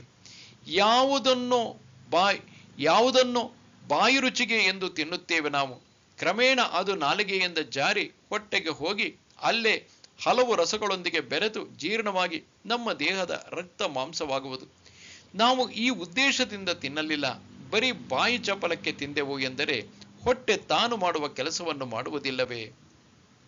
ತನ್ನ ದೇಹಕ್ಕೆ ಶಕ್ತಿ ಬರಲಿ ಎಂದು ತಿಂದರೂ ಹೊಟ್ಟೆ ಅದೇ ಕೆಲಸ ಮಾಡುವುದು. ಇದಾವುದೋ ಗೊತ್ತಿಲ್ಲದೆ ರುಚಿಯಾಸೆಗೆ ತಿಂದರೂ ಹೊಟ್ಟೆ ಅದೇ ಕೆಲಸ ಮಾಡುವುದು. ಹಾಗೆಯೇ ಸರ್ವವ್ಯಾಪಿಯಾದ ಭಗವಂತನಿಲ್ಲದ ಸ್ಥಳವಿಲ್ಲ. ಅವನು ಸರ್ವಶಕ್ತ ಎಂದು ಯಾವ ಹೆಸರೂ ಕೊಡದೆ ಚಿಂತಿಸಿದರೂ ಅವನಿಗೆ ಹೋಗುವುದು. ಈ ವೇದಾಂತ ಗೊತ್ತಿಲ್ಲದ ಹಳ್ಳಿಯವನು ನಮ್ಮಮ್ಮ ಮಾರಮ್ಮ ನನ್ನ ಪ್ರಾರ್ಥನೆ ಕೇಳುತ್ತಾಳೆ, ನಮಗೆ ಒಳ್ಳೆಯದನ್ನು ಮಾಡುತ್ತಾಳೆ ಎಂದು ಭಾವಿಸಿದರೂ ಅದನ್ನೆಲ್ಲ ನೆರವೇರಿಸಿಕೊಡುವುದು ಆ ಪರಮಾತ್ಮನೇ. ಅಹಂ ಹಿ ಸರ್ವಯಜ್ಞಾನಾಂ ಭೋಕ್ತಾ ಚ ಪ್ರಭುರೇವ ಚ ನ ತು ಮಾಮಭಿಜಾನಂತಿ ತತ್ವೇನಾತಶ್ಚ್ಯವಂತಿ ತೇ. ಸರ್ವ ಯಜ್ಞಗಳ ಭೋಕ್ತೃವು ಪ್ರಭುವು ನಾನೇ, ಆದರೆ ಅವರು ನನ್ನನ್ನು ಯಥಾರ್ಥವಾಗಿ ತಿಳಿಯರು. ಆದುದರಿಂದ ಅವರು ಚ್ಯುತರಾಗುತ್ತಾರೆ. ಭೋಗ ವಾಸನೆಯುಳ್ಳವರು ಹಲವು ಯಾಗ ಯಜ್ಞಗಳನ್ನು ಮಾಡಿ ಬೇರೆ ಬೇರೆ ಪ್ರಾರ್ಥನೆ ಮಾಡಿದರೂ ಕೊನೆಗೆ ಅದೆಲ್ಲವೂ ಸರ್ವದೇವೇಶನಾದ ಪರಮಾತ್ಮನಿಗೆ ಹೋಗುವುದು. ಇವರ ಪ್ರಾರ್ಥನೆ ಈಡೇರುವುದು ಕೂಡ ಆ ಒಂದೇ ಪರಮಾತ್ಮನಿಂದ. ಬೇರೆ ಬೇರೆ ದೇವರುಗಳೆಲ್ಲ ಆ ಒಂದೇ ಪರಮಾತ್ಮನ ಭಿನ್ನ ಭಿನ್ನ ಸ್ವರೂಪಗಳು ಅಷ್ಟೇ. ನಾವು ಮಾಡುವುದೆಲ್ಲ ಅವನಿಗೆ ಅರ್ಪಿತವಾಗುವುದು. ಎಲ್ಲ ಯಾಗಯಜ್ಞಗಳಿಗೂ ಒಡೆಯನು ಅವನು. ಆದರೆ ಅಜ್ಞರು ಯಥಾರ್ಥವಾಗಿ ಇದನ್ನು ತಿಳಿಯರು. ಬೇರೆ ಬೇರೆ ದೇವರು ಇವರು ಕೇಳಿದುದನ್ನು ಕೊಡುವುದಕ್ಕೆ ಸ್ವತಂತ್ರರಾಗಿರುವರೆಂದು ಭಾವಿಸಿದರೂ ಕೊಡುವವನು ಮಾತ್ರ ಒಬ್ಬನೇ.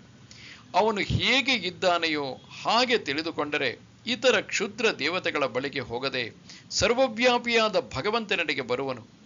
ದೇವರೊಬ್ಬನೇ ಈ ಜೀವನದಲ್ಲಿ ಪಡೆಯಲು ಯೋಗ್ಯವಾದುದು. ಉಳಿದವುಗಳೆಲ್ಲ ಕ್ಷಣಿಕ, ಕೆಲಸಕ್ಕೆ ಬಾರದವು ಎಂಬುದನ್ನು ಚೆನ್ನಾಗಿ ಅರಿತವನು ದೇವರನ್ನು ಲೌಕಿಕ ವಸ್ತುಗಳಿಗಾಗಿ ಹೇಗೆ ಕೇಳುತ್ತಾನೆ? ಇದು ವಜ್ರದ ಗಣಿಗೆ ಹೋಗಿ ಗಾಜಿನ ಚೂರನ್ನು ಕೇಳಿದಂತೆ. ಆದರೆ ಇದು ಅವರಿಗೆ ತಿಳಿಯದು.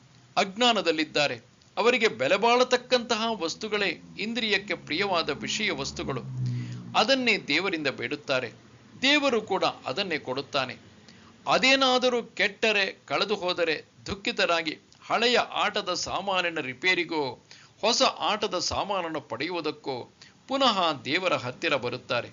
ಅವರಿಗೆ ಗೊತ್ತಿದೆ, ದೇವರ ಹತ್ತಿರ ಬಗೆ ಬಗೆಯ ಆಟದ ಸಾಮಾನುಗಳಿವೆ, ಅವನು ಯಾವುದನ್ನು ಕೇಳಿದರೂ ಕೊಡಬಲ್ಲ ಎಂಬುದು. ಆದರೆ ದೇವರಲ್ಲದೆ ಅನ್ಯ ವಸ್ತುಗಳನ್ನು ಕೇಳಿದರೆ ಆ ವಸ್ತುಗಳಿಗೆ ದಾಸನಾಗುತ್ತಾನೆ. ಅದಕ್ಕಾಗಿ ಪಡಬಾರದ ಕಷ್ಟ ಪಡಬೇಕಾಗುವುದು, ದುಃಖ ಅನುಭವಿಸಬೇಕಾಗುವುದು ಎಂಬುದನ್ನು ಇನ್ನು ಅವನು ಅರಿಯಬೇಕಾಗಿದೆ. ಅವನು ದೇವರನ್ನು ಸೇರದೆ ಕೆಳಕ್ಕೆ ಬೀಳುವುದಕ್ಕೆ ಕಾರಣವೇ ದೇವರ ಮೇಲೆ ಇನ್ನೂ ಪ್ರೀತಿ ಉದಿಸದೇ ಇರುವುದು. ಅವನೇನೋ ದೇವರ ಮನೆ ಬಾಗಿಲಿಗೆ ಹೋಗುತ್ತಾನೆ, ಆದರೆ ಹೋಗಿ ಅಲ್ಲಿ ಕೇಳುವುದೇನು? ಭಿಕ್ಷುಕನಂತೆ ಒಂದು ಹಿಡಿ ಭಿಕ್ಷೆ, ದೇವರು ಅದನ್ನು ಕೊಟ್ಟು ಕಳುಹಿಸುತ್ತಾನೆ. ಆದರೆ ದೇವರನ್ನು ಪ್ರೀತಿಸಿದರೆ ಅವನೇ ಬೇಕು, ಬೇರೆ ಯಾವುದೂ ಇಲ್ಲ ಎಂಬುದನ್ನು ನಮ್ಮ ವ್ಯಾಕುಲತೆಯಲ್ಲಿ ವ್ಯಕ್ತಪಡಿಸಿದರೆ ಅವನು ಪರಜ್ಞಾನ ಮತ್ತು ಪರಭಕ್ತಿಯನ್ನು ಕೊಡಲು ಸಿದ್ಧನಾಗಿರುವನು. ಆದರೆ ಅದನ್ನು ಬೇಡುವವರು ಬೇಕಲ್ಲ. ಯಾಂತಿ ದೇವವ್ರತಾ ದೇವಾನ್ ಪಿತೃನ್ಯಾಂತಿ ಪಿತೃವ್ರತಾಃ ಭೂತಾನಿ ಯಾಂತಿ ಭೂತೇಜ್ಯ ಯಾಂತಿ ಮದ್ಯಾಜಿನೋಪಿ ಮಾಂ. ದೇವತೆಗಳನ್ನು ಪೂಜೆ ಮಾಡುವವರಿಗೆ ದೇವಲೋಕ, ಪಿತೃಗಳನ್ನು ಪೂಜೆ ಮಾಡುವವರಿಗೆ ಪಿತೃಲೋಕ ಸಿಕ್ಕುವುದು. ಭೂತ ಪ್ರೇತಾದಿಗಳನ್ನು ಪೂಜಿಸುವವರಿಗೆ ಆಯಾ ಲೋಕಗಳು ಸಿಕ್ಕುತ್ತವೆ. ನನ್ನನ್ನು ಭಜಿಸುವವರು ನನ್ನನ್ನೇ ಹೊಂದುತ್ತಾರೆ. ಒಬ್ಬ ದೊಡ್ಡ ಶ್ರೀಮಂತನ ಮನೆಯಲ್ಲಿ ಮನೆಯ ಯಜಮಾನನೇ ಇರುವ ಕೋಣೆಗಿದೆ. ಅಲ್ಲಿ ಅಡಿಗೆಯವನು ಇರುವ ಸ್ಥಳವೂ ಇದೆ, ಅಲ್ಲಿ ಪರಿಚಾರಕರು ಇರುವ ಸ್ಥಳವಿದೆ, ಅಲ್ಲಿ ತೋಟಗಾರ ಇರುವ ಸ್ಥಳವೂ ಇದೆ. ಎಲ್ಲ ಮನೆ ಯಜಮಾನನಿಗೆ ಸೇರಿದ್ದು. ಆದರೆ ಯಾರು ಆ ಮನೆಯಲ್ಲಿ ಯಾರೊಡನೆ ಸ್ನೇಹ ಬೆಳೆಸಿದ್ದಾನೆಯೋ ಅವನ ಸಮೀಪಕ್ಕೆ ಹೋಗುತ್ತಾನೆ. ಅವನಿಗೆ ಅವನೇ ಪ್ರಿಯ. ಅಡಿಗೆಯವನ ಸ್ನೇಹಿತ ಅಡಿಗೆಯವನನ್ನು ಹುಡುಕಿಕೊಂಡು ಹೋಗುತ್ತಾನೆ. ತೋಟಗಾರನ ಸ್ನೇಹಿತ ತೋಟಗಾರನನ್ನು ಹುಡುಕಿಕೊಂಡು ಹೋಗುತ್ತಾನೆ. ಯಜಮಾನನ ಸ್ನೇಹಿತ ಯಜಮಾನನಿರುವ ದಿವಾನ ಖಾನೆಗೆ ಹೋಗುತ್ತಾನೆ. ಹಾಗೆಯೇ ಭಗವಂತನ ಮನೆಯಲ್ಲಿ ಬಗೆ ಬಗೆಯ ದೇವತೆಗಳೆಂಬ ಸ್ಥಾನಗಳಿವೆ. ಅವರು ಕೆಲಸದಲ್ಲಿರುವುದು, ಅವರು ಮಾಡುತ್ತಿರುವ ಕೆಲಸಗಳು ಎಲ್ಲ ಒಬ್ಬನೇ ದೇವನಿಗಾಗಿ. ಆ ಒಬ್ಬ ದೇವನ ಶಕ್ತಿಯೇ ಇವುಗಳ ಮೂಲಕ ಕೆಲಸ ಮಾಡಿದರೂ ಒಂದೊಂದು ಕಡೆ ಒಂದೊಂದು ವಿಧವಾಗಿರುವುದು. ಇಂದ್ರ ಮುಂತಾದ ದೇವತೆಗಳನ್ನು ಪ್ರೀತಿಸುವವರು ಇಂದ್ರಲೋಕಕ್ಕೆ ಹೋಗುತ್ತಾರೆ. ಅಲ್ಲಿರುವ ಭೋಗ ವಸ್ತುಗಳನ್ನು ಅನುಭವಿಸುತ್ತಾರೆ. ತಮ್ಮ ಪುಣ್ಯದ ಬುತ್ತಿ ತೀರಿದ ಮೇಲೆ ಪ್ರಪಂಚಕ್ಕೆ ಉರುಳುತ್ತಾರೆ. ಮತ್ತೆ ಕೆಲವರಿಗೆ ಗತಿಸಿ ಹೋದ ಪಿತೃಗಳ ಮೇಲೆ ತುಂಬಾ ಆಸಕ್ತಿ. ಆ ಪಿತೃಗಳೇನಾದರೂ ಬೇರೆ ಜನ್ಮವನ್ನು ಪಡೆಯದೆ ಪಿತೃಲೋಕದಲ್ಲಿದ್ದರೆ ಅಲ್ಲಿಗೆ ಹೋಗಿ ಕೆಲವು ಕಾಲ ಇರುತ್ತಾರೆ. ಆದರೆ ಎಂದೆಂದಿಗೂ ಅಲ್ಲಿ ಇರುವುದಕ್ಕೆ ಆಗುವುದಿಲ್ಲ. ಆ ಲೋಕದಿಂದಲೂ ಕೆಳಕ್ಕೆ ಉರುಳಬೇಕಾಗಿದೆ. ಏಕೆಂದರೆ ಇವುಗಳೆಲ್ಲ ತಾತ್ಕಾಲಿಕ ಸ್ಥಳಗಳು. ಎಂದೆಂದಿಗೂ ಅಲ್ಲಿಯೇ ಬೇರು ಬಿಡುವುದಕ್ಕೆ ಆಗುವುದಿಲ್ಲ. ದಾರಿಯಲ್ಲಿ ಸಿಕ್ಕುವ ಮುಸಾಫಿರ ಖಾನೆಯಂತೆ ಒಂದೆರಡು ದಿನ ತಂಗಬಹುದು ಅಷ್ಟೇ. ಅನಂತರ ಗಂಟು ಮೂಟೆ ಕಟ್ಟಿಕೊಂಡು ಮುಂದೆ ಹೋಗಬೇಕಾಗಿದೆ. ಒಂದು ವೇಳೆ ಆ ಪಿತೃಗಳು ಈ ಪೃಥ್ವಿಯಲ್ಲಿಯೇ ತಮ್ಮ ಕರ್ಮ ಸವೆಸಲು ಜನ್ಮ ತಾಳಿದ್ದರೆ ಅಂತಹ ಮನೆಯಲ್ಲಿ ಹುಟ್ಟಿ ಆ ವಾತಾವರಣದಲ್ಲಿ ಬೆಳೆದು ಅವರ ಪ್ರೀತಿಯ ಸವಿ ನೋಡುವರು. ಅದರ ಋಣ ತೀರಿದ ಮೇಲೆ ಅಥವಾ ಬೇಜಾರಾದ ಮೇಲೆ ಆ ಸ್ಥಳ ಬಿಟ್ಟುಕೊಡುವರು. ನಾವೆಲ್ಲ ಈ ಪ್ರಪಂಚದಲ್ಲಿ ಯಾರಿಗೋ ಮಗನಾಗಿಯೋ ಮಗಳಾಗಿಯೋ ಹುಟ್ಟುವುದಕ್ಕೆ ಇದೇ ಕಾರಣ. ಅನಂತರ ಅತೀಂದ್ರಿಯ ಶಕ್ತಿಯನ್ನು ಪಡೆದು ಕೆಲವು ಕಾಲ ಭೂತಾವಸ್ಥೆಯಲ್ಲಿರುವ ಕೆಲವು ಶಕ್ತಿಗಳು ಬೇರೆ ಇರುತ್ತವೆ. ಕೆಲವರು ಅದಕ್ಕೆ ಭಕ್ತರು. ಏಕೆಂದರೆ ಆ ಭೂತಗಳ ಸಹಾಯದಿಂದ ಭವಿಷ್ಯ ಹೇಳುವುದು, ಮಾಯ ಮಂತ್ರಗಳನ್ನು ಮಾಡುವುದು, ಕೆಲವು ಕಾಯಿಲೆಗಳನ್ನು ಗುಣ ಮಾಡುವುದು ಮುಂತಾದ ವರಗಳನ್ನು ಪಡೆದು ಈ ಸಂಸಾರದಲ್ಲಿ ಅವರು ವ್ಯವಹರಿಸುತ್ತಿರುವರು. ಆ ಭೂತದ ದಯೆಯಿಂದ ಇವರಿಗೆ ಸ್ವಲ್ಪ ಹಣ, ಕೀರ್ತಿ, ಹೆಸರು ಮುಂತಾದವುಗಳೆಲ್ಲ ಲಭಿಸುತ್ತವೆ. ಅದಕ್ಕಾಗಿ ಅವರು ಭೂತಕ್ಕೆ ಭಕ್ತರು. ಅವರು ಭೂತದ ಸಮೀಪಕ್ಕೆ ಹೋಗುತ್ತಾರೆ. ಆದರೆ ಯಾರು ದೇವರನ್ನು ಪ್ರೀತಿಸುತ್ತಾನೋ, ಯಾರಿಗೆ ಈ ಪ್ರಪಂಚದಲ್ಲಿ ಅವನಲ್ಲದೆ ಮತ್ತಾವುದೂ ಬೇಡವೋ ಅಂತಹ ಪರಮ ಭಕ್ತ ಭಗವಂತನನ್ನು ಸೇರುತ್ತಾನೆ. ಯಾರಿಗೂ ದೇವರು ನನ್ನೆಡೆಗೇ ಬನ್ನಿ ಎಂದು ಬಲಾತ್ಕಾರ ಮಾಡುವುದಿಲ್ಲ. ಬೇಕಾದಷ್ಟು ಸ್ವಾತಂತ್ರ್ಯವನ್ನು ಕೊಟ್ಟಿದ್ದಾನೆ. ಅವರು ಕೇಳಿದ್ದನ್ನು ಕೊಡುತ್ತಾನೆ. ಇಚ್ಛೆ ಬಂದೆಡೆ ಹೋಗಲು ಬಿಡುತ್ತಾನೆ. ಪತ್ರಂ ಪುಷ್ಪಂ ಫಲಂ ತೋಯಂ ಯೋ ಮೇ ಭಕ್ತ್ಯಾ ಪ್ರಯಚ್ಛತಿ ತದಹಂ ಭಕ್ತ್ಯುಪಹೃತಂ ಅಷ್ಟಾಮಿ ಪ್ರಯತಾತ್ಮನಃ. ಯಾರು ಭಕ್ತಿಯಿಂದ ಎಲೆ, ಹೂ, ಹಣ್ಣು, ನೀರು ಯಾವುದನ್ನು ಕೊಡುವರೋ ಅಂತಹ ಶುದ್ಧ ಚಿತ್ತವುಳ್ಳವರು ಭಕ್ತಿಯಿಂದ ಸಮರ್ಪಿಸಿದ ಅದನ್ನು ನಾನು ಸ್ವೀಕರಿಸುತ್ತೇನೆ. ಭಕ್ತ ಏನನ್ನು ಕೊಡುತ್ತಾನೆಯೋ ಅದನ್ನು ದೇವರು ಸ್ವೀಕರಿಸುತ್ತಾನೆ. ಅವನೆಷ್ಟು ಕೊಡುತ್ತಾನೆ, ಏನು ಕೊಡುತ್ತಾನೆ ಎಂಬುದನ್ನು ನೋಡುವುದಿಲ್ಲ. ಅವನು ಯಾವ ದೃಷ್ಟಿಯಿಂದ ಕೊಡುವನು ಎಂಬುದನ್ನು ಮಾತ್ರ ನೋಡುತ್ತಾನೆ. ನಮ್ಮ ಮನಸ್ಸು ಶುದ್ಧವಾಗಿದ್ದರೆ ನಾವು ಕೊಡುವುದನ್ನೆಲ್ಲ ಸ್ವೀಕರಿಸುವನು.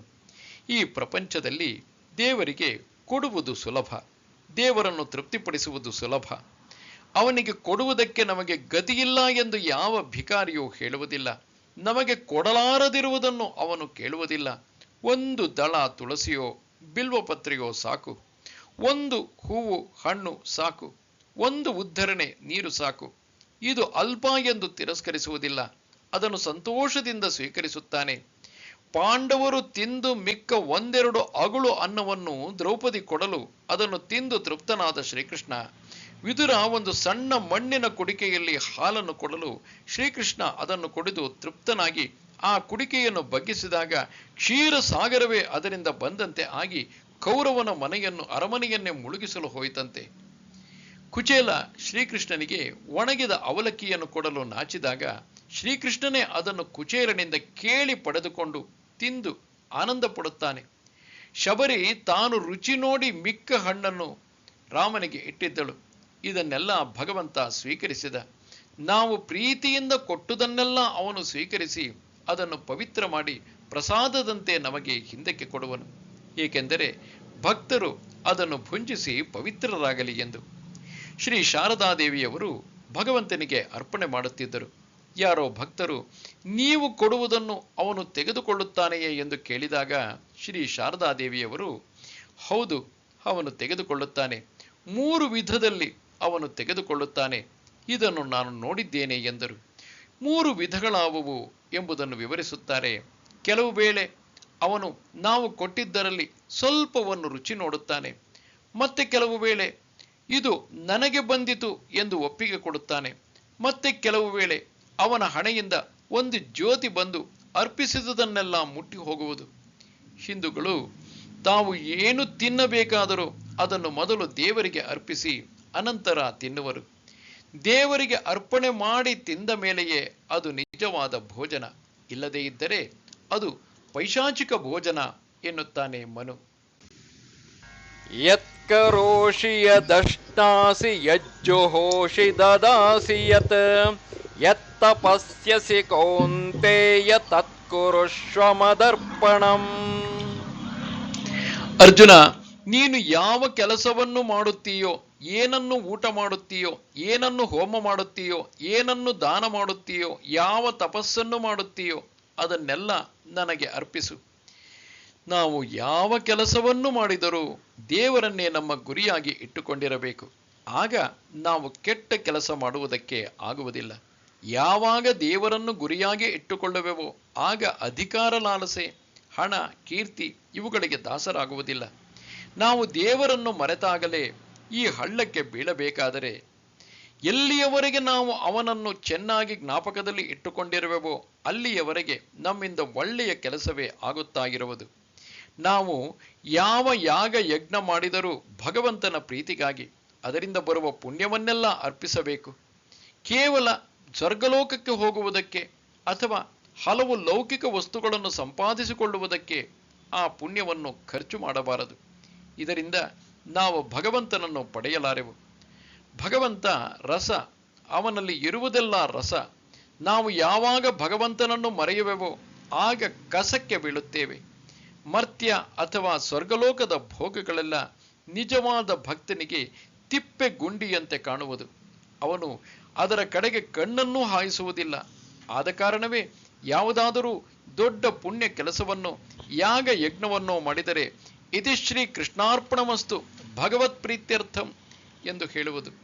ನಾವು ಯಾವ ಆಹಾರವನ್ನು ಭುಂಜಿಸಬೇಕಾದರೂ ಮುಂಚೆ ಅದನ್ನು ದೇವರಿಗೆ ಅರ್ಪಿಸಬೇಕು. ದೇವರಿಗೆ ಅರ್ಪಿಸಬೇಕು ಎಂಬ ಭಾವ ನಮ್ಮಲ್ಲಿದ್ದರೆ ನಾವು ಅದನ್ನು ನ್ಯಾಯವಾಗಿ ಸಂಪಾದಿಸಿರಬೇಕು. ಅದನ್ನು ಶುಚಿಯಾಗಿ ಮಾಡಿರಬೇಕು. ಅದನ್ನು ಪ್ರೀತಿಯಿಂದ ಭಗವಂತನಿಗೆ ನೀಡಬೇಕು. ಆಗ ಅವನು ಅದನ್ನು ಸ್ವೀಕರಿಸುತ್ತಾನೆ. ಆಹಾರ ಭಗವಂತನ ಪ್ರಸಾದವಾದಾಗಲೇ ಶುದ್ಧವಾಗುವುದು. ಆ ಶುದ್ಧ ಆಹಾರವನ್ನು ತಿಂದರೆ ನಮ್ಮಲ್ಲಿ ಸತ್ವಗುಣ ವೃದ್ಧಿಯಾಗುವುದು. ಸತ್ವಗುಣ ವೃದ್ಧಿಯಾದರೆ ಏಕಾಗ್ರತೆ ಸಿದ್ಧಿಸುವುದು. ಭಗವಂತನನ್ನು ಪಡೆಯಬೇಕಾದರೆ ಏಕಾಗ್ರತೆ ಸಿದ್ಧಿಸಬೇಕು. ಒಂದು ಕಡೆಯಿಂದ ದೇಹವೆಂಬ ಯಂತ್ರಕ್ಕೆ ಆಹಾರ ಕೊಡುತ್ತೇವೆ, ಮತ್ತೊಂದು ಕಡೆಯಿಂದ ಅದು ಪವಿತ್ರ ಆಲೋಚನೆ ಎಂಬ ಶಕ್ತಿ ನೀಡುವುದು. ಆ ಶಕ್ತಿಯಿಂದ ನಾವು ಭಗವಂತನನ್ನು ಪಡೆಯಲು ಸಾಧ್ಯ.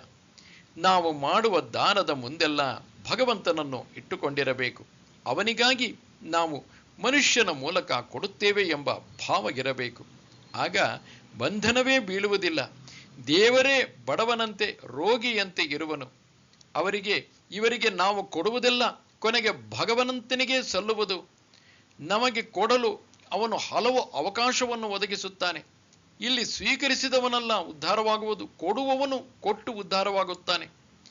ನಾನು ಕೊಡುವುದರ ಮೇಲೆ ಪ್ರಪಂಚ ನಿಂತಿಲ್ಲ. ಈ ಬ್ರಹ್ಮಾಂಡವನ್ನು ಸೃಷ್ಟಿಸಿದ ಪ್ರಭು ಇಷ್ಟೊಂದು ಮಾಡಿದವನಿಗೆ ಇನ್ನು ಸ್ವಲ್ಪ ಮಾಡಲು ಕೈಲಾಗದೆ ನಮಗೆ ಮಾಡಿ ಎಂದು ಹೇಳಿಲ್ಲ. ನಮ್ಮ ಹೃದಯ ವಿಕಾಸವಾಗಲು ನಾವು ಕೊಡುವುದಕ್ಕೆ ಒಂದು ಅವಕಾಶವನ್ನು ಕಲ್ಪಿಸುವನು. ಈ ದೃಷ್ಟಿಯಿಂದ ಕೊಡಬೇಕು. ಆಗ ನಾವು ಕೊಟ್ಟಿದ್ದು ಸಾರ್ಥಕವಾಗುವುದು. ಯಾವ ತಪಸ್ಸನ್ನು ಮಾಡಿದರೂ ಅದರ ಫಲವನ್ನೆಲ್ಲ ಭಗವಂತನಿಗೆ ಅರ್ಪಣೆ ಮಾಡುವುದನ್ನು ಕಲಿಯಬೇಕು. ನಾವು ಅವನಿಗೆ ಕೊಟ್ಟರೆ ನಮಗೆ ಏನೇನು ಅವಶ್ಯಕವಾಗಿರುವುದೋ ಅದನ್ನೆಲ್ಲ ಕೊಡುತ್ತಾನೆ. ನಮ್ಮಿಂದ ಕೇಳಿಸಿಕೊಂಡು ಕೊಡುವುದಿಲ್ಲ, ಕೇಳಿಸಿಕೊಳ್ಳದೆಯೇ ಕೊಡುತ್ತಾನೆ. ಯಾವಾಗ ದೇವರನ್ನು ಮರೆಯುತ್ತೇವೆಯೋ ಆಗ ತಪಸ್ಸಿನಿಂದ ನಾವು ನಾಶ ಮಾಡಿಕೊಳ್ಳುವ ವರವನ್ನು ಕೇಳಿಕೊಂಡು ನಾವೂ ನಾಶವಾಗಿ ಇತರರನ್ನೂ ನಾಶ ಮಾಡುತ್ತೇವೆ. ಪುರಾಣಗಳಲ್ಲಿ ಬರುವ ದಾನವರು ಕಠೋರ ತಪಸ್ವಿಗಳು. ರಾವಣ, ಕುಂಭಕರ್ಣ ಮುಂತಾದ ಅಸುರರು ಕಡಿಮೆ ತಪಸ್ಸು ಮಾಡಿದವರಲ್ಲ. ದೇವರು ಅವರ ತಪಸ್ಸಿಗೆ ಒಲಿದು ಬಂದ. ಆಗ ಅವರು ಏನನ್ನು ಕೇಳಿದರು ದೇವರನ್ನು ನನಗೆ ಅದರಿಂದ ಮರಣ ಬೇಡ, ಇದರಿಂದ ಮರಣ ಬೇಡ ಎಂದು ಬೇಡುತ್ತಾ ಹೋದರು. ಕೊನೆಗೆ ತಪಸ್ಸು ಮಾಡಿ ಅವರು ದೇವರಿಂದ ಪಡೆದುಕೊಂಡ ವರವೇ ಲೋಕ ಕಂಟಕವಾಯಿತು. ಆದ ಕಾರಣವೇ ಇಂತಹ ಕ್ಷುದ್ರ ವಸ್ತುಗಳನ್ನು ಕೇಳದೆ ಭಗವಂತನ ಪ್ರೀತಿಗೆ ಅದರಿಂದ ಬರುವ ಫಲವನ್ನೆಲ್ಲ ಅರ್ಪಿಸುವ. ಆಗ ನಾವು ಲೋಕ ಕಲ್ಯಾಣಕ್ಕೆ ಭಗವಂತನ ಕೈಯಲ್ಲಿ ನಿಮಿತ್ತವಾಗುತ್ತೇವೆ. ಶುಭಾಶುಭ ಫಲೈರೇವಂ ಮೋಕ್ಷ್ಯಸೆ ಕರ್ಮ ಬಂಧನೈಃ ಸನ್ಯಾಸಯೋಗಯುಕ್ತಾತ್ಮ ವಿಮುಕ್ತೋ ಮಾಮುಪೈಷ್ಯಸಿ. ಹೀಗೆ ಶುಭ ಅಶುಭ ಫಲಗಳುಳ್ಳ ಕರ್ಮ ಬಂಧನದಿಂದ ಬಿಡುಗಡೆಯನ್ನು ಹೊಂದುತ್ತೀಯೇ. ಫಲತ್ಯಾಗ ರೂಪದ ಸಮತ್ವವನ್ನು ಪಡೆದು ಜನನ ಮರಣಗಳಿಂದ ಮುಕ್ತನಾಗಿ ನನ್ನನ್ನು ಸೇರುತ್ತೀಯೇ. ನಾನು ಯಾವ ಕೆಲಸವನ್ನು ಮಾಡಿದರೂ ಅದಕ್ಕೊಂದು ಪ್ರತಿಕ್ರಿಯೆ ಇದೆ. ಕೆಟ್ಟದ್ದರಿಂದ ಕೆಟ್ಟ ಪ್ರತಿಕ್ರಿಯೆ, ಒಳ್ಳೆಯದರಿಂದ ಒಳ್ಳೆಯ ಪ್ರತಿಕ್ರಿಯೆ ನಮ್ಮನ್ನು ಕಟ್ಟಿ ಹಾಕುವುದು. ಕೆಲಸವನ್ನು ಮಾಡಿಯೂ ಪ್ರತಿಕ್ರಿಯೆಗೆ ದಾಸರಾಗದ ರೀತಿಯಲ್ಲಿ ಕೆಲಸ ಮಾಡಬೇಕಾದರೆ ದೇವರನ್ನು ಎದುರಿಗೆ ಇಟ್ಟುಕೊಂಡು ಅವನಿಗಾಗಿ ಮಾಡಬೇಕು. ಬರುವ ಪುಣ್ಯಾಪುಣ್ಯಗಳೆಲ್ಲ ನಿನಗೆ ಅರ್ಪಿತ ಎಂದು ಹೇಳಬೇಕು. ಆಗ ನಾವು ಮಾಡಿದ ಕರ್ಮದಿಂದ ಬಾಧಿತರಾಗುವುದಿಲ್ಲ. ಯಾವಾಗ ನಾವು ದೇವರನ್ನು ಮರೆತು ಫಲಾಪೇಕ್ಷೆಯಿಂದ ಕೆಲಸ ಮಾಡುತ್ತೇವೆಯೋ ಆಗ ಪರಿಣಾಮದ ಕೆಸರಿನಲ್ಲಿ ಸಿಕ್ಕಿಕೊಂಡು ನರಳಬೇಕಾಗುವುದು. ಅದಕ್ಕಾಗಿಯೇ ಶ್ರೀಕೃಷ್ಣ ಎಲ್ಲವನ್ನೂ ನನಗೆ ಅರ್ಪಿಸು ಎನ್ನುತ್ತಾನೆ. ಇಂತಹ ಸಮತ್ವ ಯಾವಾಗ ನಮಗೆ ಪ್ರಾಪ್ತವಾಗುವುದೋ ಆಗಲೇ ನಾವು ಮುಕ್ತರಾಗುವುದು, ಜನನ ಮರಣಗಳಿಂದ ಪಾರಾಗುವುದು. ಎಲ್ಲಿಯವರೆಗೆ ಒಳ್ಳೆಯ ಹೆಸರಿನ ಹಿಂದೆ ಓಡಿ ಹೋಗಲು ಯತ್ನಿಸುವೆವೋ ಅಲ್ಲಿಯವರೆಗೆ ಅದು ಆಸೆ ತೋರಿಸುವುದು. ನಮ್ಮ ಕೈಗೆ ಸಿಕ್ಕಿದಂತೆ ಕಾಣುವುದು, ಆದರೆ ಕೈಗೆ ಸಿಕ್ಕುವುದಿಲ್ಲ. ಅದರಂತೆಯೇ ಯಾವಾಗ ಕೆಟ್ಟ ಹೆಸರಿನಿಂದ ಓಡಿ ಹೋಗಲು ಪ್ರಯತ್ನಿಸುತ್ತೇವೆಯೋ ಅದು ನಮಗಿಂತ ವೇಗವಾಗಿ ಓಡಿ ಬಂದು ನಮ್ಮನ್ನು ಹಿಡಿಯುವುದು. ಸಮತ್ವವನ್ನು ಪಡೆದಿರುವವನು ಯಾವುದನ್ನೂ ಆಶಿಸುವುದಿಲ್ಲ, ಯಾವುದಕ್ಕೂ ಅಂಜುವುದಿಲ್ಲ.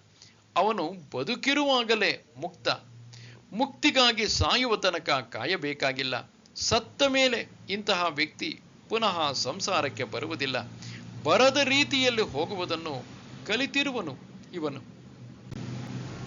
ಸಮೋಹಂ ಸರ್ವಭೂತೇಷು ನ ಮೇ ದ್ವೇಷ್ಯೋಸ್ತಿ ನ ಪ್ರಿಯಃ ಯೇ ಭಜಂತಿ ತು ಮಾಂ ಭಕ್ತ್ಯಾ ಮಯಿ ತೇಷು ಚಾಪ್ಯಹಂ. ನಾನು ಸರ್ವಭೂತಗಳಲ್ಲಿಯೂ ಸಮನಾಗಿರುತ್ತೇನೆ. ನನಗೆ ಶತ್ರುವೂ ಇಲ್ಲ, ಮಿತ್ರನೂ ಇಲ್ಲ. ಆದರೆ ಭಕ್ತಿಪೂರ್ವಕ ಯಾರು ನನ್ನನ್ನು ಭಜಿಸುತ್ತಾರೆಯೋ ಅವರು ನನ್ನಲ್ಲಿ ಇರುವರು ಮತ್ತು ನಾನೂ ಕೂಡ ಅವರಲ್ಲಿ ಇರುವೆನು. ಭಗವಂತ ಪಕ್ಷಪಾತವಿಲ್ಲದೆ ಎಲ್ಲದರಲ್ಲಿಯೂ ಒಂದೇ ಸಮನಾಗಿರುವನು. ಸರ್ವಾಂತರ್ಯಾಮಿಯಾಗಿರುವುದರಿಂದ ಎಲ್ಲಾ ಕಡೆಯಲ್ಲಿ ಇರಲೇಬೇಕಾಗಿದೆ. ಆದರೆ ಎಲ್ಲಾ ವಸ್ತುಗಳು ಒಂದೇ ಸಮನಾಗಿ ಅವನ ಕಾಂತಿಯನ್ನು ವ್ಯಕ್ತಗೊಳಿಸುತ್ತಿಲ್ಲ. ಸೂರ್ಯನ ಬೆಳಕು ನಿಷ್ಪಕ್ಷಪಾತವಾಗಿ ನೆಲ, ನೀರು, ಬಟ್ಟೆ ಇವುಗಳ ಮೇಲೆ ಬೀಳುವುದು. ಆದರೆ ಎಲ್ಲಾ ಒಂದೇ ಸಮನಾಗಿ ಅವನ ಕಾಂತಿಯನ್ನು ಪ್ರತಿಬಿಂಬಿಸುವುದಿಲ್ಲ. ನೆಲ ಒಂದು ಸ್ವಲ್ಪ ಅದನ್ನು ಪ್ರತಿಬಿಂಬಿಸುವುದು, ಬಟ್ಟೆ ಅದಕ್ಕಿಂತ ಹೆಚ್ಚು, ನೀರು ಅದಕ್ಕಿಂತ ಹೆಚ್ಚು, ಕನ್ನಡಿ ಶುಭ್ರವಾಗಿದ್ದರೆ ಎಲ್ಲದಕ್ಕಿಂತ ಹೆಚ್ಚಾಗಿ ಸೂರ್ಯನ ಕಾಂತಿಯನ್ನು ಪ್ರತಿಬಿಂಬಿಸುವುದು. ಆದರೆ ಇಲ್ಲಿ ಸೂರ್ಯನಿಗೆ ಕನ್ನಡಿಯ ಮೇಲೆ ಪಕ್ಷಪಾತವಿದೆ ಎಂದು ಹೇಳುವುದಕ್ಕೆ ಆಗುವುದಿಲ್ಲ. ಹಾಗೆಯೇ ಭಗವಂತ ಎಲ್ಲರ ಹೃದಯದಲ್ಲಿಯೂ ಇರುವನು. ಶ್ರೇಷ್ಠರಾದ ಜ್ಞಾನಿಗಳಲ್ಲಿ, ಭಕ್ತರಲ್ಲಿ, ಕರ್ಮಯೋಗಿಗಳಲ್ಲಿ ಅವನು ಕನ್ನಡಿಯಲ್ಲಿ ಬೆಳಕು ಪ್ರತಿಬಿಂಬಿಸುವಂತೆ ಪ್ರತಿಬಿಂಬಿಸುತ್ತಾನೆ. ಅವನಿಗೆ ಶತ್ರುವೂ ಇಲ್ಲ, ಮಿತ್ರನೂ ಇಲ್ಲ. ಆದರೆ ಕೆಲವರು ಭಗವಂತನನ್ನು ತಮ್ಮ ಪರಮ ಮಿತ್ರನೆಂದು ಭಾವಿಸುತ್ತಾರೆ. ಅವನಿಗಾಗಿ ತಮ್ಮ ಬಾಳನ್ನು ಅರ್ಪಣೆ ಮಾಡುತ್ತಾರೆ. ಅವನನ್ನು ಪ್ರೀತಿಸುವುದು ಮತ್ತು ಸೇವಿಸುವುದೇ ಜೀವನದ ಅತ್ಯಂತ ಆನಂದವಾಗುವುದು. ಮತ್ತೆ ಕೆಲವರು ಇರುವರು, ಅವರು ದೇವರನ್ನು ದ್ವೇಷಿಸುವರು, ಅವನಿಗೆ ವಿರೋಧವಾಗಿ ಹೋಗುವರು. ಅಂತರ್ಯಾಮಿಯಾದ ಅವನು ಕಾಣಿಸದಂತೆ ಮಾಡುವುದಕ್ಕೆ ಏನು ಬೇಕೋ ಅದನ್ನೆಲ್ಲ ಮಾಡುವರು. ಮೂರನೇ ಗುಂಪಿನ ಮನುಷ್ಯರು ಬೇರೆ ಇದ್ದಾರೆ. ಅವರ ಜೀವನಕ್ಕೆ ದೇವರು ಅನಾವಶ್ಯಕ. ಅವನಿದ್ದರೆ ಎಷ್ಟೋ, ಹೋದರೂ ಅಷ್ಟೇ. ದೇವರನ್ನು ಈ ಮೂರೂ ಬಗೆಯ ಜನ ಒಬ್ಬೊಬ್ಬರು ಒಂದೊಂದು ದೃಷ್ಟಿಯಿಂದ ನೋಡಿದರೂ ದೇವರು ಮಾತ್ರ ಪಕ್ಷಪಾತವಿಲ್ಲದೆ ಒಂದೇ ಸಮನಾಗಿ ಎಲ್ಲರ ಮೇಲೂ ಕಂಗೊಳಿಸುತ್ತಿರುವನು. ಶ್ರೀರಾಮಕೃಷ್ಣರು ದೀಪದ ಬೆಳಕಿನ ಉದಾಹರಣೆಯನ್ನು ಕೊಡುತ್ತಿದ್ದರು. ದೀಪ ಬೆಳಗುತ್ತಿದ್ದರೆ ಒಬ್ಬ ಎದ್ದು ಗೀತಾ ಪಾರಾಯಣ ಮಾಡುವನು, ಮತ್ತೊಬ್ಬ ಒಂದು ಸುಳ್ಳು ಅರ್ಜಿ ಬರೆಯುವನು. ಅದಕ್ಕೆ ದೀಪವನ್ನು ಹೊಗಳುವುದಕ್ಕೆ ಆಗುವುದಿಲ್ಲ, ತೆಗಳುವುದಕ್ಕೂ ಆಗುವುದಿಲ್ಲ. ಅವನು ಇಬ್ಬರಲ್ಲಿಯೂ ಒಂದೇ ಸಮನಾಗಿ ಬೆಳಗುತ್ತಿರುವನು. ಆದರೆ ಯಾರು ಭಗವಂತನನ್ನು ಭಕ್ತಿಪೂರ್ವಕವಾಗಿ ಭಜಿಸುವರೋ ಅವರಲ್ಲಿ ಅವನು ಇತರ ಎಲ್ಲಾ ಕಡೆಗಿಂತ ಹೆಚ್ಚಾಗಿ ಕಾಣುವನು. ಭಕ್ತಿಯಿಂದ ಪೂಜಿಸುವವನು ಭಗವಂತನನ್ನು ತನ್ನ ಹೃದಯ ಮಂದಿರದಲ್ಲಿ ಪ್ರತಿಷ್ಠೆ ಮಾಡಿರುವನು. ಅವನಿಗಾಗಿ ತನ್ನ ಸರ್ವಸ್ವವನ್ನು ಅರ್ಪಣೆ ಮಾಡಿರುವನು. ಪ್ರೀತಿಸುವುದಕ್ಕೆ ಅವನು ಬದುಕಿರುವನು. ಪರಮ ಪ್ರೀತಿಯೇ ಅವನ ಧರ್ಮ. ಇಂತಹ ವ್ಯಕ್ತಿಯಲ್ಲಿ ದೇಹ, ಮನಸ್ಸು, ಬುದ್ಧಿ, ಇಂದ್ರಿಯ, ಅಹಂಕಾರಗಳೆಲ್ಲ ಚೆನ್ನಾಗಿ ಪರಿಶುದ್ಧವಾಗಿರುವುದರಿಂದ ಶುಭ್ರವಾದ ಗ್ಲಾಸಿನ ಚಿಮಣಿ ಮೂಲಕ ಕಾಂತಿ ವ್ಯಕ್ತವಾಗುವಂತೆ ಅವನು ವ್ಯಕ್ತವಾಗುತ್ತಿರುವನು. ಅವನಲ್ಲಿ ದೇವರು ಇರುವನು.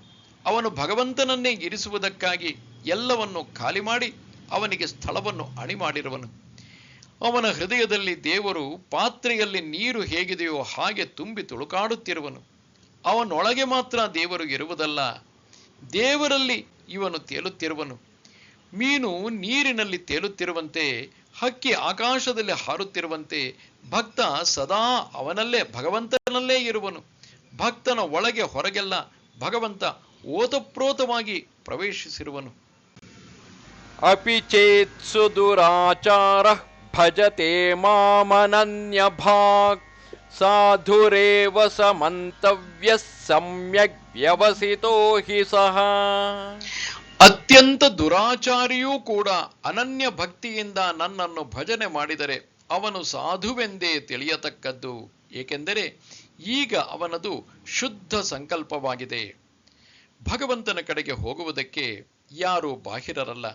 ಯಾರನ್ನು ನಾವು ಒಬ್ಬ ದುರಾಚಾರಿ ಎಂದು ನೋಡುತ್ತಿರುವೆವೋ ಅವನಲ್ಲಿ ಹಲವು ಸತ್ ಸಂಸ್ಕಾರಗಳು ಸುಪ್ತಾವಸ್ಥೆಯಲ್ಲಿದ್ದು ಕ್ರಮೇಣ ಉತ್ತಮವಾಗಬಹುದು. ದುರ್ಜನ ಯಾವಾಗಲೂ ದುರ್ಜನನಾಗಿಯೇ ಇರುವುದಿಲ್ಲ. ಅವನು ಯಾವಾಗ ಸಜ್ಜನನಾಗುತ್ತಾನೆ ಎಂಬುದನ್ನು ಹೇಳುವುದಕ್ಕೂ ಆಗುವುದಿಲ್ಲ. ಆದ ಕಾರಣವೇ ನದಿ ಮೂಲ, ಋಷಿ ಮೂಲ ತಿಳಿದುಕೊಳ್ಳುವುದಕ್ಕೆ ಯತ್ನಿಸಬೇಡ ಎನ್ನುತ್ತಾರೆ. ಒಂದು ದೃಷ್ಟಿಯಿಂದ ಅದರ ಮೂಲ ತಿಳಿದರೆ ಅದರ ಮೇಲೆ ಇರುವ ಗೌರವ ಕಡಿಮೆಯಾಗಬಹುದು ಎಂದು ಹಿಂದಿನವರು ಹಾಗೆ ಹೇಳಿರಬಹುದು. ಈಗ ಕವಿ ಮಹರ್ಷಿ ಎಂದು ವಾಲ್ಮೀಕಿಯನ್ನು ಗೌರವಿಸುತ್ತಿರಬಹುದು. ಆದರೆ ಆತ ಹಿಂದೆ ಕಾಡಿನಲ್ಲಿ ಸುಲಿಗೆ ಮಾಡುತ್ತಿದ್ದ ಡಕಾಯಿತ ಎಂದು ಗೊತ್ತಾದರೆ ಅವನನ್ನು ಸಾಧಾರಣ ಜನ ಗೌರವಿಸುವುದು ಕುಗ್ಗಬಹುದು. ಆದರೆ ಅದನ್ನೇ ಮತ್ತೊಂದು ದೃಷ್ಟಿಯಿಂದ ನೋಡಿದರೆ ಎಲ್ಲರಿಗೂ ಭರವಸೆ ಬರುವುದು. ಅಂತಹ ದುರಾಚಾರಿಯೇ ಈಗ ಇಂತಹ ಮಹಾತ್ಮನಾಗಿದ್ದರೆ ನಾವು ಅವನಂತೆ ಆಗುವುದು ಸಾಧ್ಯ ಎಂಬ ಧೈರ್ಯವನ್ನು ಕೂಡ ತರುವುದು. ಈ ಜೀವನದಲ್ಲಿ ಯಾವಾಗಲೂ ಒಬ್ಬ ಈಗ ಇದ್ದ ಹಾಗೆಯೇ ಇರುವುದಕ್ಕೆ ಆಗುವುದಿಲ್ಲ. ವಿಕಾಸದ ಮಹಾಪ್ರವಾಹ ಪೂರ್ಣತೆಯ ಕಡೆಗೆ ಭರದಿಂದ ಸಾಗುತ್ತಿದೆ. ಆ ಪ್ರವಾಹದಲ್ಲಿ ಒಂದೊಂದು ಕಡೆ ಒಬ್ಬೊಬ್ಬರು ಇರುವರು. ಕೆಲವರು ಇನ್ನೇನು ಪೂರ್ಣತೆಯ ಸಾಗರವನ್ನು ಮುಟ್ಟುತ್ತಿರುವರು, ಇನ್ನು ಕೆಲವರು ಬಹಳ ಹಿಂದೆ ಇರುವರು. ಆದರೆ ಹಿಂದಿರುವುದು ಮುಂದೆ ಬರುವುದು, ಮಧ್ಯದಲ್ಲಿರುವುದು ತುತ್ತ ತುದಿಗೆ ಮುಟ್ಟುವುದು. ಅದರಂತೆಯೇ ಆಧ್ಯಾತ್ಮಿಕ ಜೀವನದಲ್ಲಿ ಹಿಂದೆ ಒಂದು ಕಾಲದಲ್ಲಿ ದುಷ್ಟರು, ದುರಾಚಾರಿಗಳು, ಸಮಾಜಕ್ಕೆ ಕಂಟಕಪ್ರಾಯರಾಗಿದ್ದವರು, ಅವರಲ್ಲಿ ಸುಪ್ತವಾಗಿರುವ ಯಾವುದೋ ಒಳ್ಳೆಯ ಗುಣ ಸಿಡಿದು ಮೇಲೆ ಬಂದು ಹಿಂದಿನದನ್ನೆಲ್ಲ ಬದಲಾಗಿಸಿ ಅವರು ಸಂಪೂರ್ಣ ಹೊಸ ಮನುಷ್ಯರಾಗಿರುವುದನ್ನು ನೋಡುತ್ತೇವೆ. ಇತ್ತೀಚೆಗೆ ಶ್ರೀರಾಮಕೃಷ್ಣ ಪರಮಹಂಸರ ಶಿಷ್ಯರ ಜೀವನದಲ್ಲಿ ಅಂತಹ ಘಟನೆಗಳನ್ನು ನೋಡುತ್ತೇವೆ. ಗಿರೀಶ್ ಚಂದ್ರ ಘೋಷ್ ಎಂಬುವನು ಪರಮಹಂಸರ ಭಕ್ತನಾಗುತ್ತಾನೆ. ಆತ ಅವರ ಸಂಪರ್ಕಕ್ಕೆ ಬರುವ ಮುಂಚೆ ಸಮಾಜದ ಕಸದ ಬುಟ್ಟಿಯಲ್ಲಿ ಇದ್ದಂತಹ ವ್ಯಕ್ತಿಯಾಗಿದ್ದ. ಆತ ದೊಡ್ಡ ನಟನಾಗಿದ್ದ. ಆತನೇ ಒಂದು ಸಲ ಹೇಳುತ್ತಾನೆ, ನಾನು ಕುಡಿದ ಸರಾಯಿ ಬುಡ್ಡಿಗಳನ್ನು ಒಂದರ ಮೇಲೆ ಒಂದನ್ನು ಇಟ್ಟರೆ ಗೌರೀಶಂಕರ ಶಿಖರದಷ್ಟು ಎತ್ತರ ಹೋಗುವುದು, ನಾನು ಮಾಡದ ಪಾಪದ ಕೆಲಸವೇ ಇಲ್ಲ ಎಂದು ಹೆಮ್ಮೆ ತಾಳುತ್ತಿದ್ದ. ಆ ಮನುಷ್ಯ ಪರಮಹಂಸರೆಂಬ ಸ್ಪರ್ಶ ಶಿಲೆಗೆ ತಾಕಿ ಸಂಪೂರ್ಣ ಬದಲಾಯಿಸಿ ಹೋದ. ದೇವರು ಅವನ ಬಳಿಗೆ ಬಂದ ಮೇಲೆ ನೀನು ಹಿಂದೆ ಏನಾಗಿದ್ದೆ ಎಂದು ಕೇಳುವುದಿಲ್ಲ, ಈಗ ಇನ್ನು ಮೇಲೆ ಹೇಗೆ ಇರುವೆ ಎಂಬುದನ್ನು ಮಾತ್ರ ನೋಡುತ್ತಾನೆ. ಎಲ್ಲರಿಗೂ ಒಂದು ಕೊಳಕು ಬಾಳಿನ ಭೂತಕಾಲವಿದೆ. ಆದರೆ ಕೆಲವರದು ಗೊತ್ತಾಗಿದೆ, ಮತ್ತೆ ಕೆಲವರದು ಗೊತ್ತಾಗಿಲ್ಲ. ಕೆಲವರು ಅದನ್ನು ಈಗ ಮಾಡಿದವರು, ಮತ್ತೆ ಕೆಲವರು ಬಹಳ ಹಿಂದೆ ಮಾಡಿದ್ದರು. ಅಂತೂ ನಾವೆಲ್ಲ ಅಪೂರ್ಣತೆಯಿಂದ ಬಂದಿದ್ದೇವೆ. ಆದರೆ ಇನ್ನು ಮೇಲೆ ಸತ್ಯ ಸಂಕಲ್ಪ ಮಾಡಿ ಭಗವಂತನನ್ನು ಅನನ್ಯ ಭಾವದಿಂದ ಭಜಿಸಿದರೆ ಅವನು ನಮ್ಮನ್ನು ಉದ್ಧಾರ ಮಾಡುತ್ತಾನೆ. ಭಗವಂತನೆಂಬುದು ಒಂದು ಕಾಡ್ಗಿಚ್ಚು. ಅದು ನಮ್ಮ ಎಂತಹ ದುರಾಚಾರ ಎಂಬುವ ಪೊದೆಯನ್ನಾದರೂ ಭಸ್ಮೀಭೂತ ಮಾಡಬಲ್ಲದು. ಆದರೆ ಅವನ ಬಳಿಗೆ ಬರುವವನಲ್ಲಿ ಅನನ್ಯ ಭಕ್ತಿ ಇರಬೇಕು. ಆಗ ಅವನು ಮಾರ್ಪಾಡಾಗುತ್ತಾನೆ. ಧಗ ಧಗ ಉರಿಯುತ್ತಿರುವ ಬೆಂಕಿಗೆ ಯಾವುದೋ ಹಸಿ ಸೌದೆಯನ್ನು ಹಾಕಬಹುದು. ಸ್ವಲ್ಪ ಕಾಲದ ಮೇಲೆ ಅದೂ ಕೂಡ ಹತ್ತಿಕೊಂಡು ಉರಿಯುತ್ತದೆ. ಬೆಂಕಿಯ ಕಾವಿನಿಂದ ತನ್ನಲ್ಲಿರುವ ನೀರನ್ನು ಕಳೆದುಕೊಂಡು ಇತರರಂತೆ ತಾನು ಧಗಧಗಿಸಿ ಉರಿಯತೊಡಗುವುದು.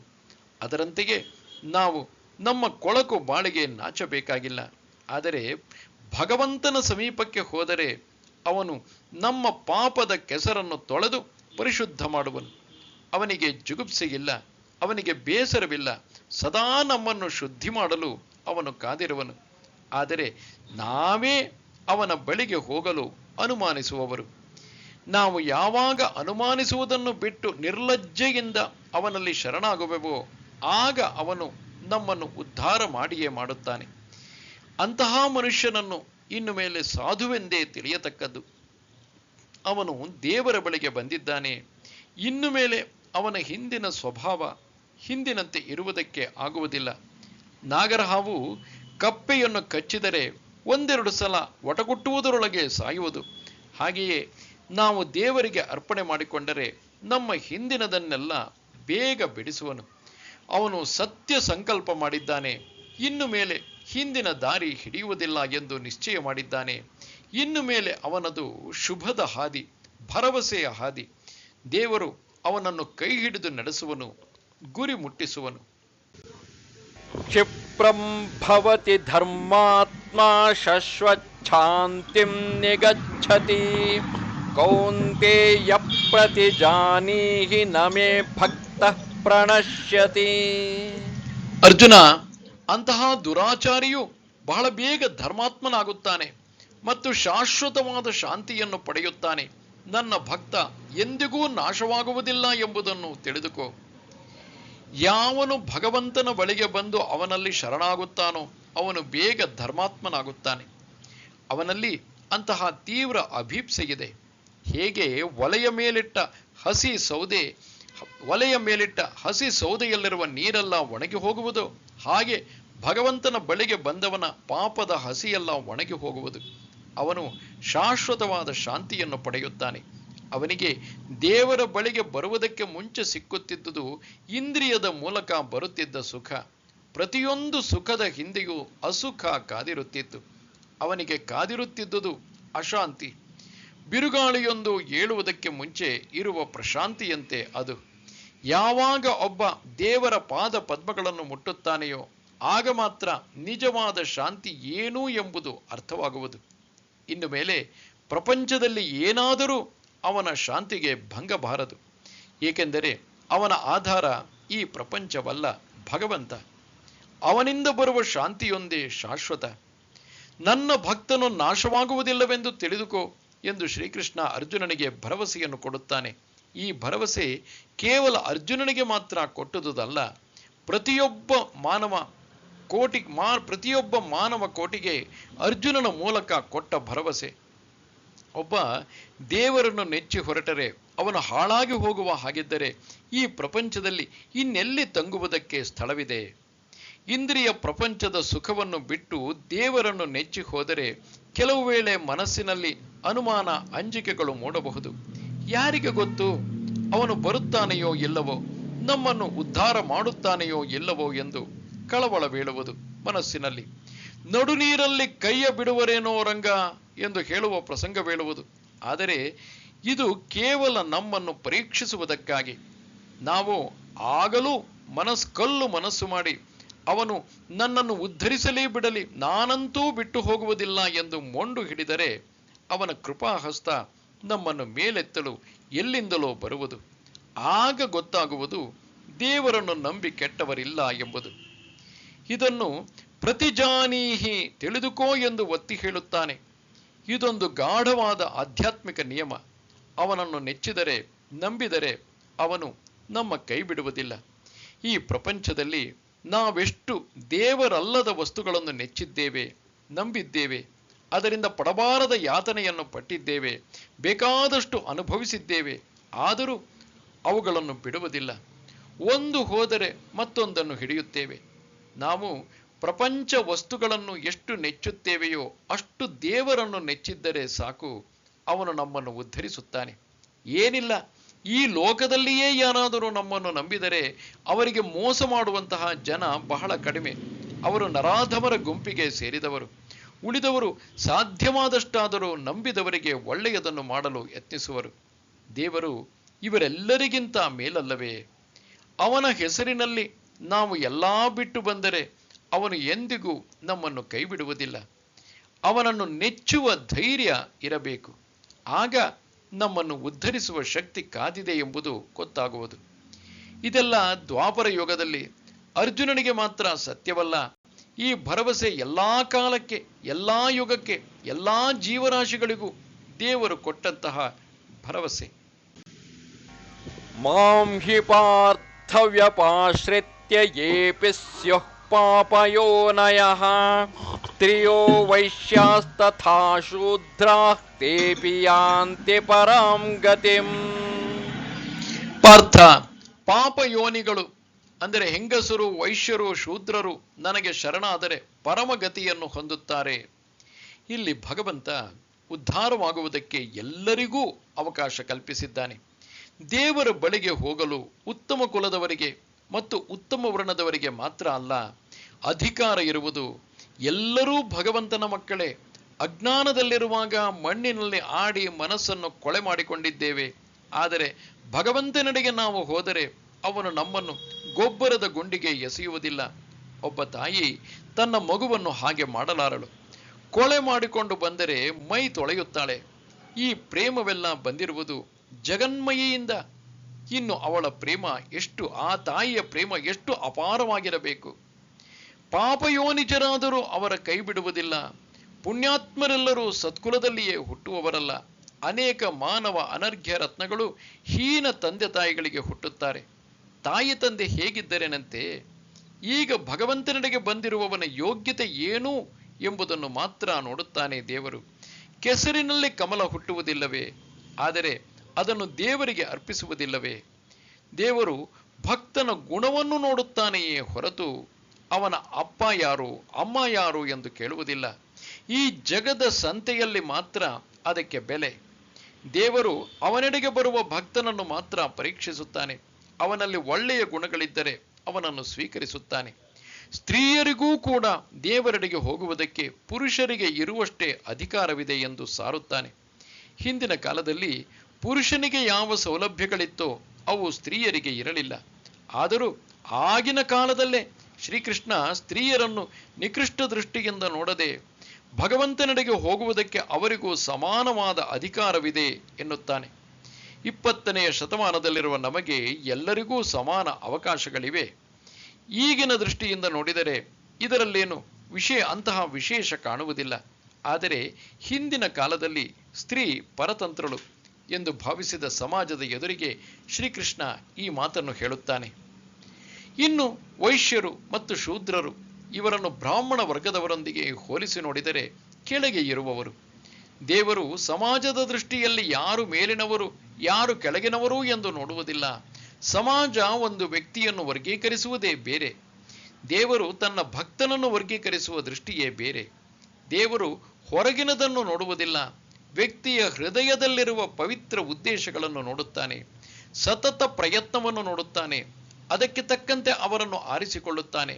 ಸಮಾಜ ಬಾಹಿರರಿಗೂ ಅತಿ ನೀಚರಿಗೂ ಭಗವಂತನಡೆಗೆ ಹೋಗುವುದಕ್ಕೆ ಅಧಿಕಾರವಿರುವಾಗ ಸ್ತ್ರೀ ವೈಶ್ಯ ಶೂದ್ರರಿಗೆ ಆ ಅವಕಾಶವಿರುವುದರಲ್ಲಿ ಆಶ್ಚರ್ಯವೇನಿದೆ? ಇಲ್ಲಿ ಶ್ರೀಕೃಷ್ಣ ಬರೀ ಹಿಂದೂಗಳ ದೃಷ್ಟಿಯಿಂದ ಮಾತನಾಡುವುದಿಲ್ಲ. ದೇವರೆಡೆಗೆ ಹೋಗುವುದಕ್ಕೆ, ಪರಮ ಗತಿಯನ್ನು ಪಡೆಯುವುದಕ್ಕೆ ಎಲ್ಲರಿಗೂ ಬಾಗಿಲನ್ನು ತೆರೆದಿರುವನು. ಗೀತೆಯಲ್ಲಿ ಬರುವ ಧರ್ಮ ಅತ್ಯಂತ ವಿಶಾಲವಾದ ಧರ್ಮ, ಎಲ್ಲ ಧರ್ಮಗಳನ್ನು ಬಾಚಿ ತಬ್ಬಿಕೊಳ್ಳುವಂತಹ ಧರ್ಮ. ಇಲ್ಲಿ ಬರುವ ದೇವರು ಅಷ್ಟೇ ಅನಂತವಾಗಿರುವನು. ಯಾವ ಹೆಸರಿನಿಂದ ಕರೆದರೂ ಅವನಿಗೆ ಹೋಗುವುದು. ಯಾರು ಯಾರು ಅವನನ್ನು ಯಾವ ಯಾವ ಧರ್ಮದ ಆಶ್ರಯ ಪಡೆದಿದ್ದರೂ ಎಲ್ಲರಿಗೂ ಪರಮ ಗತಿಯನ್ನು ಎಂದರೆ ಮುಕ್ತಿಯನ್ನು ಕೊಡುತ್ತಾನೆ. ಕಿಂ ಪುನರ್ಬ್ರಾಹ್ಮಣಾ ಪುಣ್ಯಾ ಭಕ್ತಾ ರಾಜರ್ಷಯಸ್ತಥಾ ಅನಿತ್ಯಮಸುಖಂ ಲೋಕಂ ಇಮಂ ಪ್ರಾಪ್ಯ ಭಜಸ್ವ ಮಾಂ. ಹೀಗಿರುವಾಗ ನನ್ನ ಭಕ್ತರಾದ ಪುಣ್ಯಶಾಲಿಗಳಾದ ಬ್ರಾಹ್ಮಣರ ಮತ್ತು ರಾಜ ಋಷಿಗಳ ವಿಚಾರ ಹೇಳುವುದೇನು?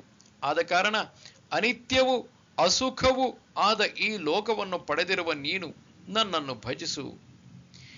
ತುಂಬ ಕೆಳಮಟ್ಟದಲ್ಲಿ ಇರುವವರಿಗೆ ಭಗವಂತನಡೆಗೆ ಹೋಗುವುದಕ್ಕೆ ಸಾಧ್ಯವಿರುವಾಗ ಯಾರು ಉತ್ತಮ ವಾತಾವರಣದಲ್ಲಿ ಇರುವರೋ ಅವರಿಗೆ ಮತ್ತೂ ಸುಲಭ ಸಾಧ್ಯವಾಗುವುದು ಅವನ ಕಡೆಗೆ ಹೋಗುವುದಕ್ಕೆ. ಈ ಸಂಸಾರ ಅನಿತ್ಯ, ಇಂದು ಇರುವುದು ನಾಳೆ ಇಲ್ಲ. ಧನ, ಯೌವನ, ಅಧಿಕಾರ ಎಲ್ಲ ನಮ್ಮನ್ನು ಬಿಟ್ಟು ಹೋಗುವುದು. ಈ ಜೀವನದಲ್ಲಿ ಬರುವಾಗ ಹೇಗೆ ಬಂದೆವೋ ಹಾಗೆಯೇ ಹೋಗುವಾಗ ಏನನ್ನೂ ಮಧ್ಯದಲ್ಲಿ ಶೇಖರಿಸಿ ಇಟ್ಟುಕೊಂಡೆವೋ ಅವುಗಳಾವುವು ಸಾಯುವಾಗ ನಮ್ಮ ಹಿಂದೆ ಬರುವುದಿಲ್ಲ.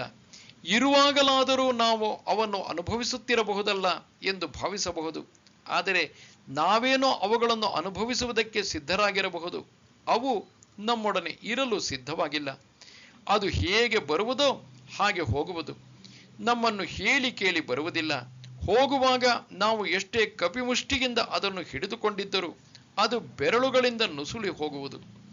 ಈ ಪ್ರಪಂಚದಲ್ಲಿ ಎಲ್ಲ ನೀರುಗುಳ್ಳೆಯಂತೆ ಕ್ಷಣಿಕ. ಒಂದು ನೀರ ಹನಿಯಿಂದ ನೀರುಗುಳ್ಳೆ ಏಳುವುದು, ಮತ್ತೊಂದು ನೀರ ಹನಿಯಿಂದ ನೀರುಗುಳ್ಳೆ ಸಿಡಿಯುವುದುಂಟು.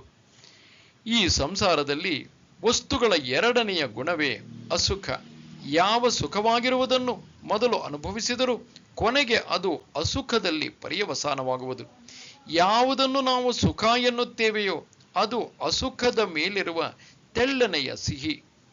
ಅದು ಚೀಪುತ್ತಿರುವಾಗಲೇ ಸಿಹಿ ಹೊರಟು ಹೋಗಿಬಿಡುವುದು, ಹಿಂದಿರುವ ಕಹಿ ಬರುವುದು. ಅದನ್ನು ಉಗುಳುವುದಕ್ಕೂ ಆಗುವುದಿಲ್ಲ. ಸಿಹಿ ಕಹಿ ಎರಡು ಒಂದೇ ವಸ್ತುವಿನ ಎರಡು ಭಾಗ.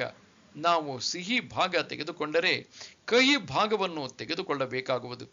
ಬೇಡ ಎಂದರೆ ಪ್ರಕೃತಿ ಬಿಡುವುದಿಲ್ಲ, ಬಾಯೊಳಗೆ ಹಾಕಿ ತುರುಕುವುದು. ಕಹಿ ಯಾರಿಗೆ ಬೇಡವೋ ಅವನು ಸಿಹಿಗೂ ಕೈ ಒಡ್ಡಬಾರದಾಗಿತ್ತು. ಯಾವಾಗ ಸಿಹಿಗೆ ಕೈಯೊಡ್ಡುತ್ತಾನೆಯೋ ಆಗ ಕಹಿಯನ್ನೂ ತಿನ್ನಲು ಅವನು ಸಿದ್ಧನಾಗಿರಬೇಕು.